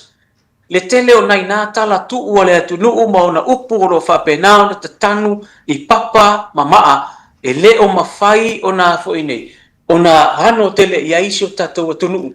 Ai o lo o whaapea nā o na whai ma wha mau wha ai longa o le tātou ngangana. Lo o mai ai le lasi o upo le tātou ngana. Pe a tala noa ina vai le atu nuu, tala noa ina papa o maa o maunga watulanga whapena ua manatu ai le tā polu kalame. E so o pea lava pea ina ia mawhai anu whaasoa ai. Whai ana tātou tala ma le atu nuu. A wā fo ili nei vaenga tā ua o le tā whaasoa. Alo whawhonga mali tātou atu nuu. O le tātou reina le ua wanoa tolu fitu tasilima tolu fitu tasilima tolu. Wa iai vaenga le ua whaafonga mai ua whaapopo i lunga le tātou pokalame ina ima whai ona tātou whaasoa nei tai au ia ili tā ua o maa, o papa, o vai i tu tono le toitu malu a le tele la o le vaenga o tele o nei vaenga o le ua tala i le pokalame a maise le sunga le fomai o lo iai tala tuu o lo iai mo tala tau ave fo ie mo a le atunu a alfisili o a mai le teunga o a mai le vainga o nai nei fo i vaenga taua o le soifua o nei o tatu tangata na amata mai ei wa fo ei taktale o meia tatu tilo iei nei tatu tua po nai matua wa mama wa kwai kua O le sia vaenga tāua tia tu fesilipea le mamalu le atunu. Pe ai se ana tawhai le finangalo le malo e au mai le Universite o Samoa e whaatu tōnua le mea tau o le papa i ngala ngala. Le ua wha ingoa ai le tātou Universite o le laumua o le papa i ngala ngala. Lea e tū le whale vai maunga. Tasi nā mea tātua koe le mwhai na whaasoa ai.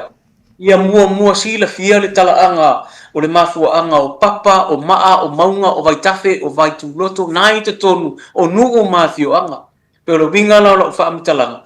E peila o inei, mea le whaasoa koe, inei le papa i ngala ngala. Pe ai se ana ia ai le malo, e whaatu le Universite o Samoa, i le papa i ngala ngala. Mafuai o na whaingoa, o le papa o le ola, o le papa o le suru whainga. Ia, o le papa o le manu malo. Pe o le tūlanga whapena lea e aon whaafonga mai lea tunu. Ona o lea e whaaso atu i nei le Universite o Samoa. A o le tasi lea papa whaitaudia i te tono lea tunu. O le papa i ngala ngala. O le papa la le i ngala ngala, Dr. o le ua ta whaasoa i la, wa le ua e saunua i ai, o le vaenga ta ua lea mo, o le ua pe o fōringa mai, o le ua taula umatu i nā. Pe taula i umatu i nā. Pe taua lunga ati i nā. Tau ma whainga tamaiti mai kolisi. Ia wae e alu o wale whina o tamaiti whina o nei la tomatu mai ia e o ayuka yo ia e ausia pe e kaulanga i ngā le wa ai mātua foilia ai tu sa e pe tilo ina inga ai le imuta inga ia mawhai o ngā ausia atu e mwhena tau taratala le titila le winga le mafua anga wa watu ilia o ngā wafai ngā ino le papa ingalangala. Ia e faisi umi o tala ai whaau ia tala i te avi o le avo nei o le tala ia o le papa ingalangala whaapea o le taua le whale vai maunga o le taua marietoa ma le malo te tea ia o tū malo te tea i vai lele le nā teimi le sa whai ai o le taua peina o i le papa le ta o le papa ingalangala o i le papa na sulu i le malo te tea au ila lea na fo ine de na mafuai le ala nga upu fo ia le atunu ia tili le papa ingala ngala o lolo winga o le papa ingala ngala o le papa o le sulu fa inga o le papa o le ola o le papa na sulu fa ia le malo te tea le temi na fa papa te ina ia matulia ia le fare vai maunga male malo fo ia le tu le mali e to le na temi o le winga la u fa amtalanga atia ile lo loto le to fa e mar fa utanga mamao le tatou malo ato ina ile na temi na to ngia ile ele nei o le papa ingala o le papa o le ola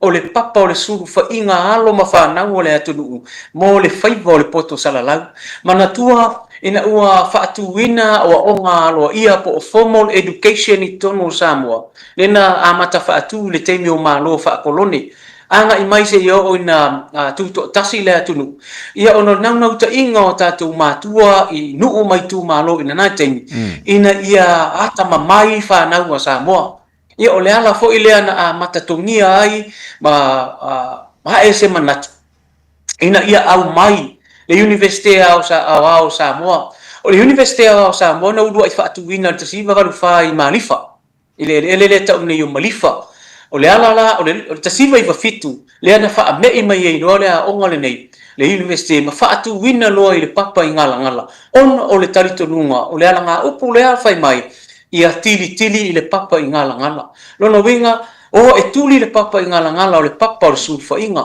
mantua penta whaasoa o le Universite o Samoa o le urua i Universite i lo lua i atu nuu o le Pasifika na urua i whaatula na ia langa National University o Samoa le ngata urua i atu nuu o le Pasifika na mua tuto tasi e urua i atu nuu o Samoa na mua whaatula na Universite mea lea o tamaiti umalanga o loa o ngai tonu o le atu nuu ia o umai Samoa e nau ina ia o mai umalanga i le Universite nono winga o le papa i ngala o le papa o le ola o le papa o le manu malo o le papa o le sulu whainga i le whaiva o le poto salalau isa ili ai wha ai longa mawalunga ia a wale tu langa taua o onga e pe ona iai le finangalo au tasu so tatou malo mana ia le lau te lualo to te rei latou ia ai me se foi au ia le fa tau fa lo foi talanga le tau mafu anga na aveila o ngai to ni papa ngala ia mal mafu anga o mafu ina fa ingoa ia le Universite o tatu watu ni papa ngala ma lo tala o lo vano pel tatu telefoni le malo le tatu watunu o ani vai taua a o ani maa o ani papa i tono lo toa fianga i mfele fa so mai no tatu proklame le taiao a fa so fo le sunga fa ya onga po le sunga fo mai mo tatu proklame ngan samo ile tatu proklame le talanga le taiao ia o ani si vai Dr. Etisida Fia o faima o lo yeni tatu ia pe ole nu fa lu pa yo tele ole o tasi la fio anga o lo tele i mo papa ia la fu ire ia to tele la tu anga ia ti vai i fa lu boy le vai o moso la ire papa kiri fa ngale le vai o moso ia mai si ava anga to no pe ole o tufu ma fa lu po e pe o nu ia le tati ti tele ia mo mo papa fo ia la ia mo ia tele no pe ni si afio au ni si o vai doctor fera so no ia ia mana ia tele uno le uta uia vaengale o tufta foem fale alupo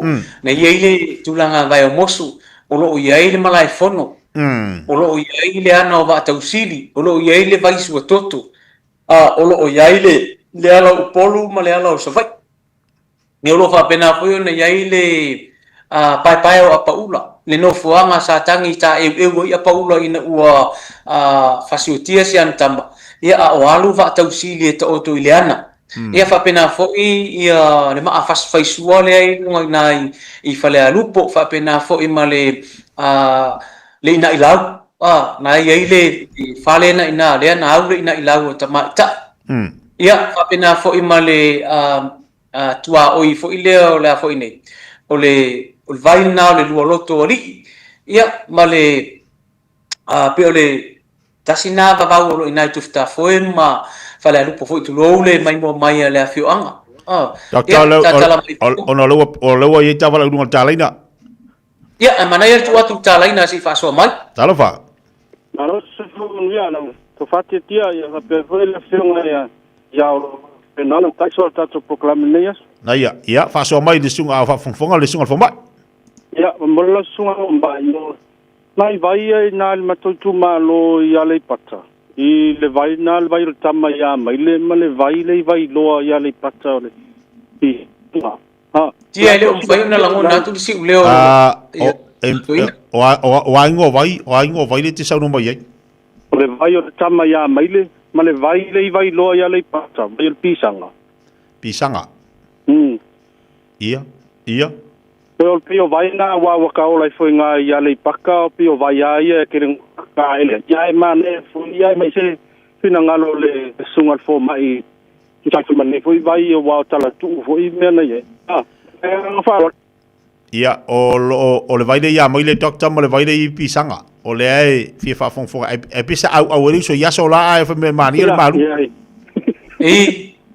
ia o le vai na ia mai le o le vai o tama ma sa le ta fa so foi le vai so le te ne ile vai na le tama o le e mau o le atu foi un fa mau wina fo ia fa mai ani so le vai o le tama o tu tongia ngongo ia fa mai o le tama sa i manua ia saula ia lea ia fa pena ona sori ai ina le na ia matu fasili tama ita ia ta mea fasili le tama ita ipo ai ia fa mai o ia le na latu le fe awal matu ia tau ili ia fa pena ona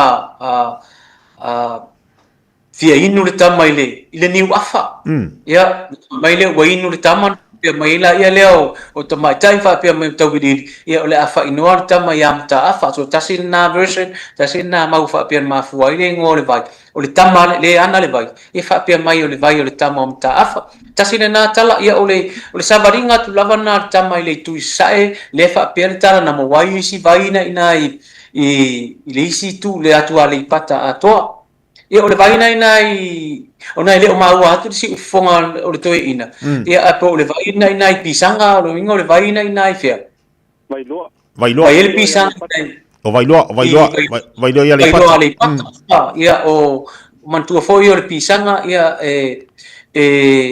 o meu pespesenga foi ia sa wari na ele le vaina nai vai loa le fa pe o le vai o le pisanga ma le vai o walo tuar moso vai tuar moso nai i atua le patala tou ia ma anga ia tuai lava ia matulia foi o le utunga vai le na le foi fa matala le vai so le tene ia le sa we ta mo si tau la vasa ma le tau lua vai sa ili le uso lon tamao ta fa ngata le na ma fu ai le tele o nu o le atu fale ata le fa ai ngo o mai le vai vai loa vai nganga vai usu vai tele ia fa pena mo ai foi ia le pea ma vai tangutu la tau ia fa pe il tala fa ale pata la tau ia ma mo ai foi ngale so o tanga o ale pata ia ma le atu fale ata ia po le faltua masanga fo wa marido wa maua mangingo le la ko ka ele dola le u ka ele mal mangingo kusanga ka ele pung sa bo bua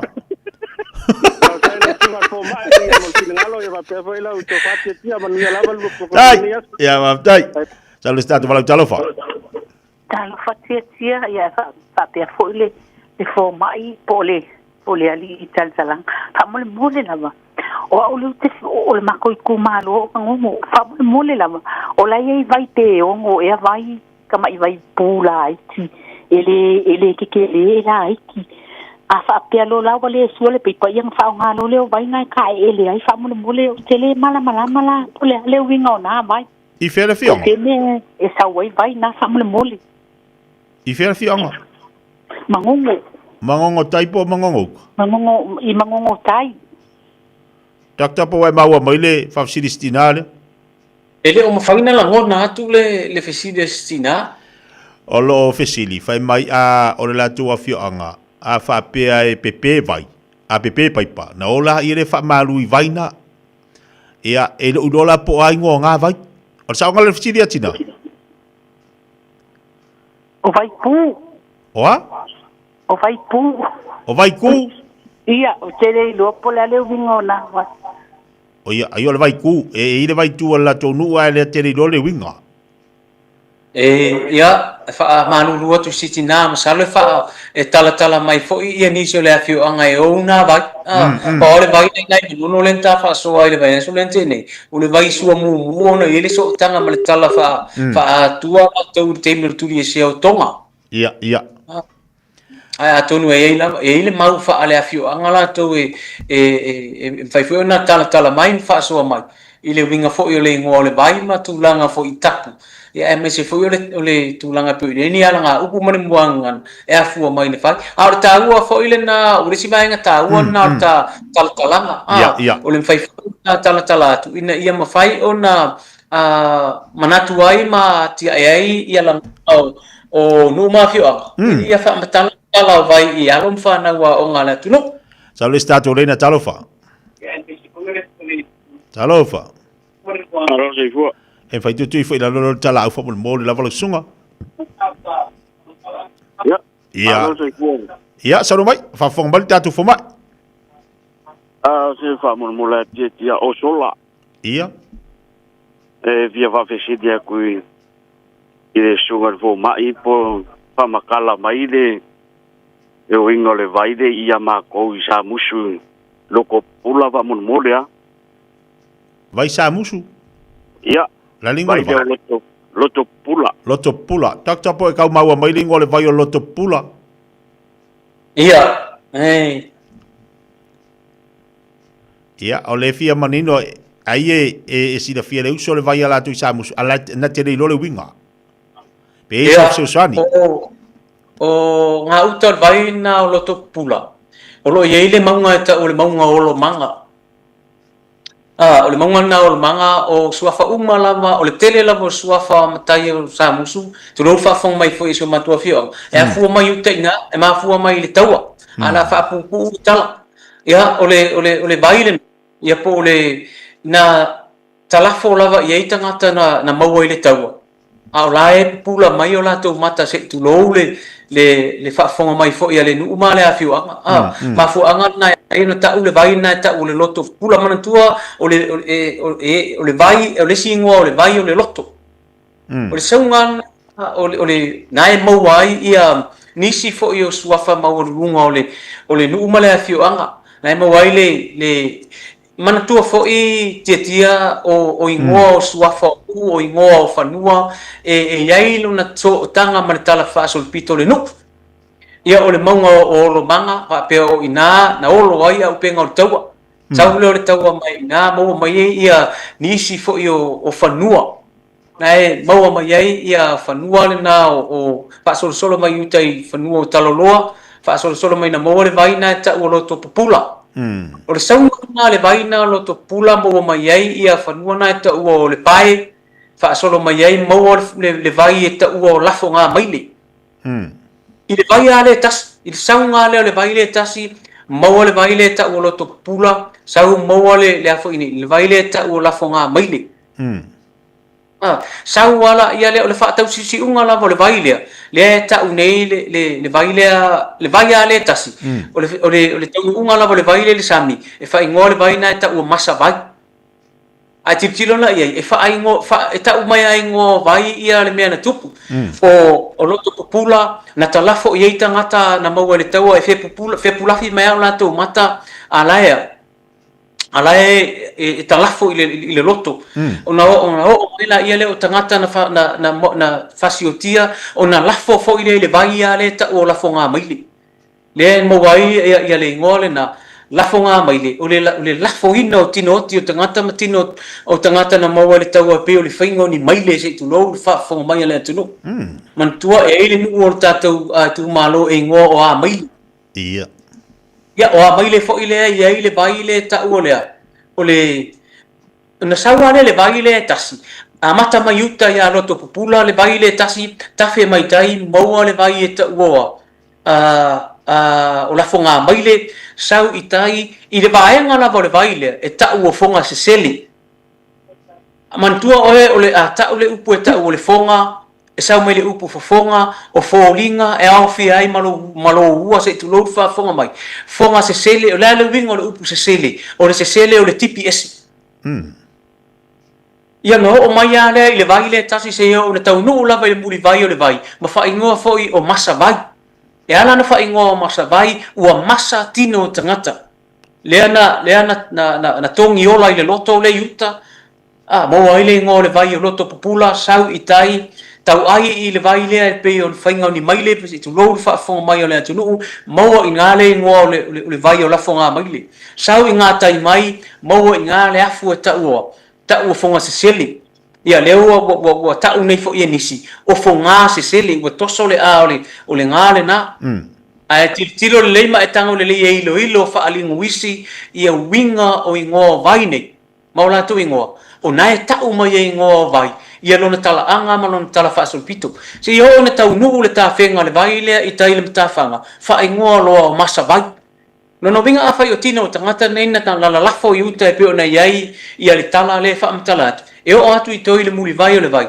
o matua masa le vai i tino tangata le e mafu ai nei ngo le vai o masa vai ai tango lai fai la wilo ilonga po lau analysis i tulanga o ngo vai tulanga fa pena oka matua te le lau article le mo mai pe tango tusi na tala a fai nei e o na yo tatu tu a le tu nga mau ele fa matala ina nei tala talo fai o le ngoto le va amleuta o le winga o le mau o le a o de ta u o fa fonga mai na le ta u te le malama ma le fa soa fo i le fo i vaenga o le tafa o mea sina samu a o le a mamulu ma ngoto tu ai le malama o nai fana wa pe on tata la no ele amatanga o le tele o tangata sa mo mai fafo e fia o ta ele vai e fia o ta ele vai ta fem tu langa fa pena a ele leilo au le vai a le te malama ile tala ma fu mai ai a o se ala nga upu foi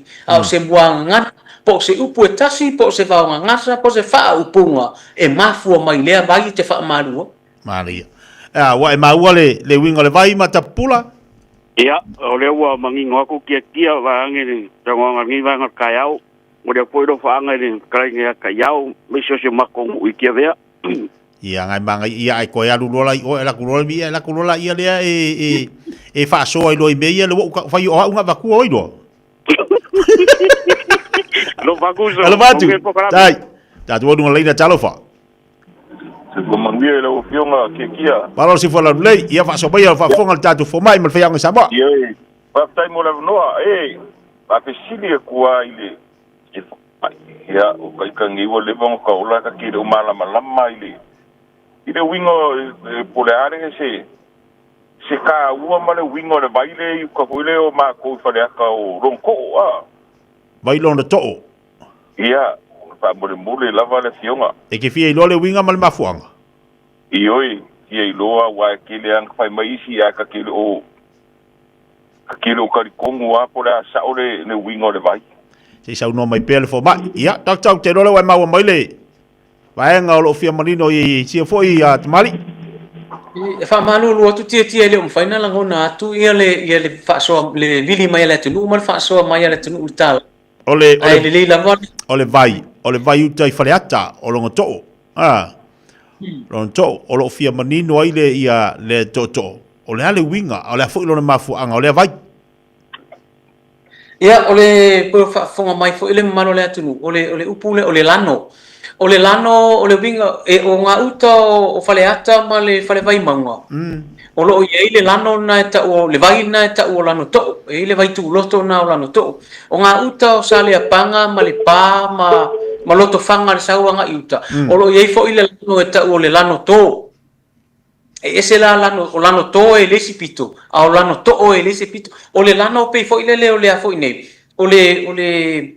ole vai tu loto e tu la lo e mau lalo ole lano to la laitua sama to go ye ma pala langi mai tasil palangi mai le universite o Kilani ma le palangi mai le universite o Engelani sama to asia ia le vai na le to sanga e dua fesuiva sama to go ma le masini e alwa ilano ole loto ole fua sama to tom fai fua ile vai dia e tolu se lau mita le mamao ila lo le alu ale masini tu ila ele i mau ta ele ole vai o lo winga la pero fai atu ole winga le upulano ole tafato ta e tele lano ye tono le atu o lano ole tafato a ole ngo ole vai le na o lano to lo winga le lano ole ngo ole vai ole ngo ole vanu le ole lano ole menga ole winga nga ta ole lano lisi winga nga ka ole lano e to fe la lo ya ole to e mamao na lo ele mafai ona to ope o ia ile afo ine le mamao ole masini la na mate wo mato sama to wo fo ile lano ole ta o lano to ole nga uto fale vai mangwa mana uto ole o fale ata ele mangwa fo ile mamao male lo to ilano ole afo ine ole al ale vai le Ia. E ole tu langa na le fa aido ato ele tunu. Ole lano to opo le male lano to le inga uto o atua. E ole winga ole to o mo winga ole to lo to fe le mfai na au i ese. Ele mfai na mo ole mafuorta ele ole au vai ole vai. Ilalo ile surfer so le vai po la vai la foi. Ile tu langa fa pena. Ele o mau atonu se fua po le atonu se mama o te leilo i po o mo se la to mai la to su enga po o mo pe fia mita le loto le vai a le te fai tolu se lau mita le mama o le matu fua ina le vai dia ele mo tau le foi ni le masini la lo le ta ele le vai mana i tu langa wa mai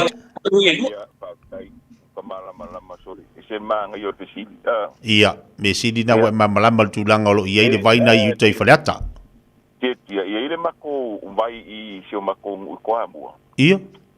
Ia okele o ilo i ko inga polari ngore vai. Ai ile longa kala anga i kailo ile sunga fo mai tenga kisila fia.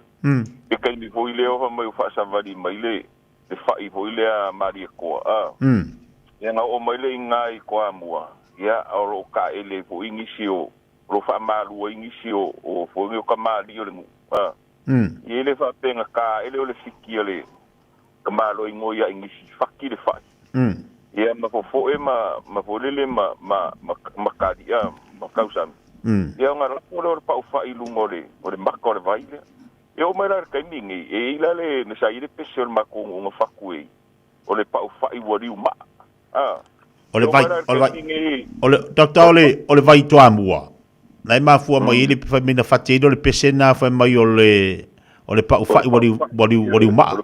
o ni uma a le fai e tau maua se vai nai toa mua e o mai ra kai minga o la ke le le ngo le vai o la le ngo le vai e kusa le o le ye se ngo le vai a o ke fesidi o le papa o le papa po o se o se sa i ngare al fo mai fa mon mo le fo i papa fa mon mo i nai toa mua ia i kwa mua ia ole ya ma ile le ka ba ku ho ile le ko fa fo mai ni se o ma ko la fa ia ai longa fo yo ye ngi kala ku o le ala ku wale pa fa nga di umba inga i lungo de makko de vai o mer kai mingi o lo ye le papa ke le nga e pe ya pe se pa fa ia inga fela kwa mua nga ide nga fela kwa mua nga ye le vai nga ide papa o le ku ala i kai ha sa nga i male malai ki ho le kwa la yuka e ye le dokta ye le vai langa e le ma ua mer fo ma ia tatu a fisilia mai ai fa me ye le vai na ye to amua na ia le papa i le nguto le vai e pe e fo ringa se pa fa sa nga i male malai kiti te dopo te tau maua ai pe te tau sida fia le winga le na papa malona mafuanga o le fe sidi pola le winga pola le ngole papa ia talo fai ia e masale le yo ye li tatu su enga fo tatu lo mo ile na ai ma ia tele tau tele le nga tonu na ta fa su tantala wa mele o fai na ma o fo i fa fo mai tatu tunu ia na fo mo fai na tantala mai tatu tunu na fo vai nga tau ia ai mai se doctor o afianga fo ie o ila tu o lea o sida fia mana ia fo ia ai mo sala tu wa no fa matala mai la o le tama fana wala tu tama fana wa nu la tu te o mama mai ia ai mana fo te tala mai la tu fo i fina mana ia mo ai mana fo ia te tia pe fa pe mo sala ngo le fo mai ia si fo i a fo ngele ile au fo le loa ma au fo kare o si o mako wa ia o mako ia le fe o la e ka fo ngale karavo mako fo i ku puai o le baile o lo fa sa ngai malekia fo ile le mako le ku mayuka le ma fo ile ngo fo le ki ma ia fa sa ngai le ia me ngai o le vai o le papa le ngali o pa fa ile ngali papa ia malekia ma ale nga fai ngoa ile le fai pese hola ma ko kia ma ai ma ngai fo ipe o isi asi singali o ma ie mai fo fai ma Maria nga kala ku fo se ka ko ngai fa kai kele la ma te dole la ofisili a panga Maria yo fai van pero ngai ngal pa fai nga fo inga lelai pa tai bol faso tai te wono ngal tatu faso tatu vala bun budi talofa ia ma lo te fo o fa fisili e tu la le sunga po fio e fa mon mo la pe son si le fia le vai le I popua le ta o le vai tilo fia a mo le lava doctor pe ofisili pe foringa mo se ofisili o le ofisili mo sa vai pe te si le fia le vai le ta o le vai tilo fia mai popu e sa vai ia o le vai na o le e la lotonu lava o le papaolonga o le farsa e whakasa nai puapua. Le vai fo I leo le teine o metu tangi vali. E tonu wale le vai le na le vai tilo fia. Ia le vai na le na arua fo I tonu ia na latu le teine e tau mafa ia ai e tu I le ata fo I leo le vai. Ia ona fo linga pe e le talfea ngai malana vai. Ia nana fo ni pe o le winga na o le vai tilo fia vai la na le e fo ile so tanga o le tala le na ia ma le tamawalo talana le ile mo aftalenga fo ile le atunu ia o sau nei alo ma le vai fo ia sa fatino e fo ia le su enga fo ia po le pe pase tasi fo fa ia o ngata tu lo mo wa retire ile tulanga fo ile vai na ai malanga isa bai ia o le farsa su e al me il farsa ta itina nai I la fio anga pu atu no fa fo mai la fio anga o la lo to no fa paulo ngol vai o le farsa na o lo ia ile vai na ta o le vai tilfia ma lo fa tai io mani do fa fo mai ale asi so nei pe na yai ia lan fa sili ona ta taimi wa makwa pisiale la ingalo sungal fo ma ia ona ta taimi fa tu ngaina fa marulu atu ta ba balu dua tu Samoa no te mi fatu ngai no al proclamation talanga ai e fa mo la te tam foi atu pokala men vas fo ia ona taibi fatu ngai no ta pokala men fa so i lo sunga fa yaonga lo sunga fo mai manino te lo vaenga pe na fa fonga al tatu watu i lunga al tatu tu mata unanga le tai au ia la fatu ia te lunga vai al ta pokala men balanga fa lo sunga fo mai ia malo fa tai titia e mamoli atu le nga fa tai le mamalu si tatu watu nu o tautu ia fa maene o tai loto ia sa o le mamalu le atu nu o alala i sa mo nei pe an fa atu wa o i mato o lo alala mo nei ia lo fa pe na mo le abano ai o e sila mamai mo ai ia fo i mata anga ma ia fo i me asina le atu nu ia o lo fa pe na ona tala ai le mingo lo fam talanga fa pe e mo se avano fa fonga mai ia se tangata mai ali pata ai le lor me ye le la fonga mai le male vai le o to pula ia male vai le o fonga se seli ia ai mafai sa vari mai ai ia e fati lo fa lava ina yo tatou tangata lo fa pe na ona alala ia tunu i fafu ia na o ta umata fa so ai nei vai ia ai le mo se avano ai o mai mata mati ai le mo foi se avano ai o mai o fa manu ile manu o i male le lei o le savili male e o ia foi a mata anga le atulu a tonu le anga i luma pe a fai malanga mai sa mo nei ia ala foi mo se avano ia e mafai e foi o na o e a foi ni e sila mamai mo ina vai ia mo foi se mano ai o mai ai ia siasi mai le universite a siasi mai tato la mo su engam ta opu tau Samoa e ia foi tem o ia tanto field trips o tato malanga siasi malanga mai mo eu atong e se fai nga malanga e tau nu mai le na tem ia o fa tau nu ia vai nga ta o por kalame le tanto universite ia lai mo se ava no tato te o se i fa sino atu ia te o tole me o lo tu wale lo to pula o lo tu wale la maile o lo tu le vai o masavai o le vai o le tama o le vai taia ia o le vai o le pisanga o le tele o ia vai o fai o na tanto o pe a mo se ava no e siasi mai ai Samoa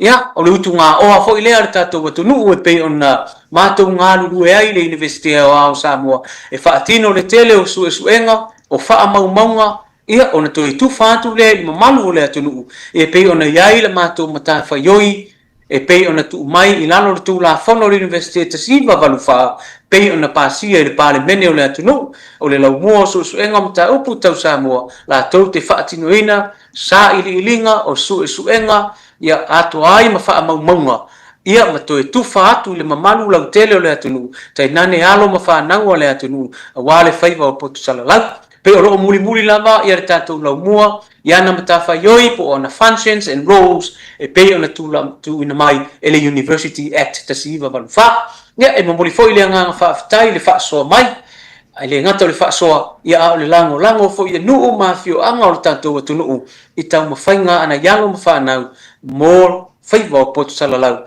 ai ale tu langa tau o onga ina ia maua ni fa ai longa mawalulunga i ofi atu lo tatou tunu i sa fa inga o fa ai longa mawalulunga o lo fa uinai ni si alo mafa na wale atu ma universite ese o le lalolangi fa ta ile masileo fa manu watu pe a fai o papa singa ngana o le ta pol kalame fa fonga mai le atu fa le ia fa le atu o to finangalo lava singa o le nei aso ma ona fuafua nga uma awanga i atu le fai unga o le nei vai aso a wali ia me uma i le alofa ma le anga le leo le atua ma ta ilea maseleo fa soifua ia le mamalu o Samoa alo va tele sunga fo mai mo le tatu po kala le tatu langa fa fonga le tatu watunu le tau o nei vaenga ia wa so sani fo inicio tamali e mbese inicio alum fanau ia le olo fia mamla mantili tulanga o vai o papa o maa i tono afianga ia bal melatu o la ato e mo se is fo ponga le tatu kala le vas fo amonu ia tele tutu mangaluanga o le neva yaso la sunga ia manu ia foi faiva tofi o le nei aso lo talenga tia a me se foi o le pulenga ma le tio radio Samoa i tonu o kilani fa so ia ia so ia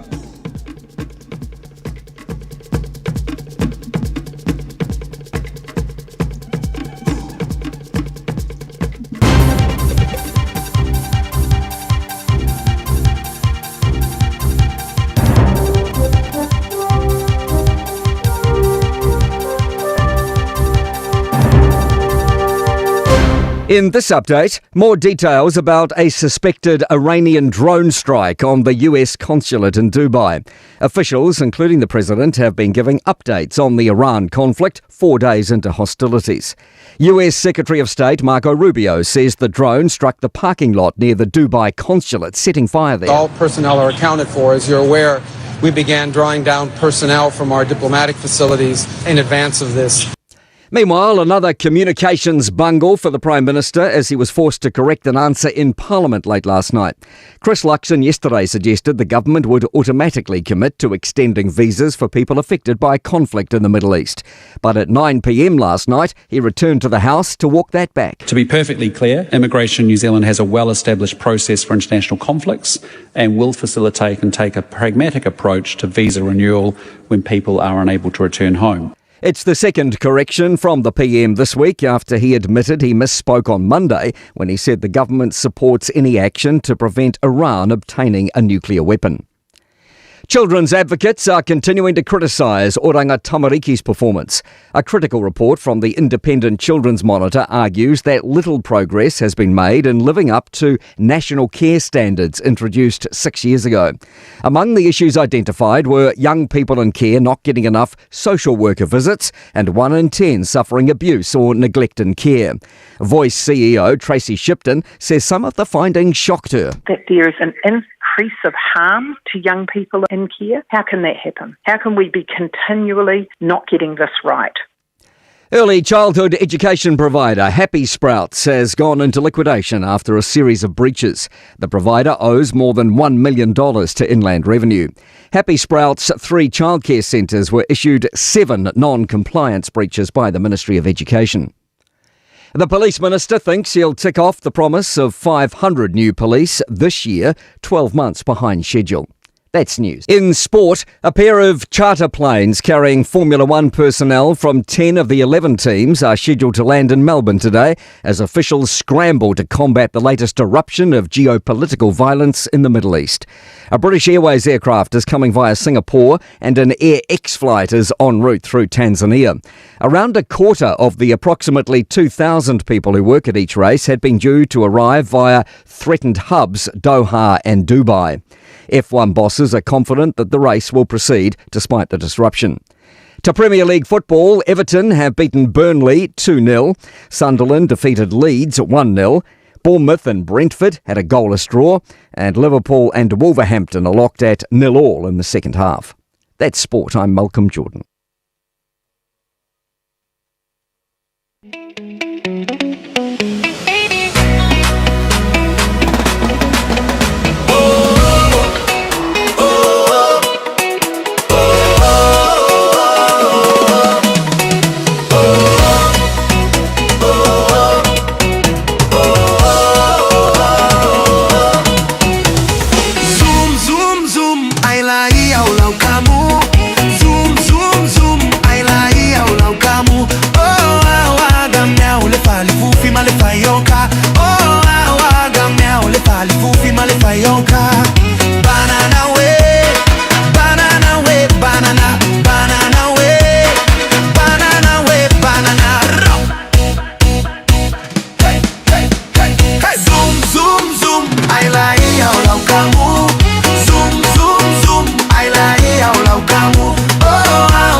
banana way, banana way, banana.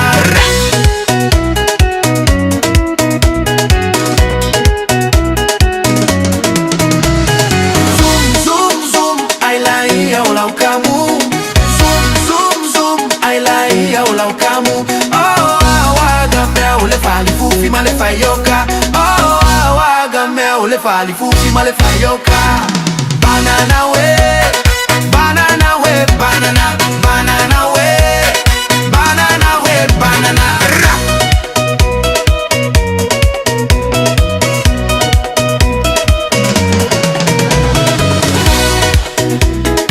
Sepuluh minit telo nei le tula se full baltasi dungal tau tua bla nga si fongal we de Samoa tasini bo tolo amo na ifa fie fie nga musika su fie fie mo tanto ina wa mai atu tantu telefone ngana Britania o kala mel talanga pele fa fonga yai ponga ole nei fu tau tua mo nei va yaso ele sungal fo mai doctor mtawa tau tunu ole sungal fa ya onga le tatu university Samoa matango fie wa vai le tau o te lo mamla mamalu si le fia ai se fo mani mo tanga ta fisi mai ata fisi da tu ala fa matala mai ya ono tulanga i o su enga fo mai male por fa ya onga ai ata no foni e se ta wa yo o vai nga le wo ye fa sol talanga ta te no fo lo mo ta ma fau fau i te tau ta mal malama le papa o le vai o le ma Baka ke la kuala ka ki kia mole ma fa mai o le ma ale a me nga o le tala anga le ma ale pila ona fa matala me sungal fo ma ya fa makala mai pila le vai le tua ya mai le sa fa fonga tatu tunu sa musu wa vele ke lo ai kasi le vai fuala i le tasi le vai ka fe aku mo ile si ala nga upu ka fe aku mo ile o le si fa i upu alu aku mo mai si pe fa ya me yang kala mo ile ele sungal fa ya onga por sungal fo mai ile vai le tua ya la tou e ai fo ia isi vai e isi ma o isi papa o le tu tono o tua fianga ai se de mana ia momolo ta mamla momolo ta iloa ta ul si fil tatu atu te iloa na to tele na tama pe ilo na isi usole na si mai le vai le i tua mua le ai male ma ana fa me tono le ma ana ile nguto le vai na epi se pa fai na e fa pela e to tilo na to tele ia na tu ama tua ala fi onga tua mo le fa fonga ba e mani fo ia isi te mil tatu po kala me fa so mo ia ina ia ma fai ona isi de ina si de fia e halo ma ma fa na o avio anga ia maani ma papa ni ma vai ia le ala tu au ile vai ma ngo fa longo longo le pokala me le tala mai ila le wingo le vai le e foi la vai ma isi papa ma isi ma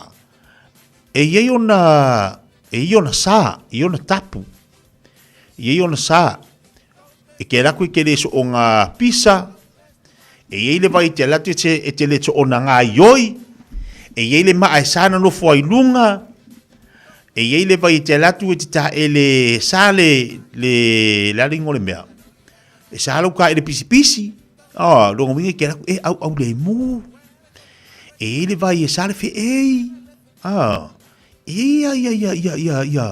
ia vai po ma po papa o te loa lawa e ia la tu tapu mala tu sa e ala le stanga ta fu ile pie la ku pie fia u daulai a e mai fonga a fa mai e la lu mai lalu wa ma le lalu fa mai lalu wa ia ole tau siama le usta ia tu la fono na fo ia fianga ia ai le ia lu mamlama e nga fo ile fa soa ia e malama tili ai ia e la tu le nu male nu ia la mamlama ke wa ela ka ili u se mako vai e la ku episai ia nga pa pere o le vai e sare ka ele e salu punga la wala papa ko ngale pa wala la wala papa nga ele ifa ing masingi nga mo ka le e pulanga ngu vai la pa wala le wala papa e foi la sa e salu punga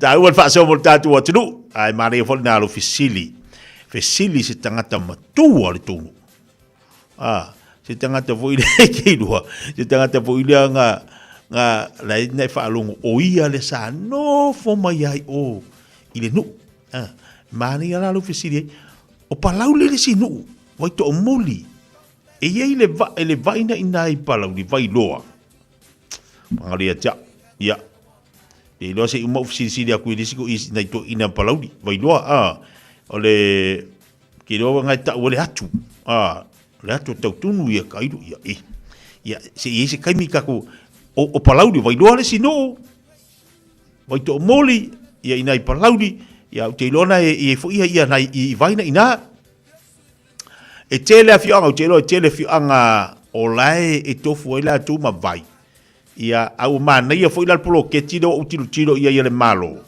wa to e avatu inu po I tu malo e o to e teu fa le ai langa tatu fu ia o mea ia sa tatu tiro na tinga ina ia tatu matu o tu atua a fa pela wo male tebile nei o lewa e tau mafala vai ia e lu o lewa tau mafale vai o le spring water o e tau mafale vai paipa alfsili o fea na tau mafai le vai ta mamal tina ma tu ia sola o i kama ia vai punga ia vai elia o inga fengu mai ai uso ina ta pena mai ai do winu vai paipa le taimi nei malu winu spring water malu winu fanta malu winu coke o I lole winga le tala a tatu fuala ia awani tatu fata mala pe awani tatu fata la le I vai na ta pena mai ai tatu le taimi le nei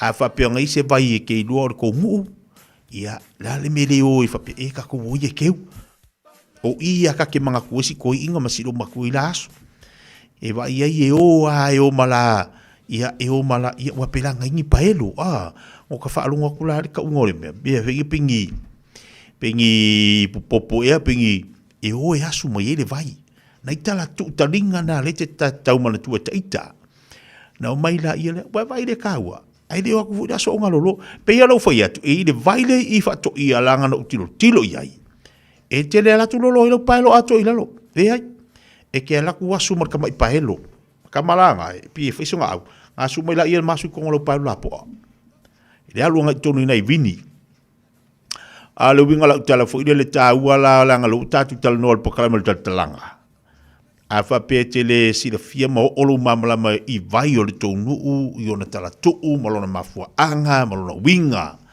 ya mai si o maa ya wa le sera kwa ka ele ka le sa fa idunga le ma al fa mai ya e o le ma ale esle ma le ma ko o leva ali do po fe ma fo anga ya e ke wa e ke ofisi dia ko a ke o fa makala me sta mama tu po stina ma tu tonu ai tau mai o le mafu anga e mafu mai se I se mel to ai nga fa pe boy ka fiola e foi lo ke felo e pongi sa me la nga ka wai e la ko e sa fa I pike la ko e sa fa no se papa ia e fa pe mai e o le papa o le manga e fa ia usale lo ma fa fo we vanga o le papa e vale ba ko ia sola o le papa foi lenga ma fe kau ai e re ai que no le fe kau e que sai fu mangi o le vanga o le papa o le vanga sa fa is kanga kai ku ko le papa o sa fa ko alu fe kau ngai ia mala o e papa inu nga papa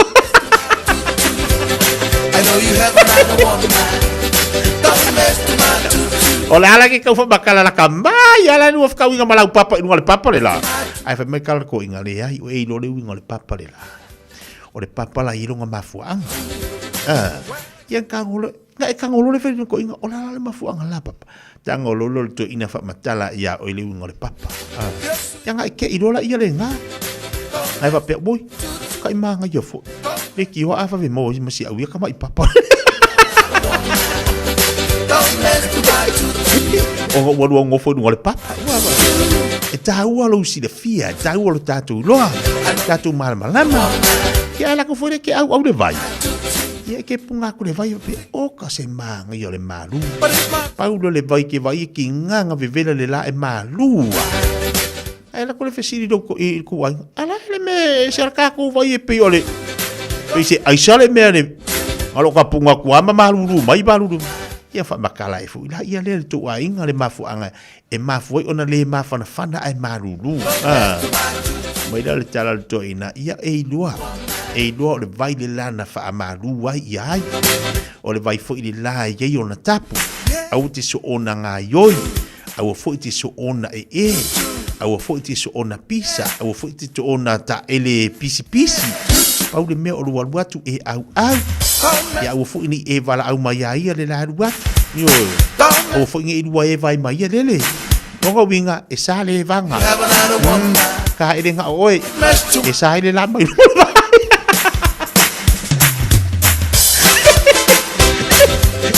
Ele se vai lá, mas vai de lá. Ole vai sa le ka ele pisi. Luas 10 minuto te nei ia leitu la ese formal tas. Ya wa ka udo la winga vai. Ya i dole winga le papa, ya i dole winga le ma, ya i dole winga le vai. E vai vanga música su filo yo la uli. Ya pole de foi taiao. Ajalo vodi inicio tado panga il lungo il tato YouTube, lungo il tato Facebook. Vai fai le mu. Vai fai la mu. Isi marie.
Tau sa ili se sa molo ainga. Po tau sa ili sa masini tutua pe le Hilux ma le Ford Ranger. O leo au nanga ale kaseti e whaafai mo fie mea uma. E te alu malau ta avale. Ua e malie atua toa. Talia le te tongi vaiaso, lua vaiaso, pe maasina foi. Tu atoa lo whaatua tuanga i le kaseti. Te tala fitu aso, tu atu si fitu tasi, East Tamaki Road, Papatoetoe. Telefoni lua fitu fitu, ono fitu lima fitu. Lua fitu fitu, ono fitu lima fitu. Hey, don't be that guy. Or that auntie, ignoring a sore throat. This isn't just some drinks and lemon tea in your sweet situation. Untreated sore throats can lead to rheumatic fever. Nobody wants that for their family, eh? Go get your Pepe's sore throats checked at your GP, school nurse, or pharmacy. It's quick, easy, and most importantly, free. So come on, whānau. This summer, take care of your tamariki. Get it checked and get it treated. For more info, hit us up on socials at Stop Sore Throats or visit stopsorethroats.nz. Mo tupe wha moni Samoa, mana tua loa le Pacific Easy. O loo wha wau pere tātou whapitoa nao le limatala, tu tongi pia whaunga aina le Pacific Easy app, e wha tino ai au tupe wha moni, mai lau telefoni whewe ai. O loo awanofo le tātou direct transfer, ti posi mai ai au tupe le tātou account, ma wha mani aina fasili lupa le telefoni, ma wha tino la foino lau tupe, ai ngā whapitoa. Mo le tutongi no pido le mai, mo li te ngā tupe so se whare tupe Samoa, pe tutongi ni no ngā tupe le numpi wha, Samoa Housing Corporation, UTOS, Samoa Land, ma so se au nanga Samoa, o lo ma whaina wha tino umai le tātou au nanga o le Easy Pay. Mo le silafia, mo wha soporia so se wahenga New Zealand yo tātou la la, o lo awano fo yo tātou ofisa yo taro mamangele, pe wha ngā le Pacific Easy Mobile app, mo le direct transfer, wha sawa ilu taimi, ai sidi ato na wha sawa ina au tupe wa taunga tā le Penisini. Mo nisa whamtalanga wala au le telefoni o Varselau o Tasiono ono, po numero masani au kilani o le lua fitu ono fitu iwa fitu wha, ma le lua fitu ono fitu iwa waru wha, Pacific Easy o lau pa anga mo tupe wha mo boli Samoa. Radio Samoa. Taslima iwatolu Amo.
Luas 10 minuto channel jula sumal tasi. Nisio tatu panga lungo tatu Facebook lungo tatu YouTube le tau nei famalotia ina masina malor se fo laude lei. Peta te simale fatala fatu. Chile yone malor se fo manuia fa pena fo ya mayaba fo malo su sala fatala fatu tatu tua famalotia fale upolu. So se fina malo fa tel mafta mai losa savavau. Mai mele pole au se talia. Fatalo fatu se Elia brana. Alo fati ate malai ngalo bafuta mai nai au se talia. Le nga uputa muli fatalo fatu po kalame leo fa mai se fulu lima tele chula yono yelanto de tayao. Patalawati ya double dungal tatu YouTube malo fatel maftamai pamalawati ya Mimora malo si folau de lei sola falpenga patalawatu le unanga le foi vai ngole tayao macha no fo au mau nu sala fatalawatu ya famalawati ya David Saako o Selina Siosi malo si fumuria Otilia Sao fatalawatu Francis Silia la A fatal maftamai lene si amalo fatal maftamai Mike Ta'ala fatal fatu mana yerne tayao miu amosa fatal fatu dungal tatu proklame famalo tu faya vai vai le malo la pepe malo se fuburia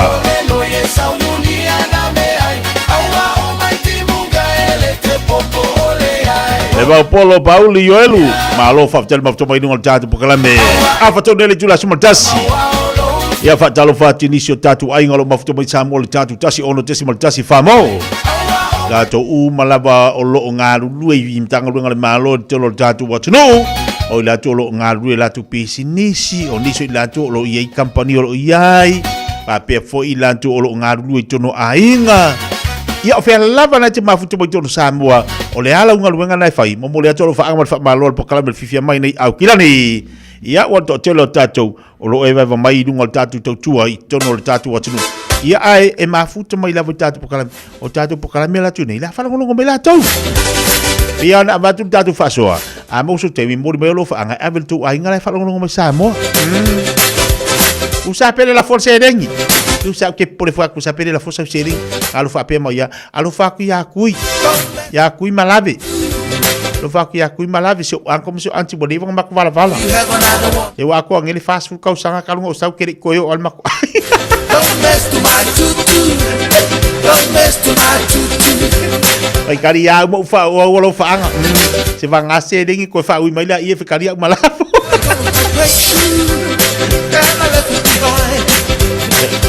e la ki fu ya bo dia kalau fa anga fa pe ko ngi fa lungo belu la kwa ngi pe la ko Moi lalu ke faru ngolong aku lalu amelo fa ang.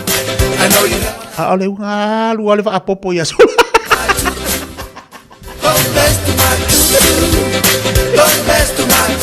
Os episódios igual a família acabou. Oi. Se ko ingala nga lu ale fa ya so la. Kai mira ringi fa ale. Se nga lu so nga ku pere kalesia. Nga lu aku ya la ia le ngofo ye o. Ale fa pe ai mo. Ala que falo ya vai dali mang yo muri o lo fanga ya wala ya ai do le kung ola wala fanga e ngama wala wo pa lang hingi ai ki do le ngof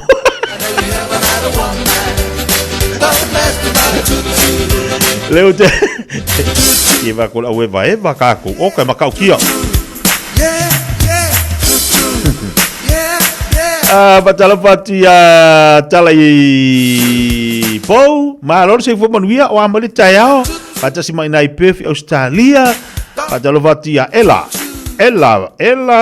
pelete pa tai malo fa tai mai ia malo fo lon sai vato a umanga moliatu ita mutilia o kalo fa ia malo fa malulos tu anga mol na ita mutilia tu onga tu sa fa talo fatu nei fo tayao le fata si mai pispe na Australia pa fo wina tania du fatalo fatu pena fo ia sini vata puso malo le usu malo le on sai ia mo oi fo le na wo mana mboli lo fa na o te sau te mo to fa wa lo mo e si mela ko va ve ku fo nunga ai mo ilanto o lo nga du ia malo fa malo ngi vai kai mi de ko fa ngo fir ngi vai kai e de usu e de le ia la vai ngale samu da la lo kal se la mas fulu e singa me o ke fa ko le va o ka ko le sa mo se la mas fulu la le wa ma ko kapisa se la mas fulu ai mo ko mangisi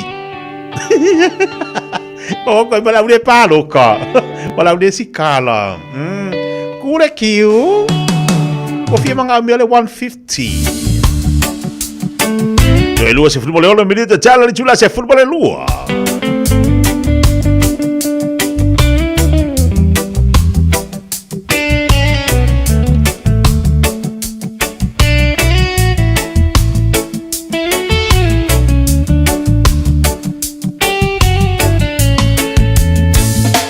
Tina,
Ba via kasi fi loyo le tai au.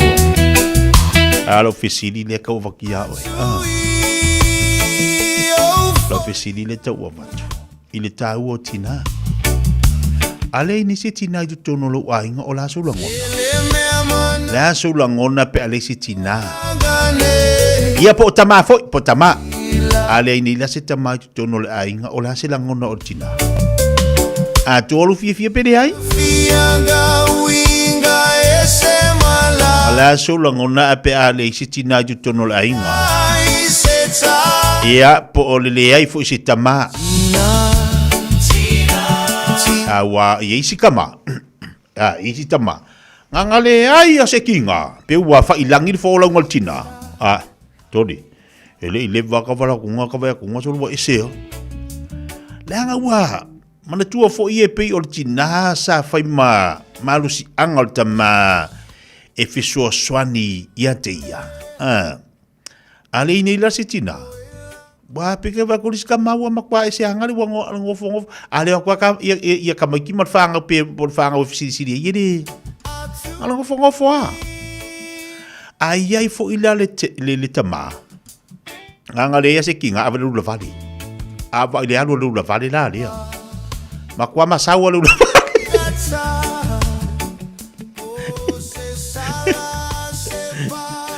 Ya. Ayo fo ila tama. E foi il tina o le si tina ele ai lo le tama ba ile ese la ngono tina wa fu le tama sa fai mata imua so se me tama yo kanga me kama me ai kama e tama me uma ai nga le ai al tama ba ai la yai wa pe o se tanga pa misi mo tua te lele misi o tama. Ai langa o le tau te si dia tu ono o tina, ta o tina, eu te do foi fa pena tama. O le se kinga, oi. Nga le yo se kama ba dia lu fa lako. Nga fa ko afa pe fa ko afa ma singa nga mo inga si kama. Te le ba fa longa ko mai e le we dis kama.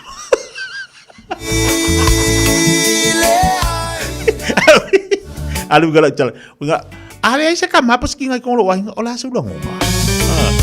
Ya ke ngofo o ya mai ma fo bu fo ye. Ide lo ai o ya me ko kopu. Ide lo fo ya o ya un o langa. Ya mar sa va lingo le ni o langa lo tanto ya. Se le lo ai o ya. E ke wa misi fa fo se ya ku kinga. Ya ai me sera le kupa. Pa malos. Tanga le ya le kupa vai Aba dia halu. Makwali doa se me afa wa le kinga sa fa mai mo ia. Ya ai malo lo ngosa. Kau si fa le kinga. Kau si fa le kinga kama. E nga fo yo ko kinga. Ya u le lady motama mao. Ia ko alu lo fa le ngai kama. Maso ia ko ke. Ia ko so nga va ngai kama male. Marku por fa penga.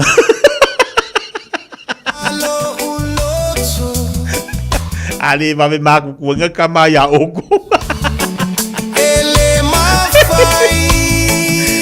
Tato se bali po kala be lei bo oi. Ia te to ina fo tato ina po kala me fa le nganga le fo. Ia so sania te oi so sania te au. Le mo tato mal po kala be le mo oi. Le ta penato wal maftu mani tato wa. Tino o. 24 hours a day, 7 days a week. Radio Samoa streaming live on www.radiosamoa.co.nz. Ua mawhai o na aura tula polo kalame le leimo o ia so taitasi o na o le lango malo si le whale maliu a se alo le atunuu o ese tātupu Funeral Directors i Manukau City. Po kalame leimo o e talo whalaka. Amata ne ne tau sanga e luo o loto. O whaale anga ina le atunuu o Aotearoa New Zealand i longa vai matangi i male a whao kapiri ela.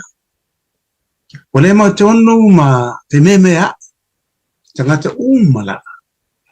Ono o le tele nau nau. O mea te o tino o tangata o whaanga ina o lau whanua o wala. O mali liu fo'i i a tangata. O sa ili Ma fasili pea masa ili se tali pe aisia masa ili se fol pa fita uli. Pa talo no su yo le malo ma tangata popoto I fa lava lava fa natura. O tusi lima foi. Solo tangata o tua ia is tangata ia ma fa lava tonga ma company. Ai le tani lea ayopo soma lua fa ipo fitu mo le ba. Ia fasili manu mai fa la tu te awa o mai ya te oi. Ma manu felelei, la tau te whaelo mai ia te oe. Tau tala ele, e ao mai ia te oe, e whaamatala mai fo ia ia, o le sami ia te oe. Mai tau le pupo ngā o yopo na le ai, se poto le larolangi na mawhai, o na maua le tali e mapu iai ti ngā o yopo. Whaelo mai e yopo, a o tātou fesili pēr, Aisea, ia o le global warming. A whai mai o lei loa e manu mai wha, o manu where lei o I o le samu, le mafu anga o whaalawe whaanatu. Na whai e le tua le rorolangi, ma mea uma o iai. Na sila atu fo I le tua, ua matua ato toa male lei, ma fia iai. Ai pangalea, ua whaalea ngaina, e tangata le lalolangi. O le watangi maui, le larolangi, le la uele ele, ona ua le tausia le lei, e ona tangata. Ia ele lei, ona tātou teu mawhai le lei a tātou la pisi, ia ma teu ma alofa I lau whanua na whai ele tua mo tātou. Wa manatua, ele lei mo. O le ese tatupu funeral directors o se fale maliu Samoa o le tali foilea o taimi whengata o na o le malanga al maliu maleoti e mawhai foi o na latu awinatu ma awina mai tino maliu o e pene mai so se atu nuo lalolangi pala auno le ese tatupu funeral directors I le lua no lua tolu fitu o pea fiuane ele se fulu male balu Norman Spencer Drive Manuka City.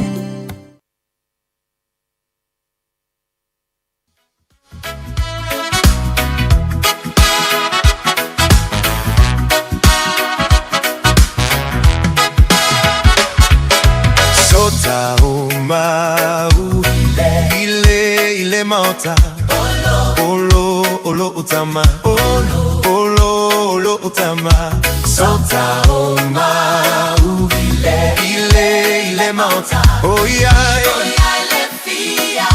fia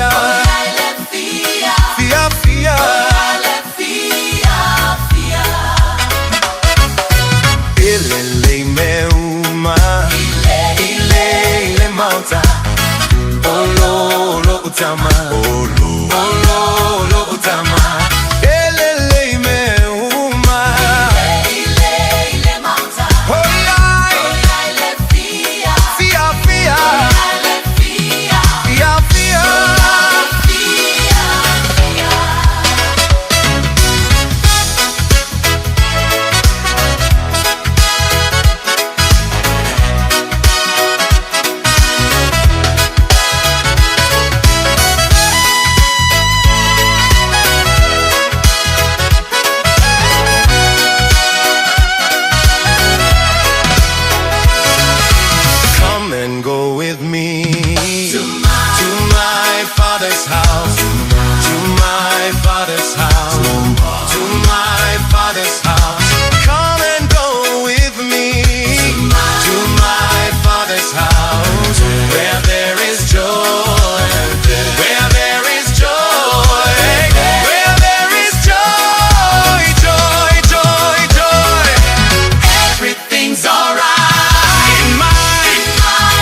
Olo utama utama Sota o mau ile mauta Oh yeah let fia Fia Oh yeah let fia Fia Oh yeah let fia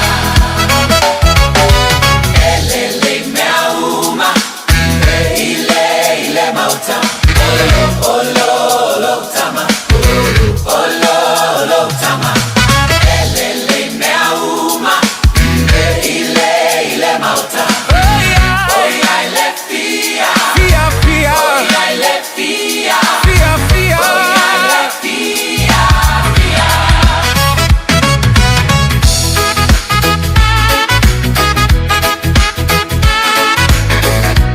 Ole beso fa ngoina sa tau ma ule falo lo ta mai mo wele fia falo ai falo Jehova. Sili tatu wo le falo le li e mo le fia mo le oli. A wo le tatu wo falo isi ainga na le pau de me na le mativa. Ia matatu watu fa tinga au le fosinga ainga. Ale baga yo bol pesia. Ika ko sa o falo de li. Oh, ile li e mo wale mapsanga. Ai lo le tupo fa fitau li ai le falo le si ainga. Pauli mea lo lua ko inga e ki ngai nga mai ai. Ave mai bol pese tatu wo le falu Jehova. Ma wai le fili e mu e ma wai oli ma wai fia. Ia bal pokrabe le mo oile nei fo iaso. Tai tolu ina oi ma ha uma tatu uma lava yo tiu te mau ngā ruenga. E se mar fa mau ni o le tu ilana upu. So soani lea ma tai tolu ina i tatu so se mea tatu tiu ia. Ia ma bea o se lu i tau. Meo se tau o se fa malo au mo tatu taimi malaba e mo se dai pe pesa fa nganga per tu na tu mo le fa fon mer tatu wat no ino just full minute talo le tu la se full le lua tali tu la se lua ona va foi leo tatu tala mo sa mo lo la tu fa sala wina. Get ready to feel the beat, taste the authentic flavours of the Pacific, and immerse yourself in 11 vibrant Pacific Island cultures at the Pacifica Festival. Join us on the 14th and 15th of March at Western Springs for powerful performances, incredible food, and a celebration like no other. Bring the whole family for an unforgettable free day out. Pacifica Festival, March 14th and 15th. He waka eke noa. Faasilisilanga taua, ava noa whaingaluenga. Mana o mia ni tangata ua iale to mai ka muta ma le vali fale. Mo o mia le sitiseni New Zealand o le visa whaingaluenga po le visa no fomau. Ia paasia le siaki o le soritula fono. O le ngaluenga e le leile tutongi, toi tutongi vai aso, ma o le kiwi saver, sick leave ma le annual leave. Whaasota i mai le olua tasi, o vartasi, valu ono iwa o tasi, po o le olua tasi, tasi iwa lima, olua lima valu. Mo mia le amata i le taimi lava le nei. Le Shine Dental, lau fale whaini fo wha moina. Lato te whaia fōwha tala noa ngō unifo, ia so lulu tai tasi. Te le awala e me whai ona tutongi ai lau tong fitinga. A fio mai loa i le 5.5 Great South Road Manukau, bevili mai le 2.5 ono onu whawha, 2.5 ono onu whawha. Mo le Shine Dental, e ia inga whapitoa. Ma naia seafood boil. Matsango fiel ko kaino at au mafa mai sami. Maua maso, ula vai, ula sami, pa malona sosi au lele. Lau fale ainga i pule ala watanga te Samoa, talo mai tau sanga lua a filua lua. O te talo neile la lafa o pupu i Penrose. Susu mai malo a inga le ma naia seafood boil. Telefoni ono lua lua ta si lua lima lua. Ono lua lua ta si lua lima lua. Tu atu si se fulufitu Bother Road Penrose. Po le tolu tasi Hill Street Onehanga. Ma naia seafood boil.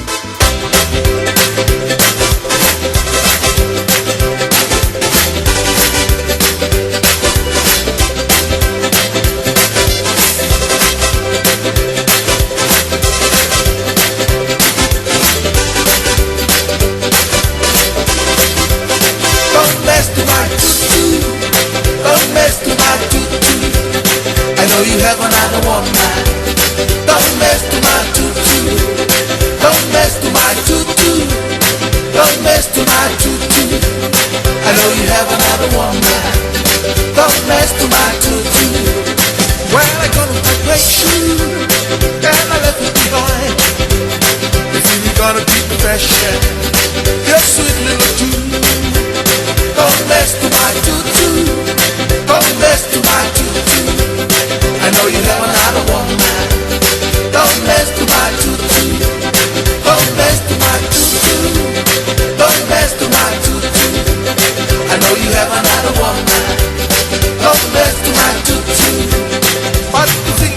Le wa fel tatu po kala mera unanga maltau tua sunga tongi sielo meka kasa mo tan tole nei taiao.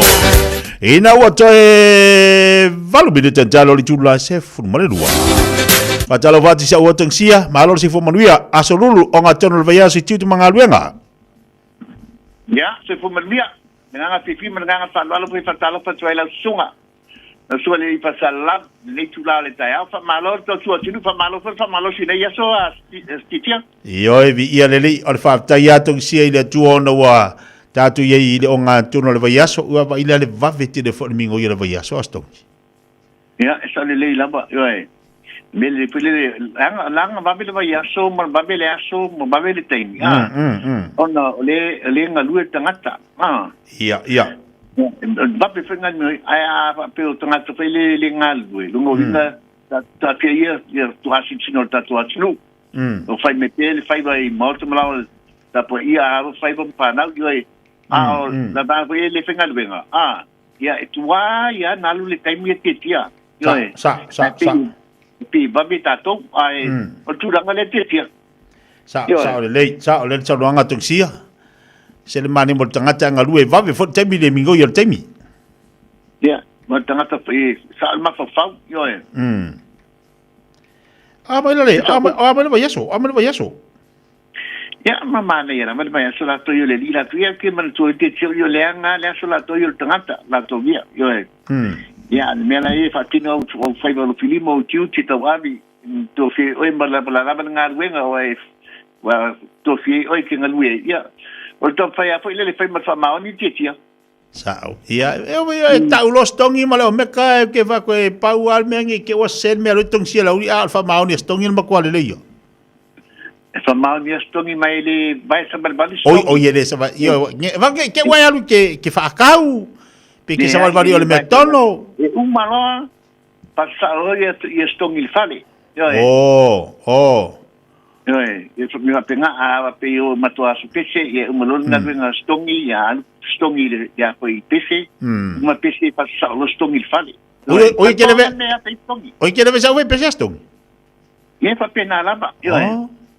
Ele hizo leo. Io. Ai alton faina va ia mo le bano ya pa fo el biinga ta pa lang ile sama le sa ya ala le langinga ona biinga ke man tu fo ye ele pesi se la unga pesi ia vale fo na mane fo na tung sia of so sania tu ile ona ilo man tu lo fo pesi actually Marco okay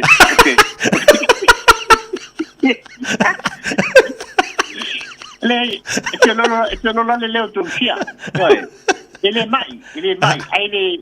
Ele será pro segui.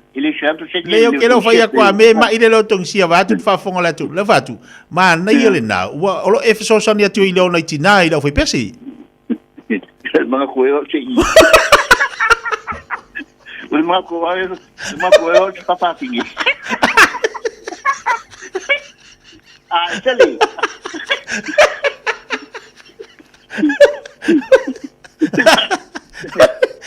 Mai dalla fattore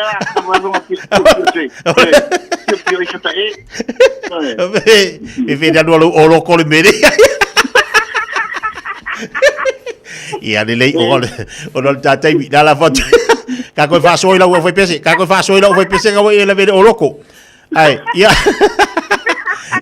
Sa no ia tu lang lo ia ulang mal tua. Ia lo sunga tuksia. Ya, papai tele la sunga te mo mato no ya, mo risina atele ni tu la le taiao, ya. Papai la sa mo le ya bala vino en mato tu no lo morto, mo lo lawa tu no patinga venga tu no lo sa, o fa fonga mai ai po kalame. Ale si ponga sa mo tu silima I betolu amo, ye fa pe fo I pa sa longa fa business da tu falta le medikas. Patala fatula la fa anga sa mo po fela me ma me pa sa longa fa business tu no tu lo funu sa mo. Ala le tasi o ono 0.1 FM Samoa fa pe foi tu ile manua. Te tonu o Aotearoa po fela me tu fa ne ke lope au mawai ma saidi malo ai o wala me tawa ki naino ainga me se fa nau. Ya fa tal fa laba to si ele ba ki laba mal fa lo alfa malo se pu ma di fa marun to la. Ola le to kele la spa mtalanga to si na me na me la fa manatu. Mea whamana tu tua tatu whatabale mana tua. O leo o matu whaia tabale, ta pinaina tabale aibi sa mo atuntungi ngeta whape. Paisi tulanga whape ini fu whanga whale ainga. Ki avi si tabale ai le lama se lini a la atuntungi le talafine. Ia lewa maia ona au sia fo le whengainga ale o meka kansme tasi pu finance paina whaatino le tulanga. Ia lona lua, ia tato mai sa mo e 5% tutongi. Ta pena tabale piki o tabale. Sili fingo le kako Facebook page ale o meka council na Facebook ina pikilo ka bali polatu na tabe temna oi tongi la ia 5% ale anu isile ba mai ni sile tongi le 5% pe tulanga ia Samoa ia faino la sene tulanga la sene la toia talia social la sene eu ela be elingi la sene am fang for ngane passport na bele passport e failo tal sanga ya le foi tonu au te ruala to e papa au tonu ni sila ya e ai lava leva no fa mama benga e se le tau po tulanga ye ngalu no tatu tua mai pi fa tau ni la tu sa e tonu to sangale pan tu e oi lista lain na tambal service na tambal le pengar bon pi se la tambal tonu to sanga momo la kun kalati e fai fo ton sia mal me ka council de tulanga. Le foi fanga solo tatu mi feuti e peli masalanta la to se tabale du rapeli feuti a tatu pick up mai ai foi ai na papito e me feuti e manatua tatu fa mama benga por tatu special for imole penga na lo fa mole tapina tu mole eseta ia elima masalanta la e komiti anda talia la tala sanga tangila con kalati mo tali lima masalanta la ali lo kenga la mi feuti tulanga papea yoe mana tu sama so se tabale yoe no to no tatu tabale ale maua ya sa ili matisia ile dua tolu itula wa tonu tatu tabale tatu family bands mini bands tatu piki apu tatu for register the Hilux Mitsubishi Triton ole Nissan Navara Mr. PT50 lo tonu tatu lo toa faila pipilinga pasu mementala mai au ya tena ne po ya tatu tabale SB light tabale light Ape fo spo kas mo tu planga talabou yes tu mai alsa mo faila pipilinga ta faso metal finance mo fa mama to sia ye tulanga ai i faila fai unga e faila tal sanga pe fa o wau tal sanga isi tu langa te pisiri fiai su mai matala mai au ile lu selau Kemeny Stripe nei papa tu man ka lu selau Kemeny Stripe pe val au mai fo ta line ole o iva lua fitu lima balu ta silua o iva lua fitu lima balu ta silua ya te foi febai le olu tasi pa tuono lima fatasi olu tasi pa tuono lima fatasi pa menu le tua tia yo fai gol film neas por terminei pa to papa se foi o tu pelena ba Samoa ne temi ka te frai akiri ya tia tai malva tele so ngata sia maltato ripoti le foi taso fo mai manuia le lei tato le tula sma lo sma fa fonga I tatu tala mai Samoa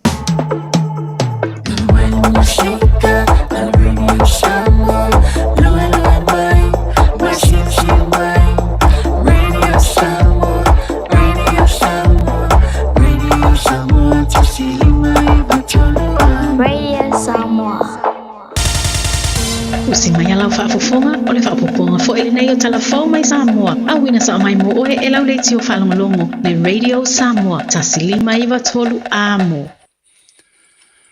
O te fia fo ele nei o sa fo e whantalofo e lo tātou butino tātou whelo I fo I wale whaapoponga le tautua whai pēr usi mai alau whaafonga.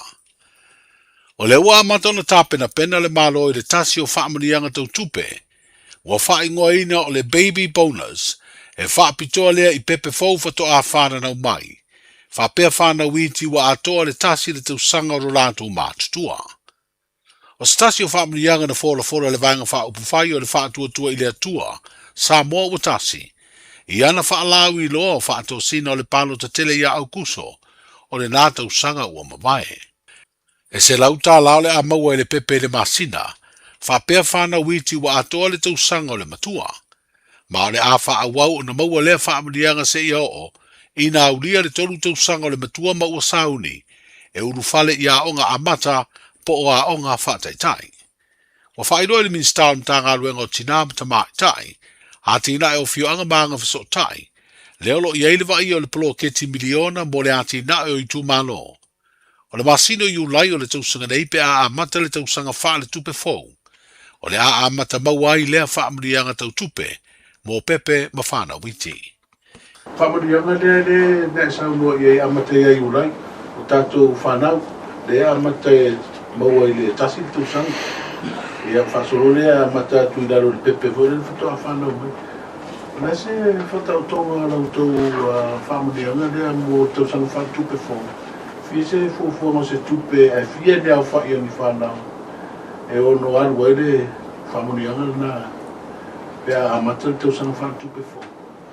Ia, o lele o maua lele se leni. Ona e fuafua fo i tele o tangata ma pepe fōu e whanau mai. Paua lea o lea wa maua e ova male lusfuru afe i a tamaiti. I le tasi tausanga, i tol tausanga. O le wha mautu e manuia i le. Ia ta forecast lo lai ai pepe o tausanga pe ono fai ele fai ono fa mautu le ngu mela o pepe fo a o fai ngu mela lai le stale tono pe fana le mateu titi lo ai pe le around sfuru no afi ia ai o tele foi fana o lo maua i le se la lima sfuru le tele fana o le pe fana ia o le foi la wa mana e foi fatino le se la lima sfuru le wa avel fa maro si au i tato matu e fatino le tulang o le oto e fai meo tato pe fana ia folo tu lo male ploketile manuia i tai se la tala masin ia la uma tu male le ia la tu fa mamonga te mautu ala le fa mundianga le mo fana o e lu se la tala tamatiti e se la tala e tamatiti le masina ai lu se la pe fa pe o le lu o ma fo lu se la o le pepe fo le fto fana ai fa marusia ai le matu e o ele sitala ma fai pe fana ona e o la mai tau e o tele pepe fo e o le sitala e tono e tato matu ma tato atunu e se tau sama o le fa muta ia ne e fa mania na vale pepe ko la tau sama ia wa se i atos kurban ande moro to si la fio na e lo tu lava ile tasi e tau o ile le tau sama ile tau sama a to lo tau sama fa ngata ia ona e foi nisi ma fo mo vere fenga mano o e o time na wa mata na preschool le pepe le tamititi ia vai nei la preschool ona ia se le ni na fa matu el mano so soani ia o nisi lava fu nga na e tau ta pena to el fenga mano mo le o langa o ngal fana o se finangalo le minsta mtanga luengo tina mtama tai atina e o fio anga banga so tai le fio nga moe fa wo Julius akuitaf nai o se tiele so soni tu per malo o tu ina tu nei e so soni ai ile tu sia o nisi o tamama tina mat tua ila to lo fa mo tu i no fuanga o mapu i fangalele upolu fa per longo i pulotu le tato motu i savai o se so soni ta o tele o no ia seleni e lango ai le nga luenga i tu ai ngo tama i te isa o lo ngafa male tu singa o ia matu tausi na amata le so soni le nei le malo i le luas fulu afe ta la, pe ta iwa wha ido ele min star. O le mtanga luenga o tinam tama, ta i ati na e o fio anga banga fiso tai. Wo o atu i le malo wha maunga i le wha o ngā ina o ia se leni mai lo ai. E lua i le tolu masina e wha o ngā ina luas fulu afe, ai mai a. O no fuanga lo tausi ai nisi o tātou matua tausi, e wha lango tele le au maa fola o tangata ma wha la tonga wha pea e kāle sia ese. I lato e mu le loto e fia sosani, e ala i tau mafa ma se leni. O le Leo Chang Jonathan Taumata Rodney, ma le tamaitai o au mua Geraldine Carita, o li tama whanau ia sa moa le awha au wau, i Universite le atunu o Iapania o onga, e ala i awanoa skolasipi le malo i Iapani o whaingoina o le Max Scholarship. O le Leo Chang Jonathan, o le asu e ina lona whaelonga fo mai mata upu tau si umbanga, ma le whaasaya nisi, ma o le Universite le ai o Tokyo, o le a o ngai. O le tamaitai o au mua Geraldine, o le a au tua na suenga i mata upu tau i suinga o le tau matu la fono, e whaasino tonu i ai le wha moe, a to e taliu mai i le atunuu, o le a mawhaio na ngalua i porokalame mō tangata lau tele, i tū la fono e whaasino i suinga o le tau. O le a o uina o ia le Universite tu tonu o le ai o Yokohama. Mo whailoa le ofisio le malo i a Pania Pia, o le whanau nau ta inga i a fo i mai alo le atunuu, O le a wha o ngā o la to mai e ngā lulu e ai mō le lei o tangata lau tele. Ma pine wha ma wai fo i maso tanga wā wāla lata. O tunu e luo i Apani ma Samoa. I le wha i unga ka peneta e tau, fi le wha matu i nā tō le miliona valu se lau afe tā la. I le whono wha vaia wha sale le anga lua. Wa wha lia le minstalo i aile wa ai o le polo keti miliona mo i tu malo wha pālota uma. E leo tu uai wha sale le anga lua le sita sira le malo. I le tatau o na maua o lea vai ngā tupe. Leo lo au fiai ma le viso soani tupe o le toia e o a onga. Le se lau limas fulta la lea mo tangata uma. Sa fesilingia le minsta le fionga le ia moe wha ua Julius a kui tāfunai. Pe leo toi sila sila le malo. E wha amatu una o le se leni e mawai le se lau limas fulta la mo tangata uma o le tu malo. Ai ta ofi isi se leni o le tufanga o le tasi tesi ma le valu miliona. Ia, ona whae manino lava le tūlanga i leo tau fia. E iai le taimi e whiutanga i aile malo ma le tu malo. Le alava lo whataltali i o e foi update o lo mai. O la ta pena mai le tu malo e mai. Ia, le foi ke rola ta pena le fionga le li parmia pe ona sauno. Atuai mai le o mai le tu malo. E a fio ele fionga le li parmia. E so le pule le tu malo. Ia, e le fa pe o tau fia i la le mo se va en el bloquete a uma lava ona so el pule le a fianga foi el fenga malo i upula la forma i le tu malo ia ona fatino foi la ia pe on me masaniai fatino mala to bloquete pe ona iai le finangalo le fionga moe fa wo Julius a kui ta funai le minsta leo lo iai le vai o le bloquete miliona mo le atina e mluio tangato i tu malo palota e limas futasio le tato kutano o tala io le ne yaso soifua. Ta lofa lava o le si ufofonga le nei o Samoa, le Radio Samoa.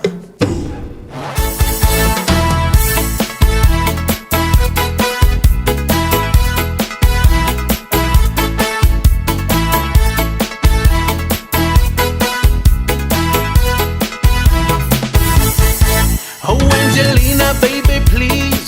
Baby, be mine, Angelina, do the cha-cha. Forget about the time, sign your name across my heart. Honey and a small girl, Angelina. Ready, baby, start. Oh, we can cha-cha on the floor, we can cha-cha on the couch. Baby, we can cha-cha all around my house. And we can cha-cha in the night, cha-cha till 2. And if you cha-cha me, then I will cha-cha you. Oh, Angelina, Angelina, Angelina. Oh, my sweet señorita, Angelina, Angelina. Oh, I bet that is sweet, Angelina, Angelina. Be my señorita.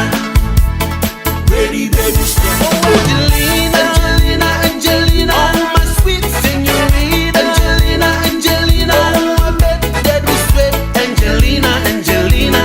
Be my señorita. Ready, baby, stop.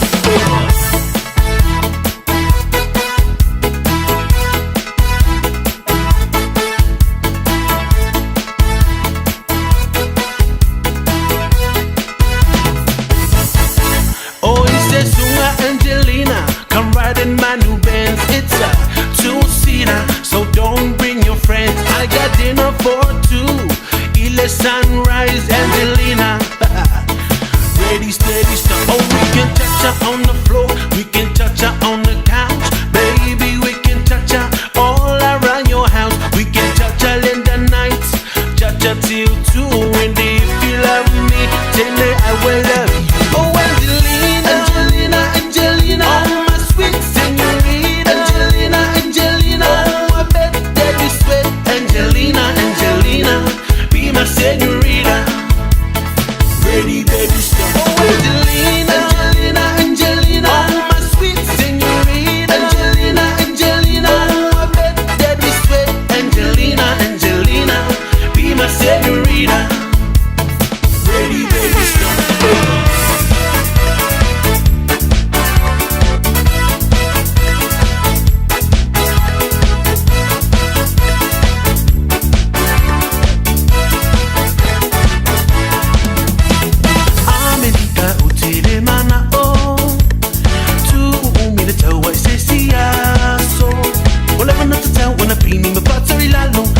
tele maula ufano matuaile ano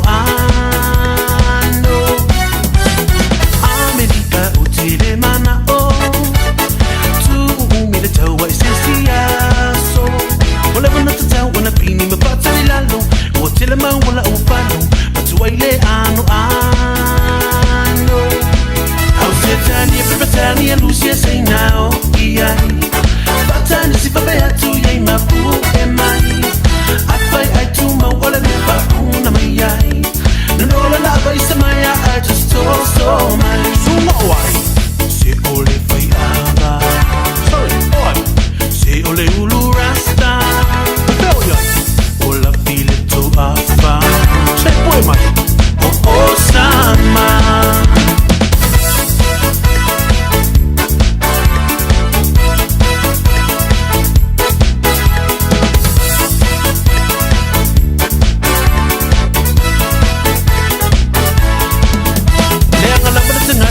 Ai fia ula vale Vai ngola na kingi ole fatu Fala belame Wa patu na imali mau anko jani Fa mutai lo on oli Matu sa o se oli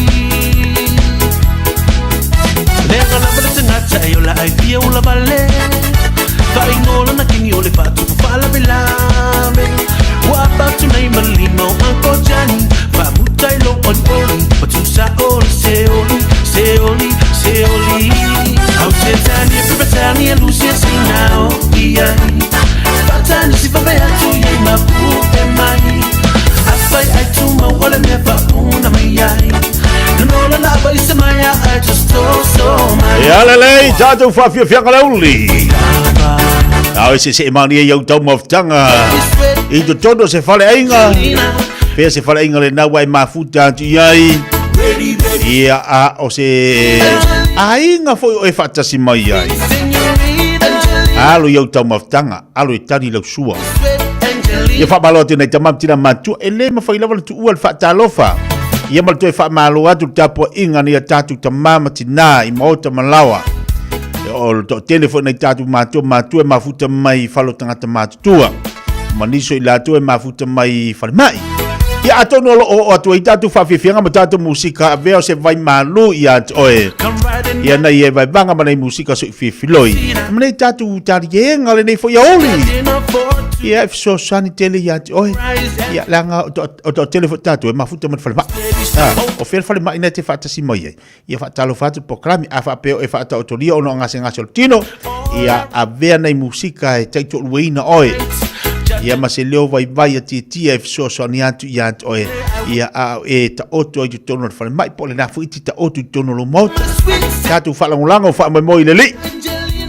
Le ai se mea whengatai le tua o ia tāpena ina mea umomo tātou lana whanau. Paule mea o tātou tantono whatotua I le tua e whesoa ni mai o ia lana whamalolonga. Ai la ngona se me tinga lutino vadi fo mai. Ai fo mai.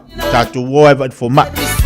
Ia ni tātou a mai tātou te talo lore le tua e mai lana whamalolonga. I le tātou whatotua ma tātou talitono le toto le tamai mamoe. E nā te whamaloloina I tātou. Ranga I tātou. E whai mai tātou. E te talitono le whatotua. E te talitono le whatotua. Ai te le mana o te ale vadi fo mai. E te le mana o te ale vadi fo mai. Ai... E whamea o ia e te whatalitari au I whamalolonga le li. Yes, e se talitonunga tangata I lona talitonunga. E te talitonua o ia whamalolonga le li. O tu matu a mai e le tua e te talitonu fo ia o ia. Ia e tāpena e le tua whamalolonga mo oe. Ai e e les tangata. E pe e muli a ia I mea lefe beilesi. E se la talitonunga. O lesi tangata mai. Ia whapenga fula. Le lau mangai fun. Ai e te ilo e. E o le whaatuatua risi tangata. E le tutusa ma le whaatuatua ne atu oe. Langa ia teimi te wharongat pe tau masalo risi teimi. Ai te taulana e o le whaari fo mai. Po le ale tala le fo mai o le ale ngase na te mauhai. Ia whaitonga fitinga na mai lola ia lea. Ia ona e alulola ia o te talo I leari. E wha malolo tonu mai le mea. Le mai le wa mai le fo mai. Ina ia mawhai. Ona ia le wha malolonga le tu I atu oe. La uia na fesosani. Ala tu la fa merfo mai. Ia o le fe atu siaki ua e toto mawalunga. Pua e suka.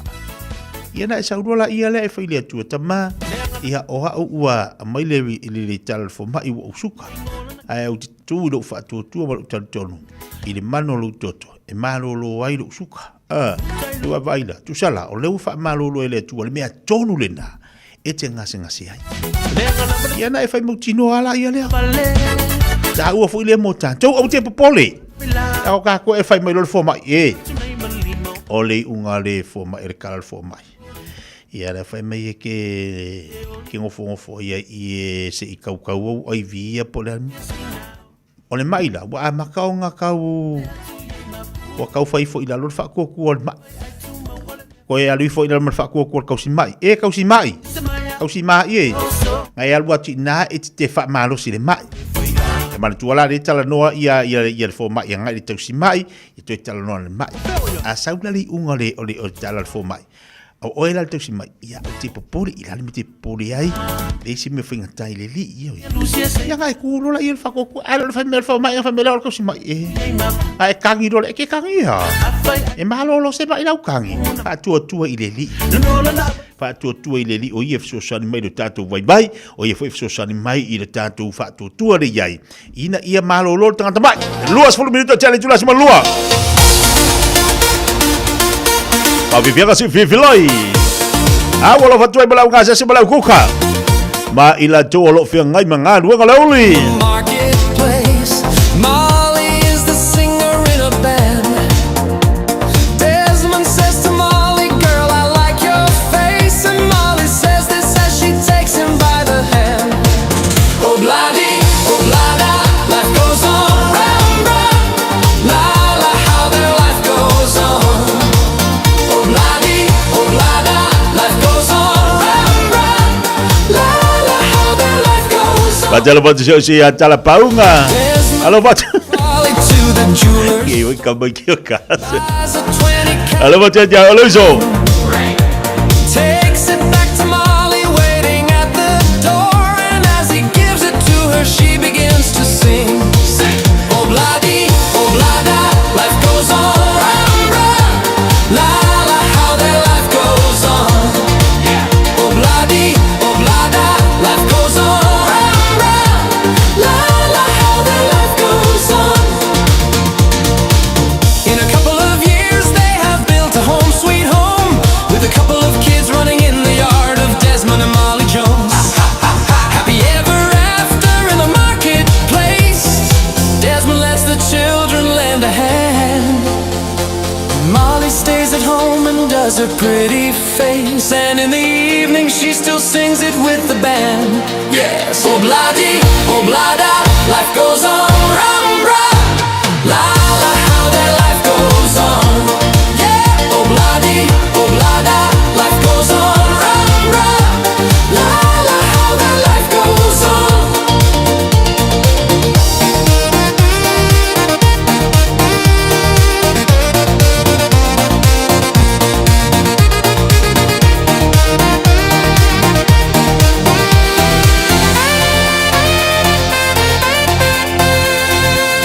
In a couple of years they have built a home sweet home with a couple of kids running in the yard of Desmond and Molly Jones.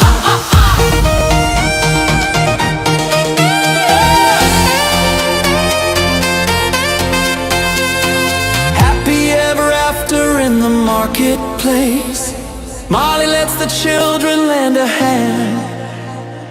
Desmond stays at home and does his pretty face, and in the evening she's a singer with the band. Yeah, oh bloody, oh blada, life goes on, run. La la, how their life goes on. Yeah, oh bloody, oh blada, life goes on, run. La la, how their life goes on. Tala vai se lantu malitama na Wayne tala lava sau se lady fantawane se lantu ma Wayne.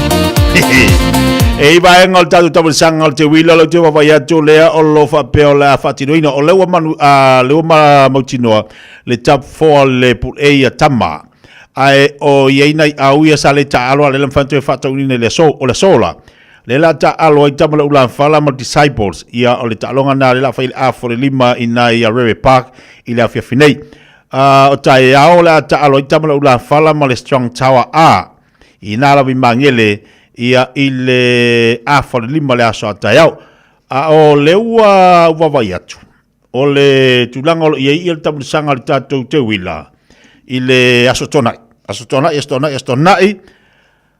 tonai i le toirua talonga le pulpi o le afa atuina le aso tonai na manino lola i le au o awe fa o le pulpi ai o talonga pe ona i le pulpi talonga le pulpi o le ato buai tamu sanga le aso tonai o le ta aloi ia le Sen City ma le awatua o le Sen City ma le awatua o le ta alo i le astonai ona failo le talonga lona lua le Happy Boys ma le Strong Tower Valuiva P o talonga na le pulpi ali a ubale na na manino rola ia lea o awe fa o le pulpi o le anga ia tulunga i le top 8 ai o le top 8 al put A al top 4 put A o le manino mai ai le o mautino ai le top 4 al put A o le Happy Boys A o le Cobras ma le Strong Tower A ma le Mata A o le o aulana fa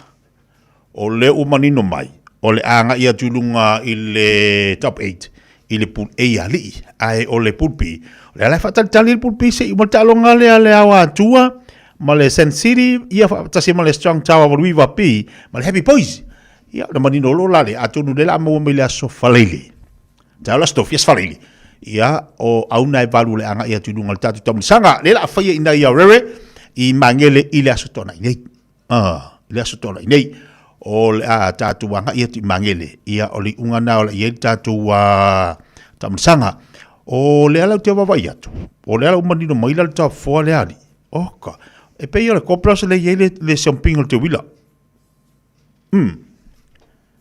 ai o le Mata A o le Strong Tower A o le Cobras ma le Happy Boys A au nei fari il top 8 o le top 4 ali le tom sanga il top il a foding o le mel pur A le pur P le fataltali lo winga ya seki o le aula le Strong Tower sole a fa pengila ke o ko sa mal Happy Boys P le Strong Tower P Valuiva so walu malunga awole kalisia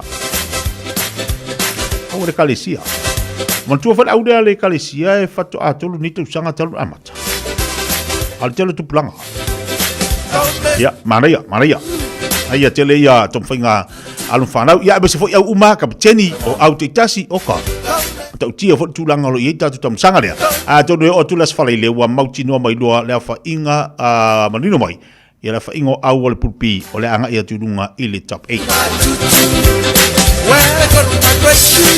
Luas fulualo milito te dele tulas malua a beta vale mala vai dunga la tele fa malo tu ile nei fo ya oli malo lo sai malo fa malos ava pe le sa ku pe fa ka saulant musika ava pe wa alu lau ko nga male kat le se ku pe ku au ki kangi fua pol mi anga ke lofa ya ko le lofa fa maong iri manga se ku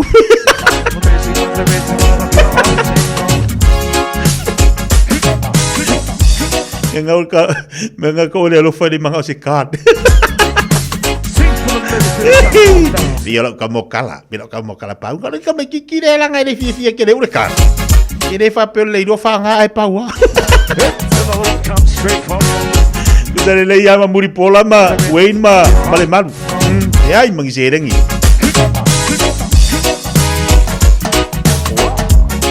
Patalo patem fa malo atu le tasile nei abe ven la wi lor ngi lo kamu fainga o fainga ole o le ave venne a tamitia on fatita ele kalesi po sei o fainga la ele kai fata mala nga le tasi le tanga te fatu tuina e le a onga e a le piki tamiti piki la tamiti fitu a se fainga po se mere lima le vaveau o mol tanga te nau kalo si ai maua ko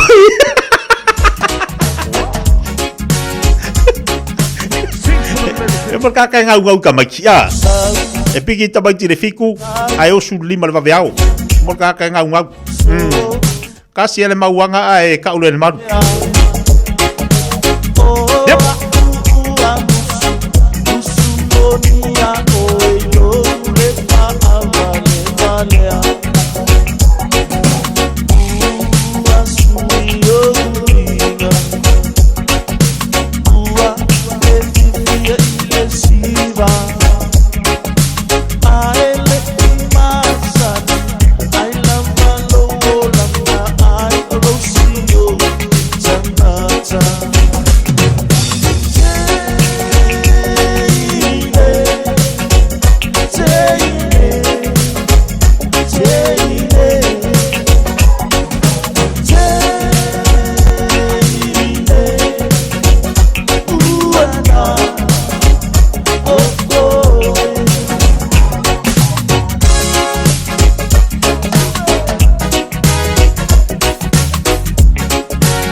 Papalo tu Sosia Rose. My Rose le. Elan Sumalana baby. Oh wow. Oh baby. Oh. Langai baby kini dah udah rasa lulu. Ayah. Lunch my baby. Ya, emak gua pelai kiki.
Papalo tole ne yo uli ya basa fa tole mafto mai ngate fo ilea su en pol ie a fa pasanga lo mafto mai nai vai pu isa le ngal mo del salam fai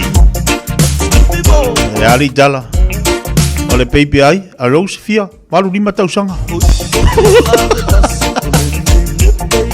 pegi si onga le ma foi la vasi ku ja fango mo ia vai za lao so na lote fa talo vatu lungale data po klape so saya Mike Alovato Baiko ya te balai ngalo ba futo boy nai Matt Wellington Mika sione fa Alovato le ngata foi le fa maloti ya Boca and Lodge top malantai Paletang lo lungo jatu YouTube obena foi ya Maki Beer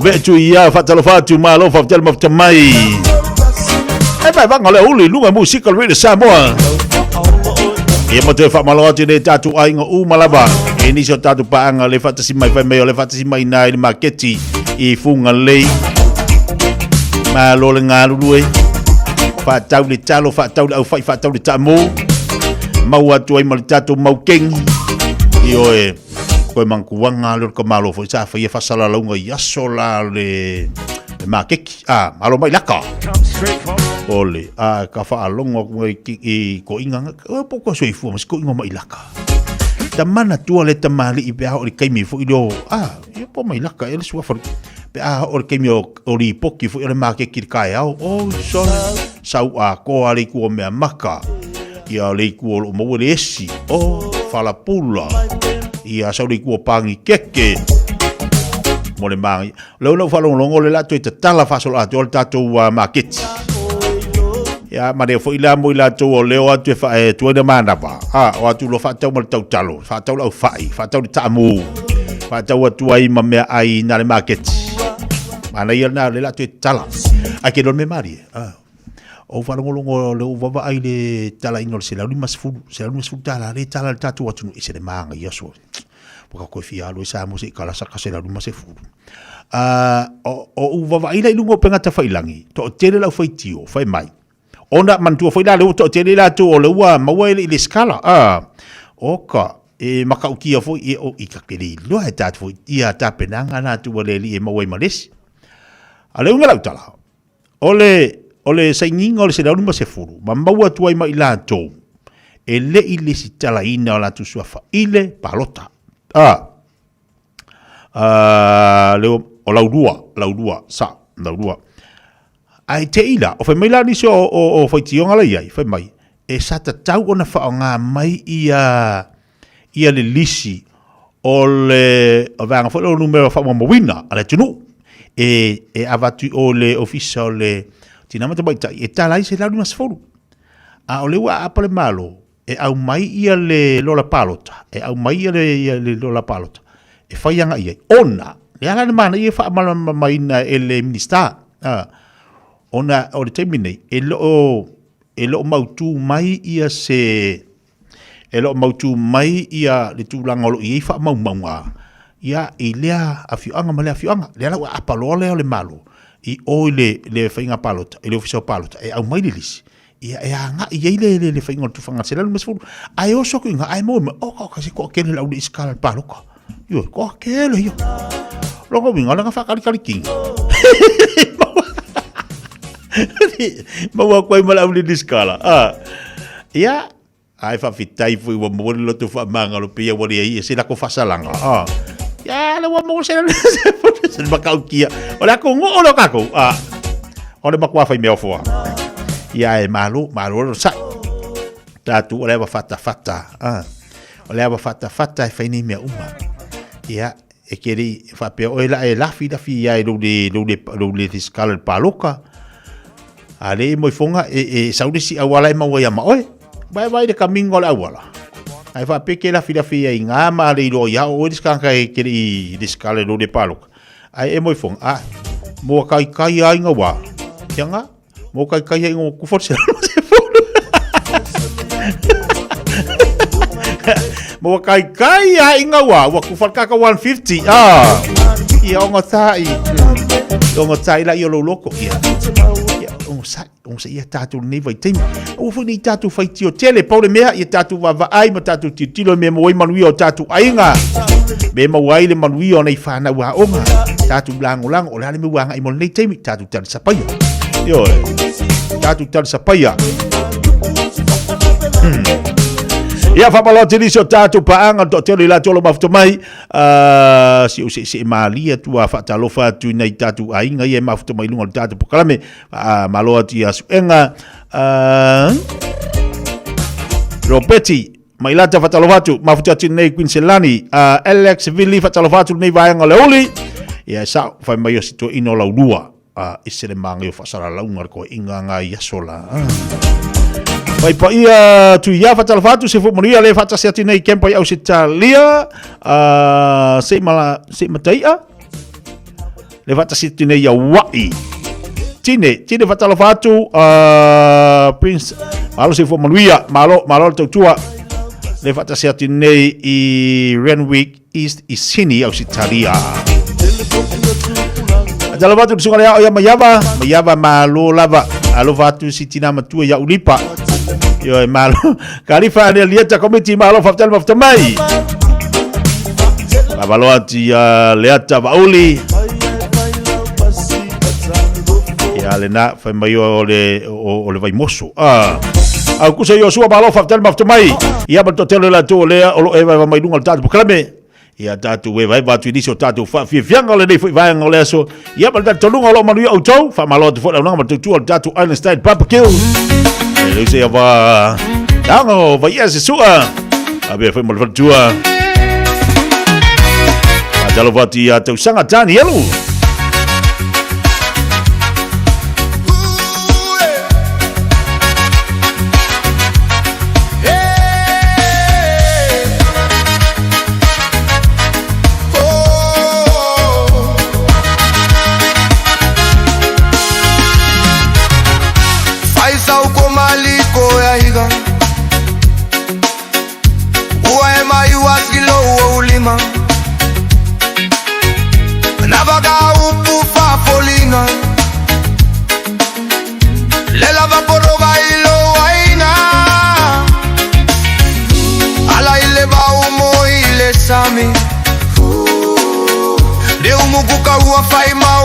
Sami Kasilo ye masae sae Ye fesu ya malobu o fuvaele ole o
poa poa peiele ai sau kamaloa Kau sau ya oi Mau wala pau mumu Au lenge iwa o foi male ilipu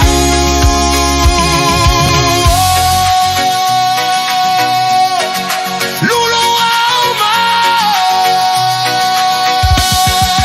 Leo leo lelo makua magawe keke akaua Seyo akune awa malua Ua galola ukau Lego siga safari asoma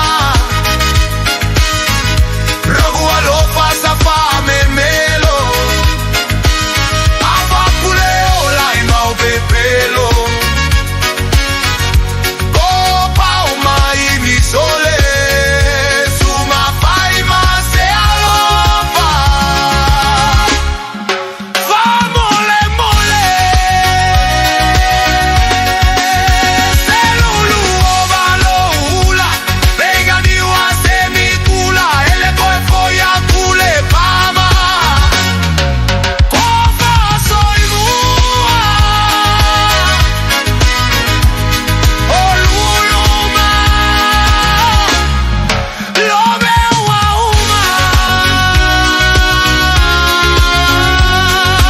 Se football fitu bidu tala le July chansi. Wi-Fi malula yo 5 mole mamalo le tunu ulo te tari wati ngaru ngo toi. Dice la tolo tapedatu ngaru ngo sepa il table pona nei. Ayata tolo wala tala tene manaba. Betavale lunga la tele fai le mu to 5. Bailo saung le mu te o tilo sawa. Ai te saung le mu lo fa tauta. Ma tala lunga la tele. Papala tu ya tu Samuelu. Wata si maina li tato talong fatau o tawa. No fono foi na ia. Lesta bauli manta yo hatalo fatu. Tau sanga tani edu malo se fo laude lefa pena foi atu 5 e mau.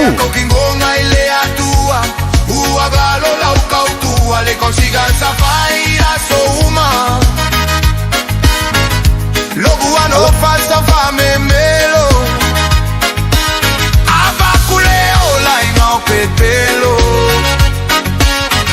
Ia fatal fati a fesala I penina minoi talo fala malo se fu manuia mafutati nei fale la New Samoa mongolea tolo anga sia fanau o lo o mau New Sila ya I Europa le to lua male fanau o sia uantali ia la ngabale o lo feanga ia I mangaluenga ina New Sila manuia tele nei yaso ai kulia weka la ufala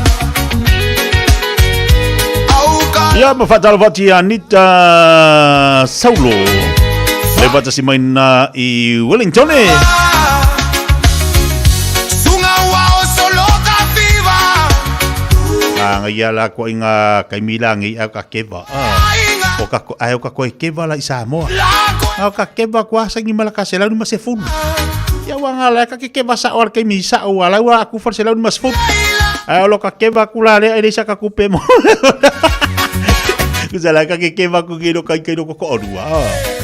O ka keva lo Samoa. Le ko orua le kupe wa kinge. Ai makwa ingo sia le ai. Ale manga ia la ka mi va pengi ka keva kulo. Keva kala kulo sangi se la mas for. Fai malo ka manga. Wala wa vakul polo keki. Ia fai malaka fako anga ke le. Ia fai malaka pa povi. Wa ila le manga ia. Mera keva ka mi sao. Que vasa o que me señor se lengi. La color senga será más fulu su sangimbre ahí. Ya va a ir alemán ahí. Ya lo que va a leer que va le se lengi de coru le fanga. Ole boy ba. Ole boy ba di fa fu fa. Le ai ma se le ai che lo fa ai. Nelo ma pua manga we fa ma kaua. Sea coquingonga y le atua. Ua galo la ukautua le consiga safai a souma Logu ano fasta fame melo Abakuleo la ingao pepelo Papalo tu Josia no malo tasi alo fatu Ya jole uso fa pe fol tua Sofa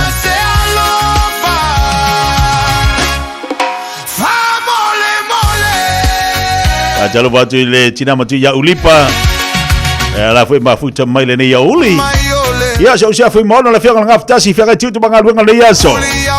Le mali e pe yone malo se fo manuia matatu. Le foi mafuta tu lunga tatu tua. Mai al tatu fa fianga le tali mai vatu nisio tatu faringa ia fata se le mantatu proclame o le lutau.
O fia maua sau ta vale po sau piki apu. Ai tong i ta i vaiaso, lua vaiaso, pe ta i masina. O le sleek cars o le a maua ai le fisoswani. Ua ta pena le au whaingaruenga a le sleek cars mo oi malo a inga. Aua e te popole i se mea e tasi. Te tala fitu aso, mai le sifulu i le tai au, angai le afo le ono le afiafi. Tele la lai au kilani i saute, vili mai loa i le o lua tasi, tasi faa, fitu lua selau. Po le o lua o, faa lima, tasi lima tasi. O e si la fia mea e whaatino e mawhaiona e umi ai so fale motu le lumanai. A whai fo i so fale motu, o e si la fia mawhaiona whaatino ni isi o fuafuanga, e whaonga aire equity o lo fale. A wane e misiere por kalame, o le malu I fale, ia fiafi o soruru taitasi le sefulu e te aile whaa. O le a e sila fia ai au wala e mawhai e ona e umia se fale motu le lumana ai, ma au wala e whaonga ai le equity o lo fale motu, e whaata wai se isi o fale, le polo kalame o le malu I fale, ia fiafi o aso lulo vai aso taitasi, se fulu e te ai le wha. O le Casa Beds and Appliances, o le tali o umana onga, I o loa e whaato tonga ailo mauta, ini tau le lei, toi ananga tā, e mawai moenga ngā o si tutona New Zealand, wha a pese tino fōa o le potumalo lo, laulau aimano fōa, TV, la au pese, usa aisa, masini tā lava lava, telefoni fe aveai, maisi. A whiu ane loa I le whawhituwha Great North Road o tau, po le tolo fituiva Great North Road I Henderson, le Casa Beds and Appliances, telefoni o valu se lau, lua lua lua, lima whāwalu, o valu se lau, lua lua lua, lima whāwalu.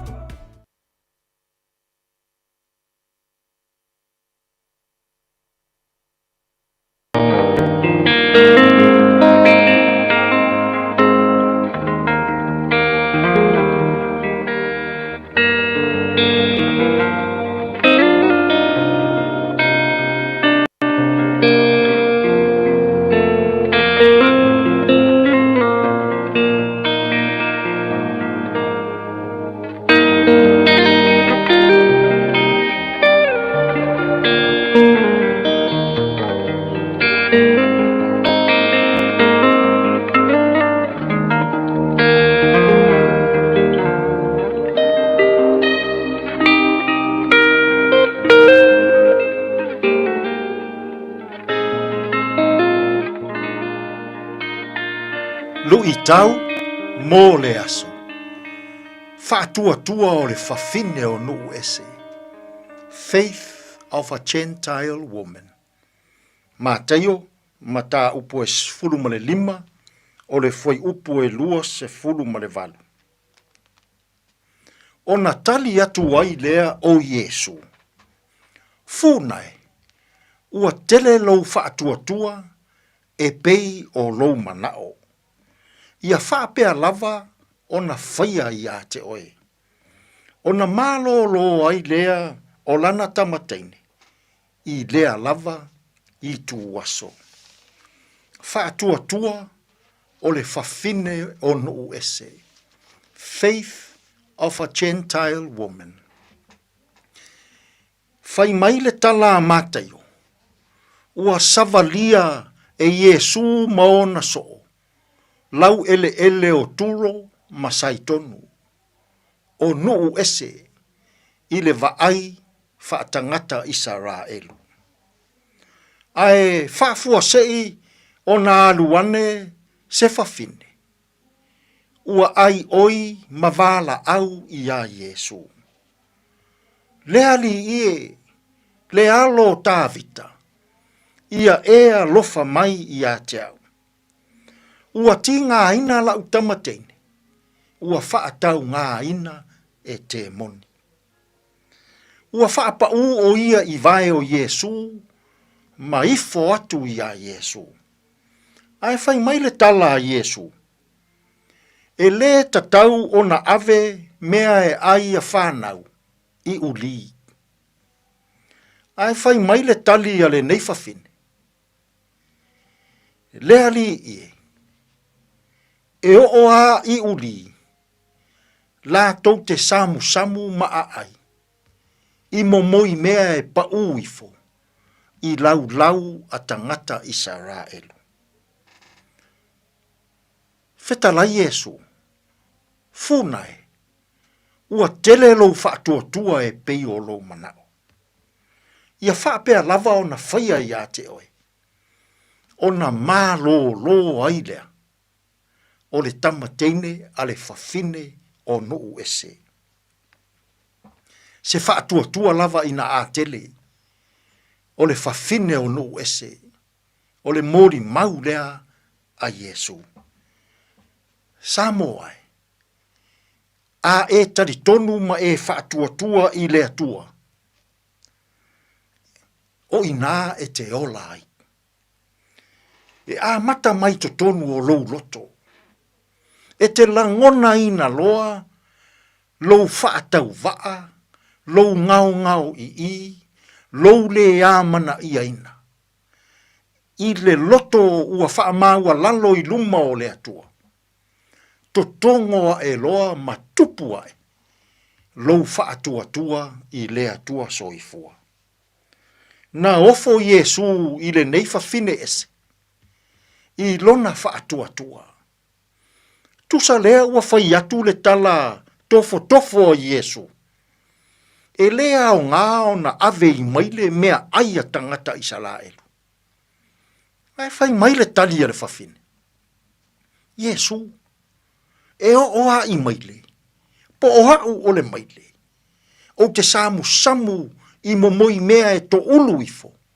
I lau tangata I Salaelu. Se whaatua I na atele. Se loto I na a maua lalo. Se tangata awa a ifo I lona whaatau waa. Samoai. Ma nei a tele le whaatua o le whawhine o nou ese. Walu ifo, ma whaapa I vai o Yesu. I le nei fo I aso I a tātou whi au ma ngā luenga. I to tonu o lau whai ngā mālo. I to tonu o lau tāpua inga. O lou nuu ma lou a inga. Ai a pe a sei e whaapa tasi ia I vai o Yesu. Ma e tari tonu. I le loto wha maua lalo. O Yesu, tātou te olai. O Yesu, na te wha malo ina I o tātou mai. O Yesu, e tali mai I o tātou manao. Ai a, pe a sei e whaapa tasi ia I le nei aso. I le loto maua lalo. I luma o lea tua soifua. Tātou te tāru. Lea tua mamanai. A o maia I mātou, ia o mātou I loa o na o ifo I lalo I le loto wha maua lalo. E tupu, maola tele ai lo mātou whaatua I la wafio. Fesoso ani mai ia mātou fe au mga luenga o le nei aso. E manu ia ai mea uma. Lou lava suafa Yesu lo mātou wali, ma lo mātou whaola. Ua mātou tatalo atua I nei. Amene. Te alofa Samoa o Mr. Cowboy Lenei. Whaafafonga ma mai mo mai pea I le Radio Samoa. Yeehaw!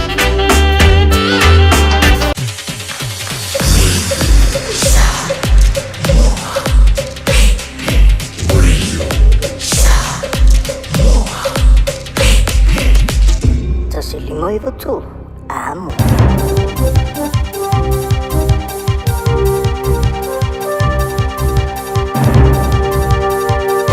In this update, New Zealand Rugby has announced it's appointed Dave Rennie to be the new All Blacks head coach, succeeding Scott Robertson.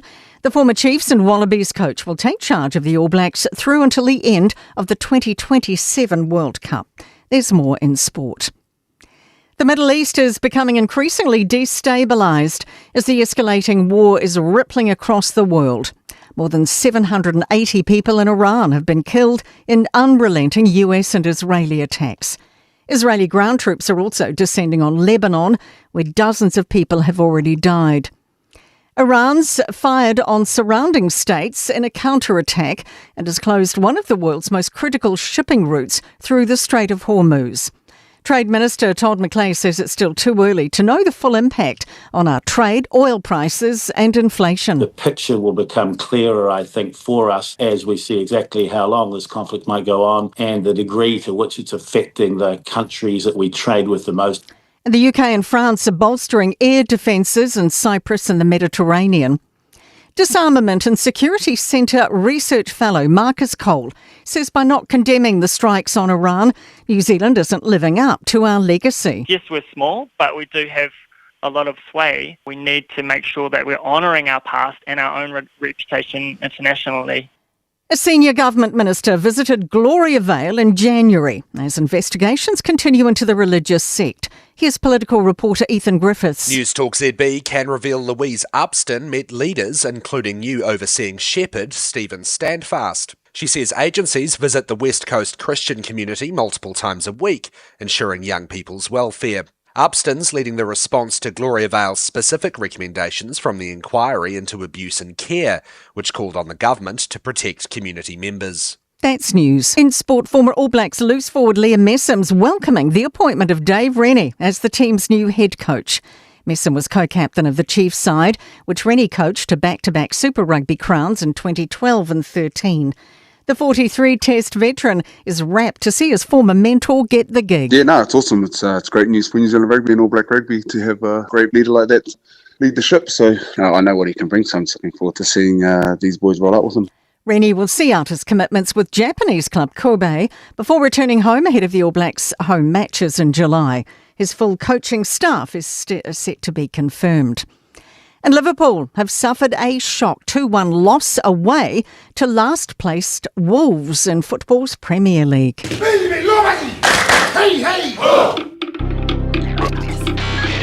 Tasilima Ivatolu Amo Radio Samoa.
le tele le tua ile nei fo ia oli le o tatu o lia ina ua mai atu ni so tatu pokal me fanga solo pena ia fo le tau fo le nganga mo oi mata tau le nei ia oli ia mo tatu nunga le na fo wa so sani atu le upo le tua mo oi a oi to am tali ia nga luenga o to le nei yaso ia bala malo tatu wa tunu na fo lo mafutu ba ilunga tatu pokal me ia malo fa malo se 2 minutos lo channel tu la tasi 2 minutos lo channel tu la tasi tatu termina le wo ye tatu nei au kilani ia po tatu ni New Zealand temi tu sa tatu Samoa ai esele mana yo le nei yaso ana na fisa fisi malu te lo na fi te lo asmo liva na fi au le wa lu so mutasi nei e ma fan fana fa tu la ina ia au le wa tawan tatu lo o le swing o le tau do ye le wa matana ngai mani marulu le au amata ona ngai mani marulu o le famanatu la mo tātou wa tau ona le vona i tāpena pena i le tau marulu.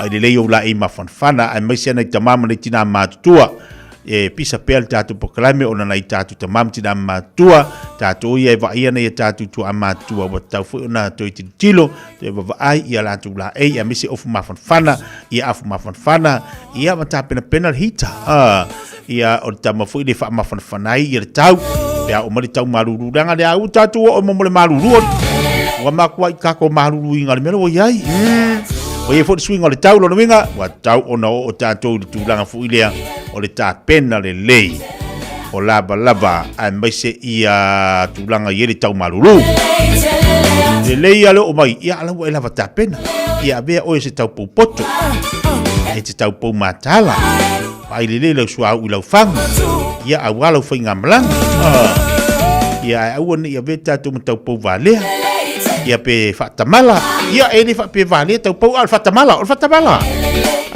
tau po lo wingala o maila te mi fa pene ia via o tau po pot ma se tau po ele fatamala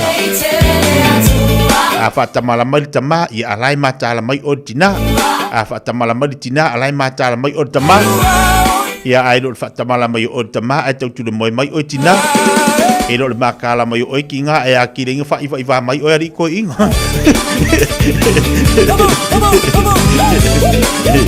ya mega mombonga luenga foi fatas ya la vula tatu tiro bombole swing o le tau ya maletelo tu peal ya vai kai me foi yo la como fale la usenga la fie la usenga ka ko ya ngal le wa ka ko fa ka nga me o la ko masin ya so ya po fie fa ya me sidi ya tatu lo le me tau na fa ia ile nei vai taimo le tau maruru la tatu iai fa baloti li so tatu paanga malava le lo fatasi mai na e au sitalia pa malot o le ua valongolonga o le lua mo le tatu fai ngolo perek so le ri umial ka ko kamalenga ia ngi ia de wa ka ko le va ver ka ko kamalenga sa ngilo perek fai ngolo perek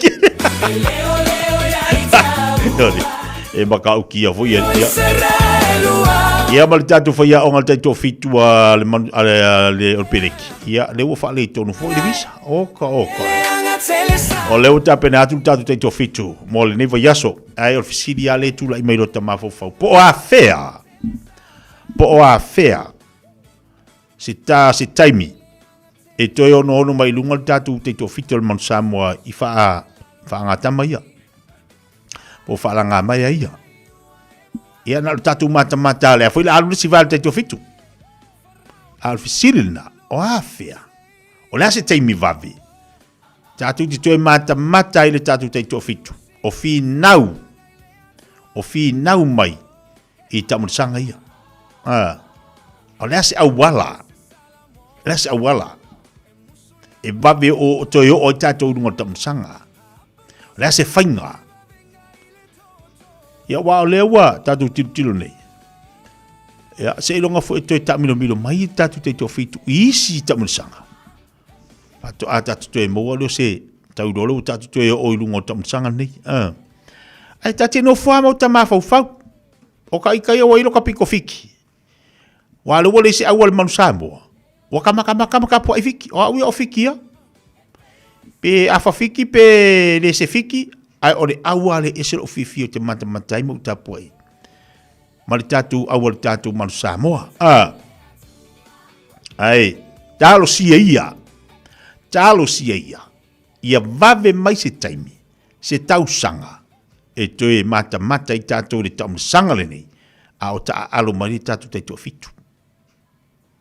O le ai vevesi a tātou le nei teimi le tātou uni la kapi, ia ma le tātou watu ni Samoa, ai tate no fo mo tama fo ma tama natu natu po afia e ale teimi la tate tu mata tu ia tau fitu ni mai alo ma fa na o le tunu I le tatu tam sanga ti to fitu po afia ia ole na no ta ingana tatu ole yai ia to o le tatu te to fitu le tulanga pi ona yai le malosi ai mai so tam sanga ia e te tau ona tu mo ai se tatu au le lei o le kamingi le kamle sanga lea, o I le ai. E le to e whaatamala au I o iei. E le to e whaatamala, o ia Spain. Spain ia so laanga le lakwa so e maru al meru iei. Wa afoi Argentina le si taimi. Le la wawama iei whalani. Ia to tolo mai el tatu olpeleki. E foi taimi aro lua si ili matu e mawhiti. Ai talo si ia maua se taimi lata mai e toi ho mai le tatu au le tatu te to fito le manu Samoa ia to ia ale tatu manu Samoa to ia tatu manu Samoa su lima lantou wa le tatu te wa ai o le ai mua vanoa ia le fu wa tapenatu tatu au moli pololang au le tatu te to fito lea ese le nau io tatu loto o le leanga io nei me o tatu mata isi au isi atunu ai le si awal mansamo o le mansamo ele ai asi si au fa fitoia ai talu si ia la to busi temi tatu di toyo oi ia tatu awal mansamo tamu sanga nei ia longo winga la fuila fa tamu sanga le o ke koi fiki fo o le au koi pula vinaka fo ya fiki la pula ia ifa pe dai bele wate suma family to chai le tu la tasi so tali watu la tuli tu banga lu ka fai le mula ia beta vale lunga la tele dei so ala mta mafana o tatu atu no mafuta mai lungo meli te tele lungo va te tele talo fai o lo fatu po kala me moto ma lolo sai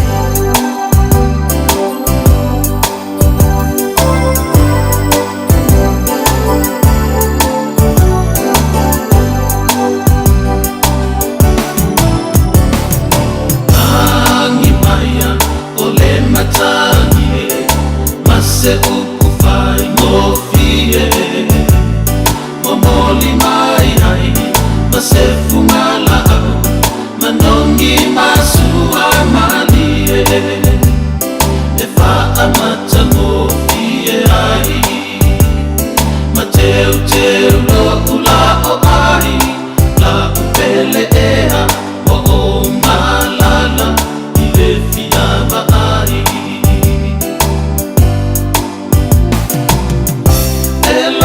tole moana e a fatia ilo uha e so ole vasa e ne saufia sa ualo fama taulai tue ta umaya po ofera oi la upele ea la ile fia bahari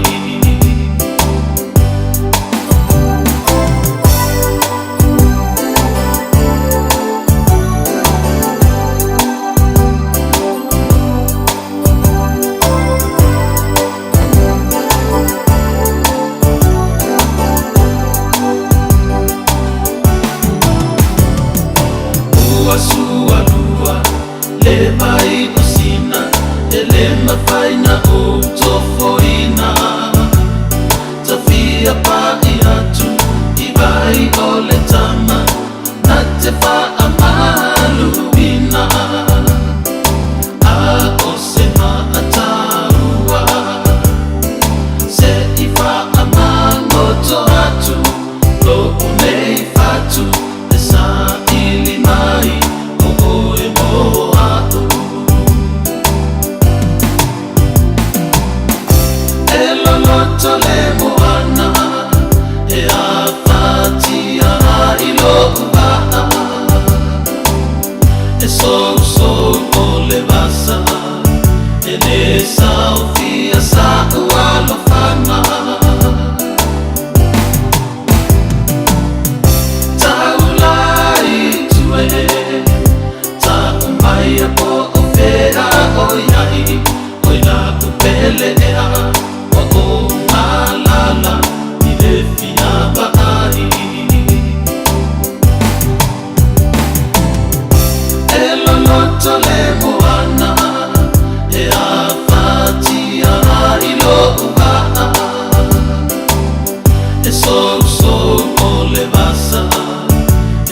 Salvia sa ualofana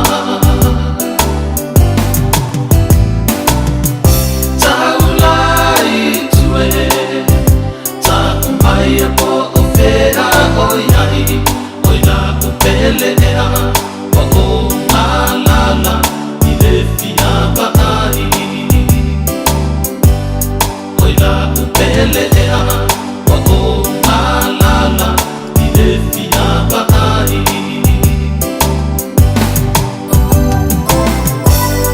Pesa ini maleo China was full malvalu minuta leo nei le July tasi lunga le tau tubla udanga ale si fonga le Samoa tasi lima i watolu amo ole fisiri le to vatu o ma fo ilea i vaenga ia wa fati do ina le tanto watu i Samoa o meni ia le sa avele anavatau ale fainga malolo tula i maritimi nei ia a o savalia fo itu malo te tasi lima sumartasi tono tanto watu nu e la ua tatu tilo le nganta ina whatanu ina ia le tatu ploketi lo miliona o leu a manta ona whasoa ia nisi o vaenga pe ona iai ia tupe whanau o tupe nei tangata mātutua pe ona iai pensiona ia ma vaenga leua tatu tilo iai se la lumas furu lea ua whasoa e iai si vaenga pe ona u whanongolonga ti iai o le a whai mea ai mo nei tamaiti a onga ai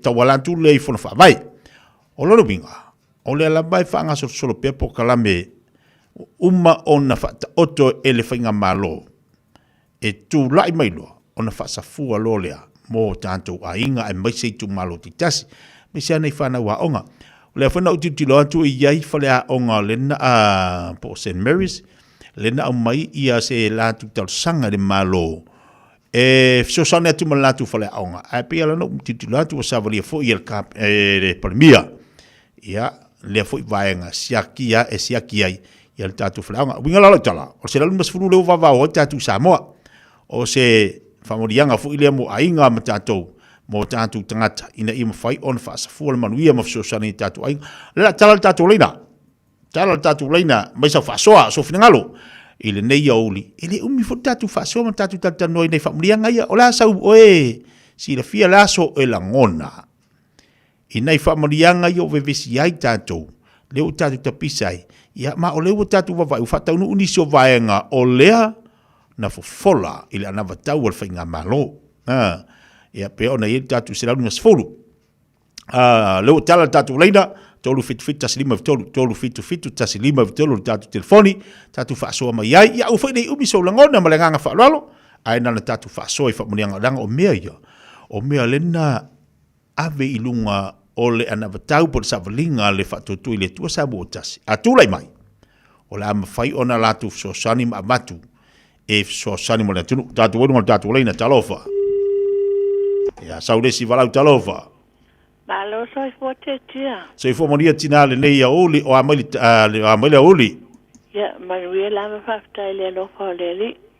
Ia le ia sonoia. Ya, se faya spatso. Ile tulanga le o ile se la ulimas fulule. Wala sa. Ile ole memo mua. Ya fa maoni tangata ia e komiti. E alan fa to la utala o me ya wa mai a to le miliona ya o mai ele fa maoni ele tu sa no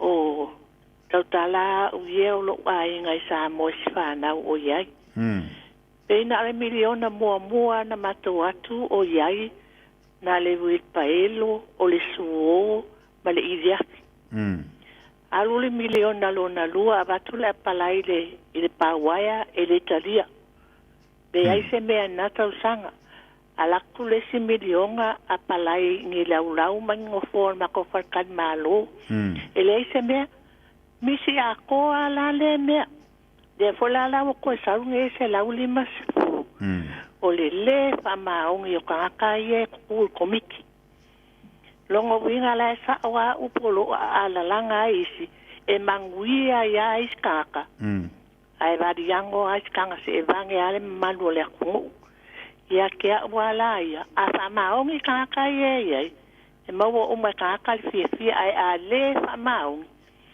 ia o la ka ika fa aso e pa ua ia la ko o la ko ye uma le fa mo nga le malo a fa mau ni la ko ka uma fa sa fu ia kusa uma ainga a te o la ka ika kala ngo ko nga ki nga ia le me o ye si o ainga sa mo misi a ko nga ka sia ka sanga pe nga le wit pa elo mai suo ma le idia ai misi a ko si me a pala ia kwa le kali ai sa me le kali ai o ai le kali a pala ia o le kali ia si a so a ku nga ki sia ma manguela po kalame ma le fa so tina ia le lei fa tai bodi fo ia le oli talofa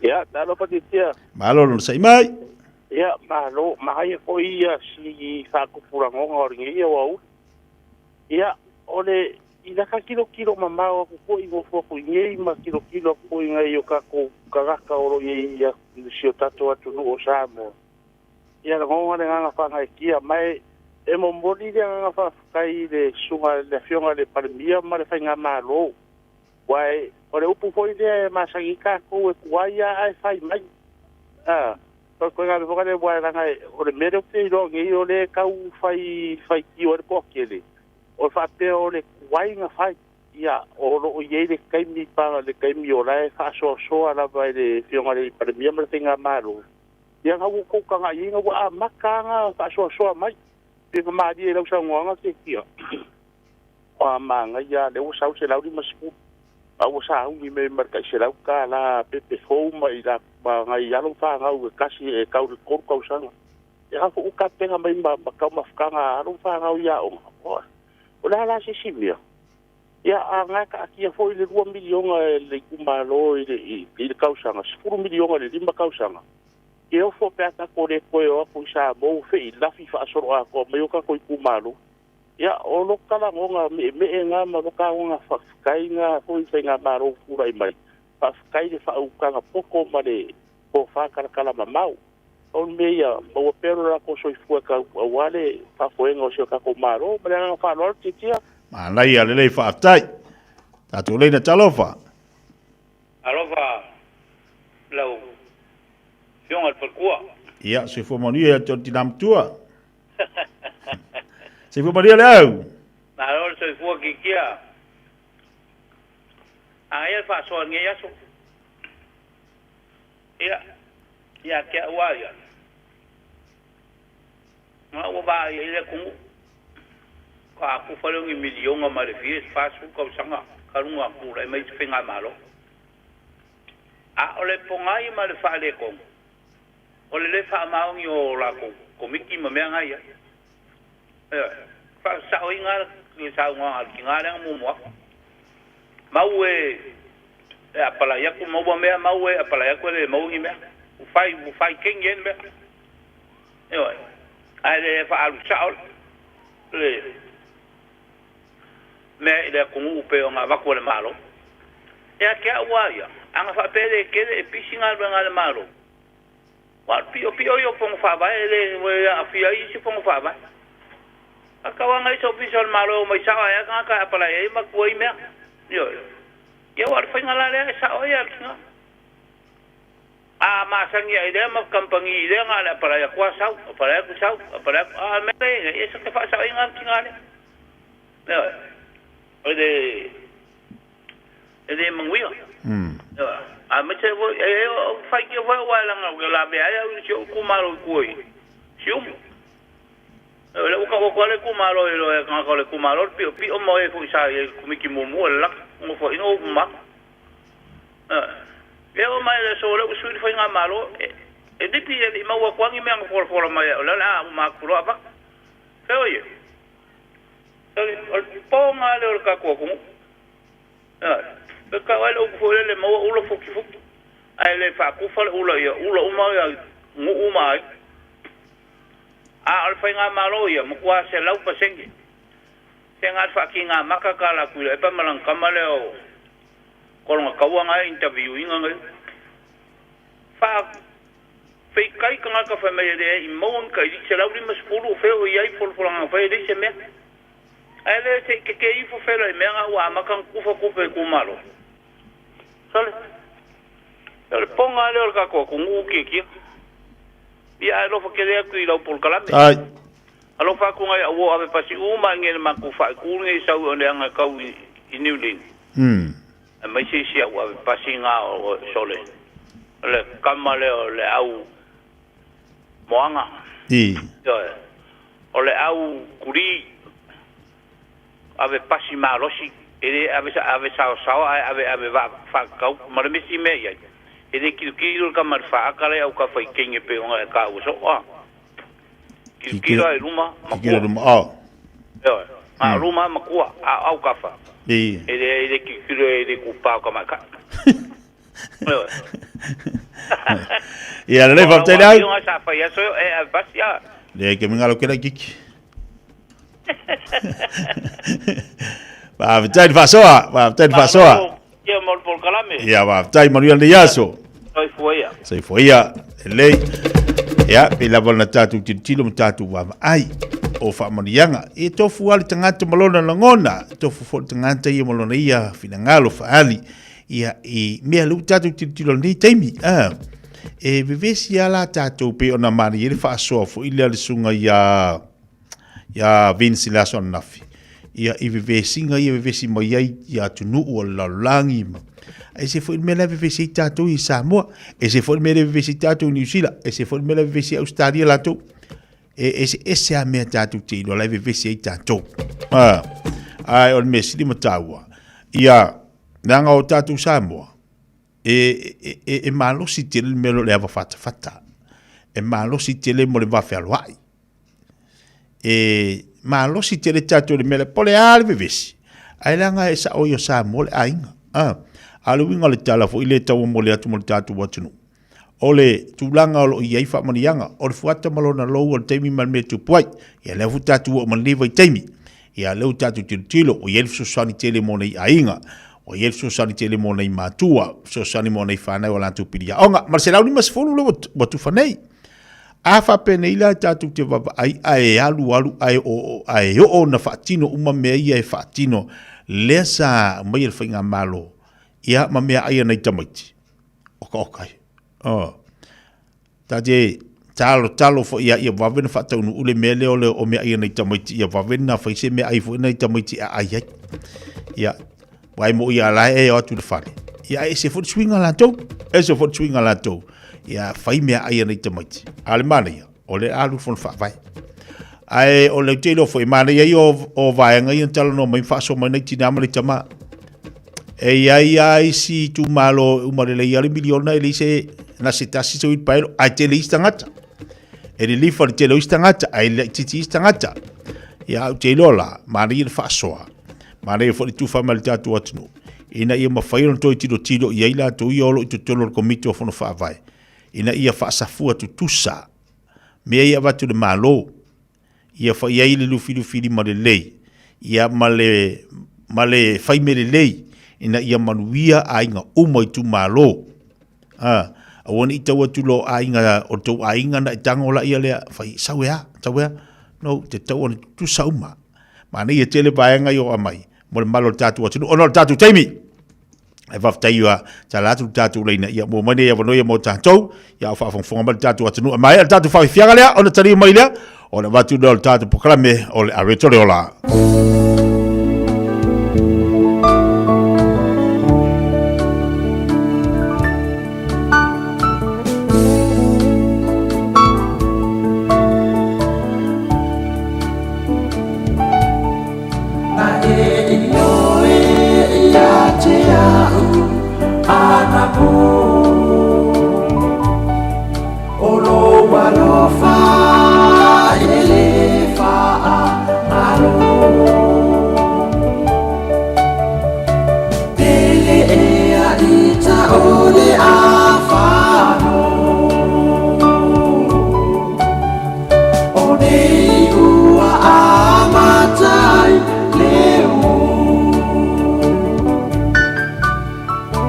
Aulo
Eva mai pea I the radio kasi lima I vakolu amo.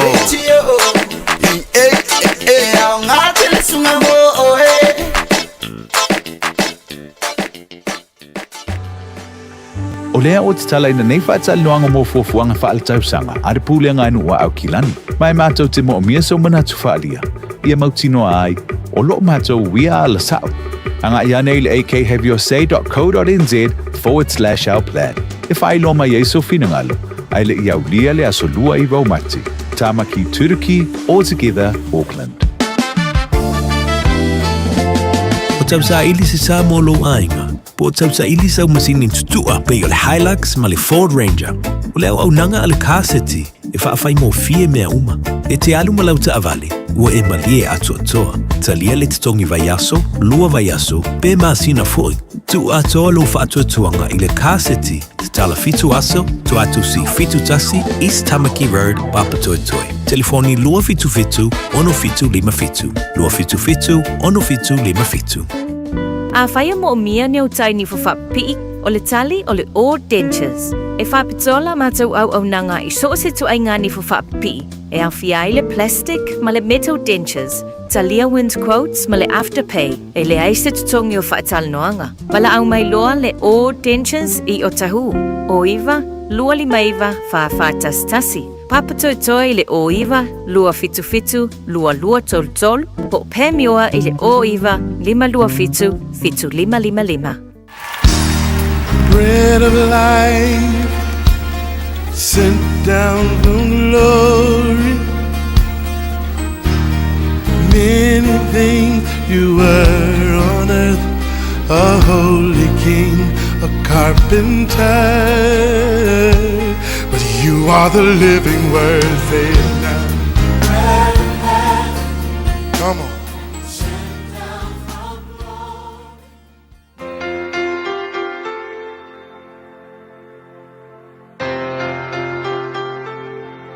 Talo fa le tatou tunu le nei fo yaso o te fie fa filo ai tatou tunu ia o fai fo na fa tasi mai tatou por kalame o le areto le ola ile nei fo yaso malo le so fo manuia o ka tia no tau pe ono fe upe fitu e ia le fa punga fa pe aua nei fa seina o tou e le urangia le tua awa o le mea e luluina e le tangata o le mea lava lea e sele ina mai e ia.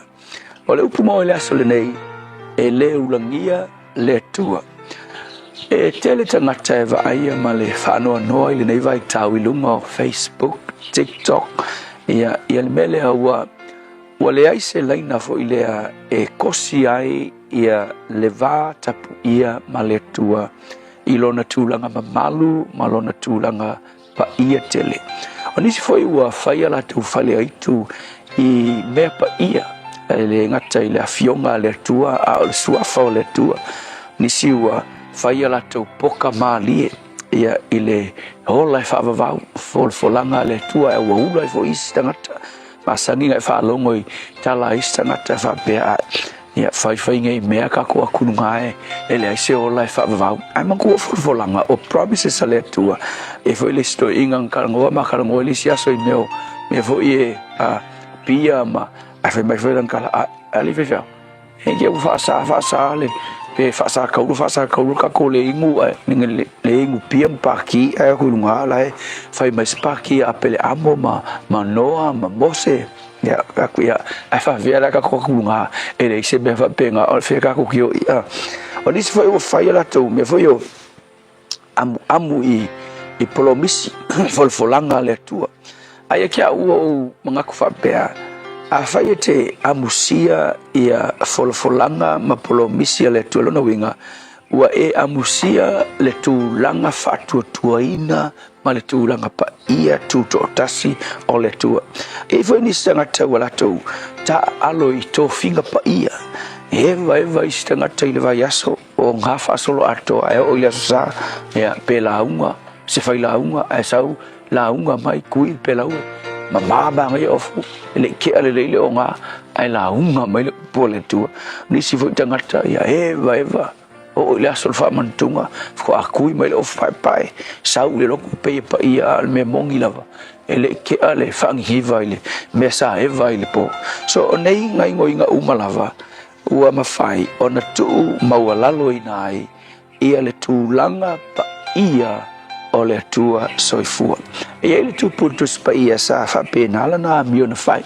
tupu fo ileo papelonia ingo ia pelesara fai mai na pati mana au na ile po ale malo fai le pati ale malo ia ua malo vale le mimika ile fai ina ua iai o anga a mia lo maipu ipu fo ia nga maua mai lana tamau ne pukanesa mai oile malu i Yerusalema ia wa amire ni mai mai ipunga ai me ko umea nga mai wa mai wa fai ile la tu party ia mana au na la men ko pu mai inga weingu ila tu ma fa nga ipu pa ia le malu ma wa ke ia wa ku lunga le wolo longa fale o la kusi mai ile lima nga ka pulima la kusi mai ai upu lunga la ia nga kisila fia upu na tu si lunga le wo ia menga ku fai mai ua moku sia so tanga o longa kua longa winga ua moku kua sivi ele ngata inga moku kua sivi fai mai le pola valea na o so fai ai e me time persia isi malo malorosi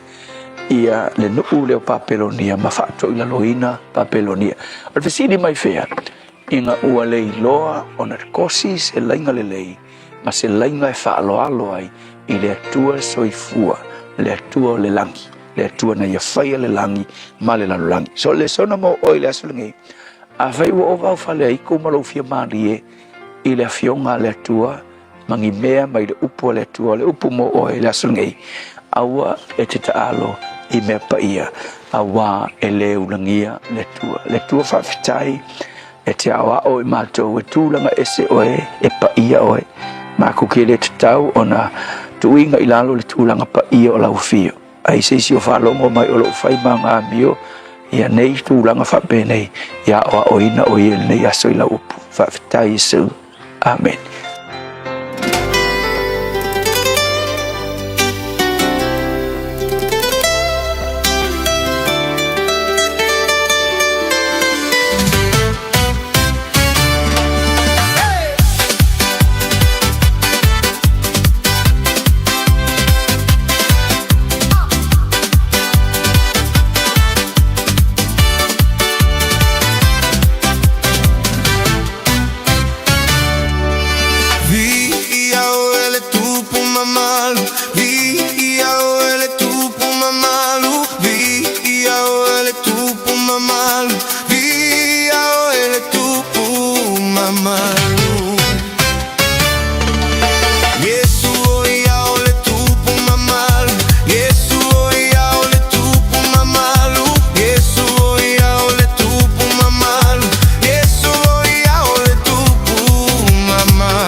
mamalu. Paia e paia ele tupu mamalu. Paia e paia ele tupu mamalu. Paia e paia ele tupu mamalu. Yesu oia ole tupu mamalu. Yesu oia ole tupu mamalu. Yesu oia ole tupu mamalu. Yesu oia ole tupu mamalu. Sili sili ole tupu mamalu. Sili sili ole tupu mamalu. Sili sili ole tupu mamalu. Sili sili ole tupu mamalu.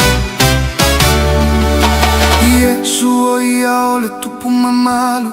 Yesu oia ole tupu mamalu. Yesu oia ole tupu mamalu. Yesu oia ole tupu.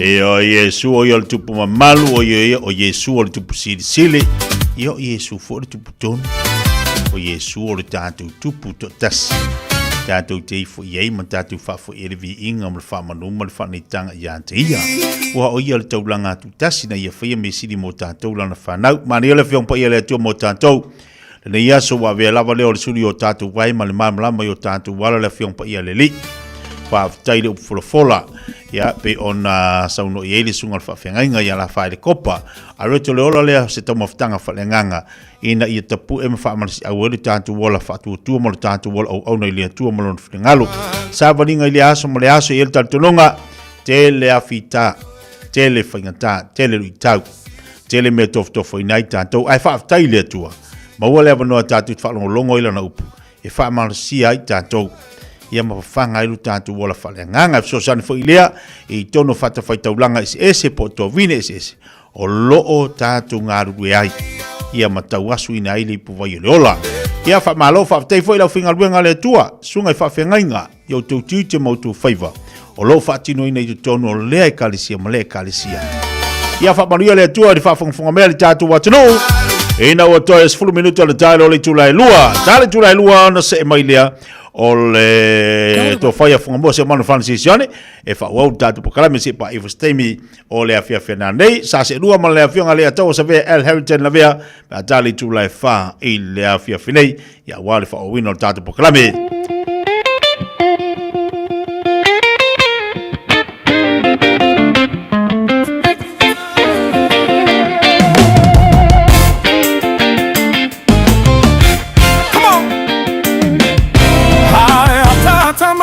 Siva, siva mai, siva mai, siva mai, siva, siva mai. Luleo valulu, lulu, siva mai, siva mai, siva, siva mai.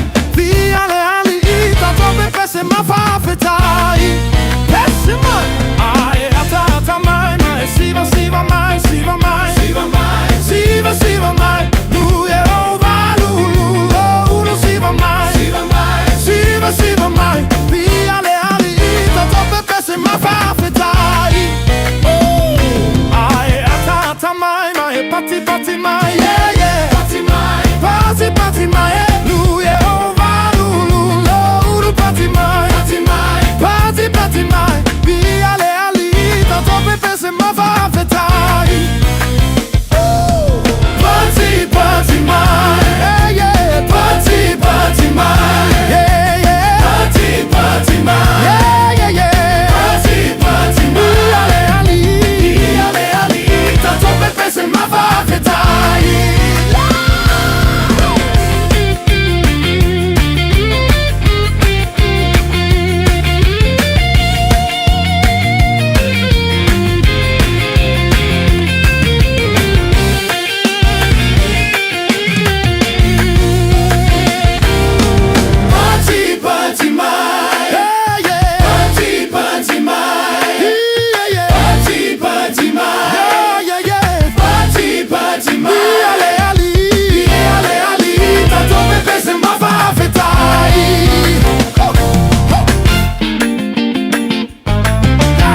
pese mafafetai.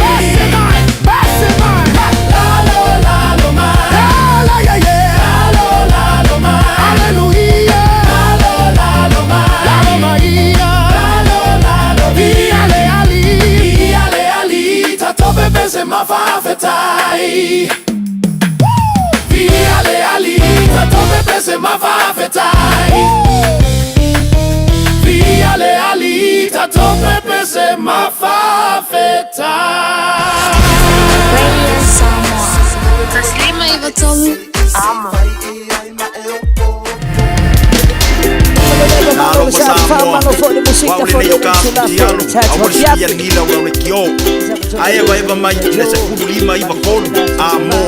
Radio Samoa, Bebela A. Dua magbalo le vai vanga malama na manga le fiasi fa la bu fa imbali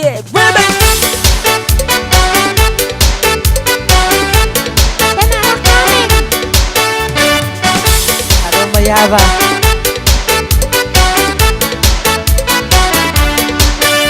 You look on the road just to follow a dream He had to find You can't know the man then he follows a dream That's on his mind. Now see a boat on the river, it's sailing away down to the ocean, where to I can say. Now see a boat on the river, it's sailing away down to the ocean, where to I can say.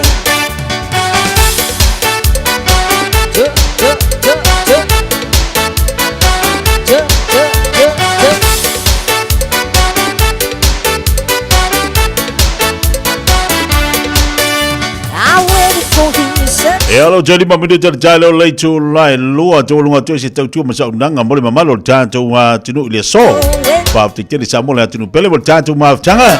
Pe ona ye le tu lai se fulu jao se pa ia mai le nei ya uli. Pa mambola jantu toi fe le so ta ya de lo fo mole anga le yo jantu mate si de langi. Te te ya tolo tu se fumo sama tu wola. Jantu toi ma futa fo ile lungo pe nga lo le ya. Ile tau tua ale Radio Samoa. Ia mal pakala bel fifia mai. Anga lele tu ma famlia tu ma fai valo filima tatu watunu ai mai se o le tapo inga mawana ya tatu te mamti da matua ia pui ma leo awalofo le tu ya tik tatu so se mea tatu te yai awari ngalo tatalo le si ainga mo le si ainga talo le tasi mo le tasi ia manu yo tatu fai vape ona yele amatanga ni tu sanga te tiel ta una nei se forma ia manuia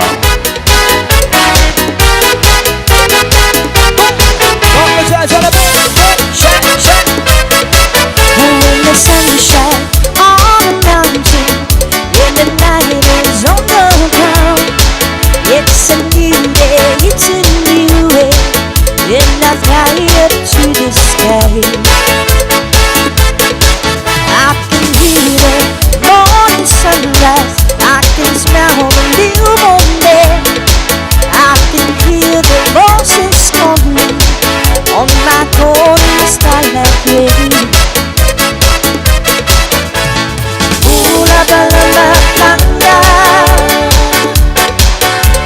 I want to somebody to sky. Ooh la ba la la la la. Roll on a mountain so high, no one can tell.